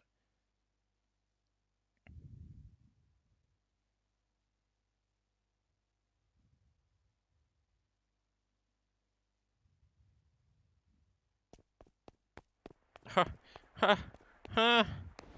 In a fevered frenzy, Mill fled from the mansion. Even in early summer, the night was cold. And to make matters worse, raindrops polluted him from head to toe.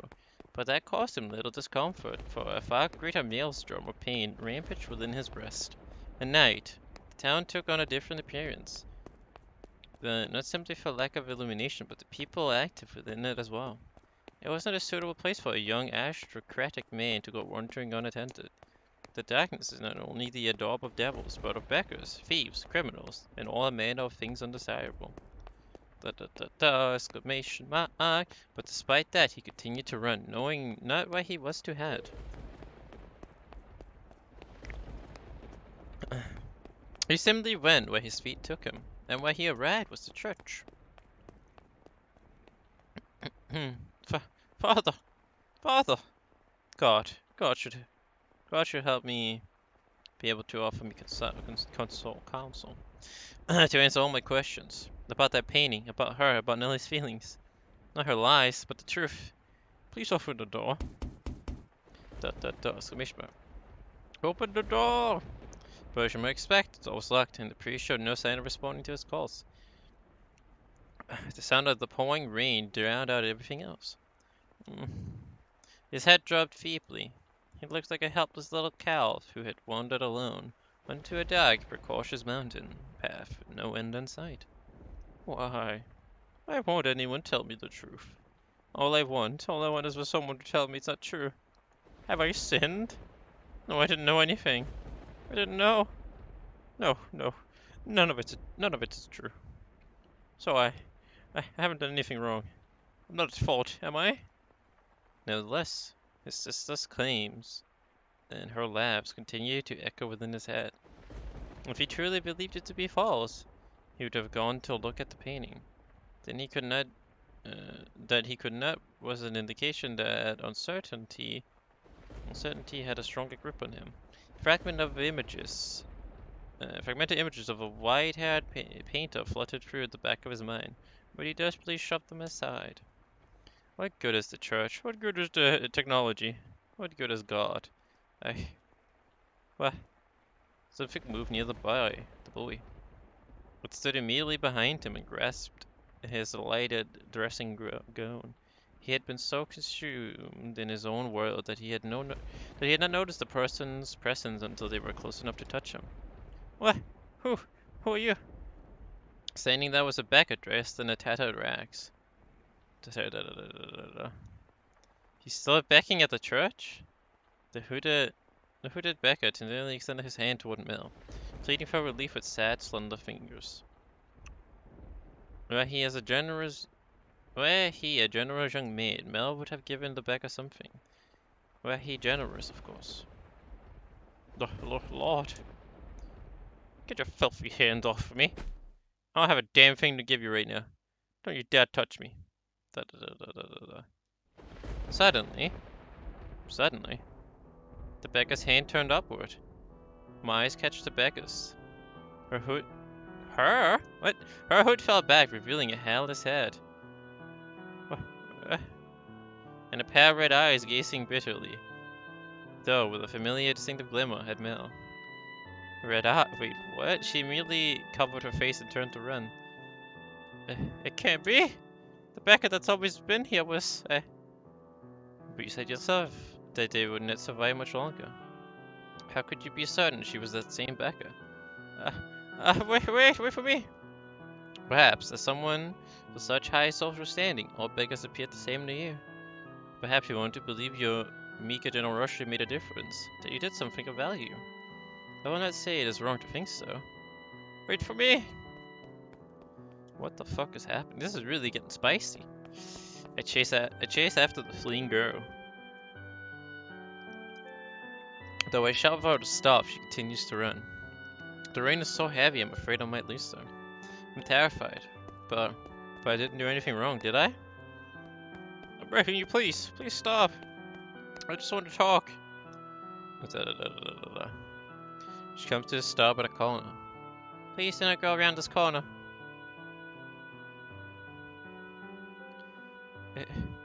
It's you, isn't it? I don't know. I'm sorry. Oh, so she didn't kill her. She only cut her half. Why are you apologizing? What I said back then was terrible, and for that I'm truly sorry. I didn't realize it was you. Please come back to me. If you're concerned about social status, I'll figure something out. And Nellie's getting married off soon enough. Oh yes, Nellie. Nellie did something horrible things to you. She's lost her mind. She's talking nonsense. Don't worry, she'll be out of the picture soon enough. I'll make sure you're safe. Say something, please. Are you angry? You're angry, aren't you? I'm not angry at you. I'm not. Did you know everything? Did you come to a house of where everything? What? Did you? Tell me, please. The priest isn't around and everything Nellie says is a lie. You're the only one who will tell me it's not true. What are you? A relationship. I don't understand what you're saying. I see. You don't know. You don't know. It's for the best.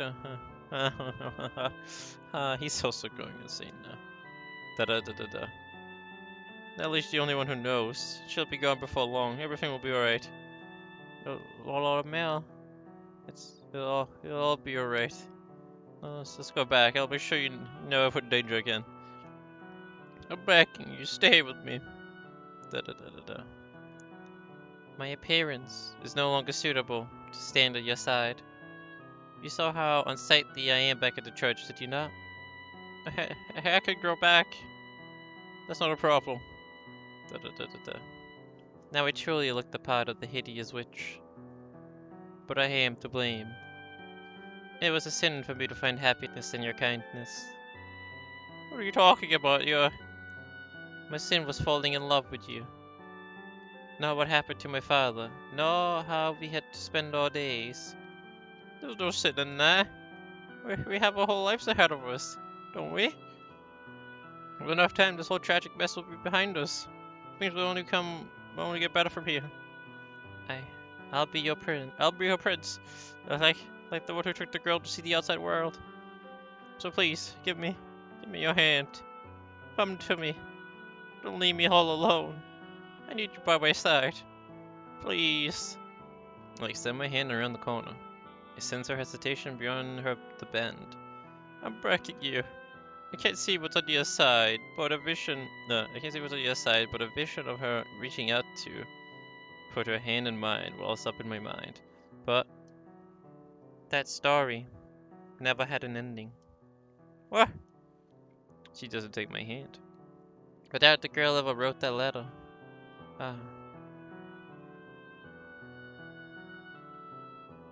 She's not there when I turn the corner. Why? How did things end up like this? Where did I go wrong? Oh God.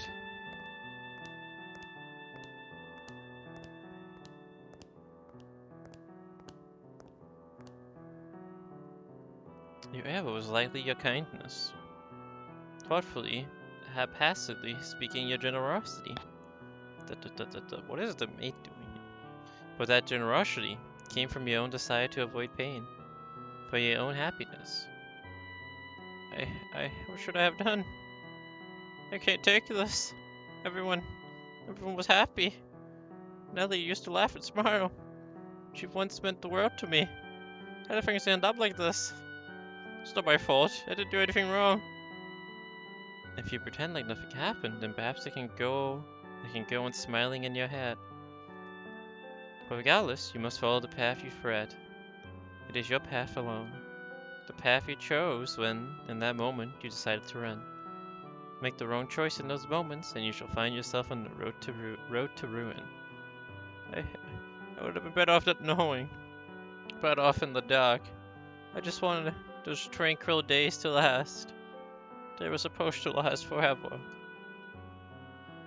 At some point, your childhood must come to an end. And that ending may not be the one you anticipated.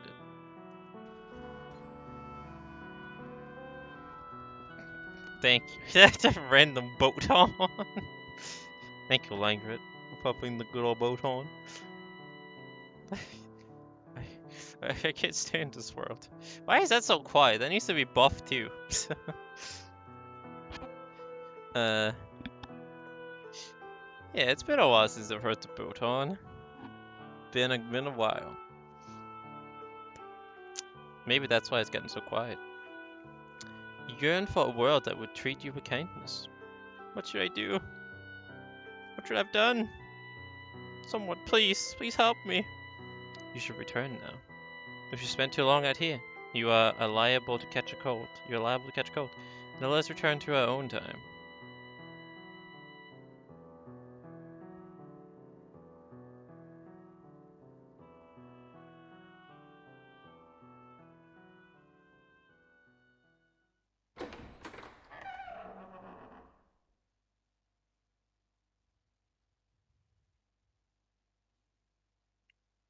The graceful young man faded into the distance, and the creep double doors clackled shut. Throughout the shattered glass, you could see only the ruins of a garden, not a single rose growing within. You had inevitably returned from the past. In the garden, each grew taller than people. You found it difficult to look at. A wolf howled in the distance. The children, the sea of roses, and the white-haired girl were nowhere to be found.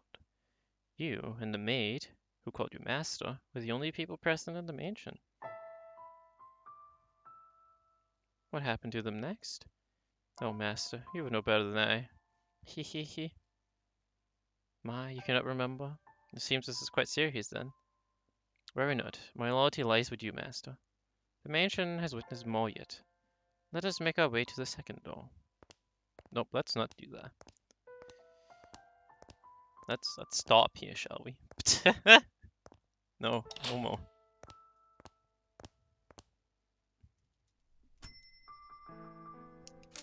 Return the title.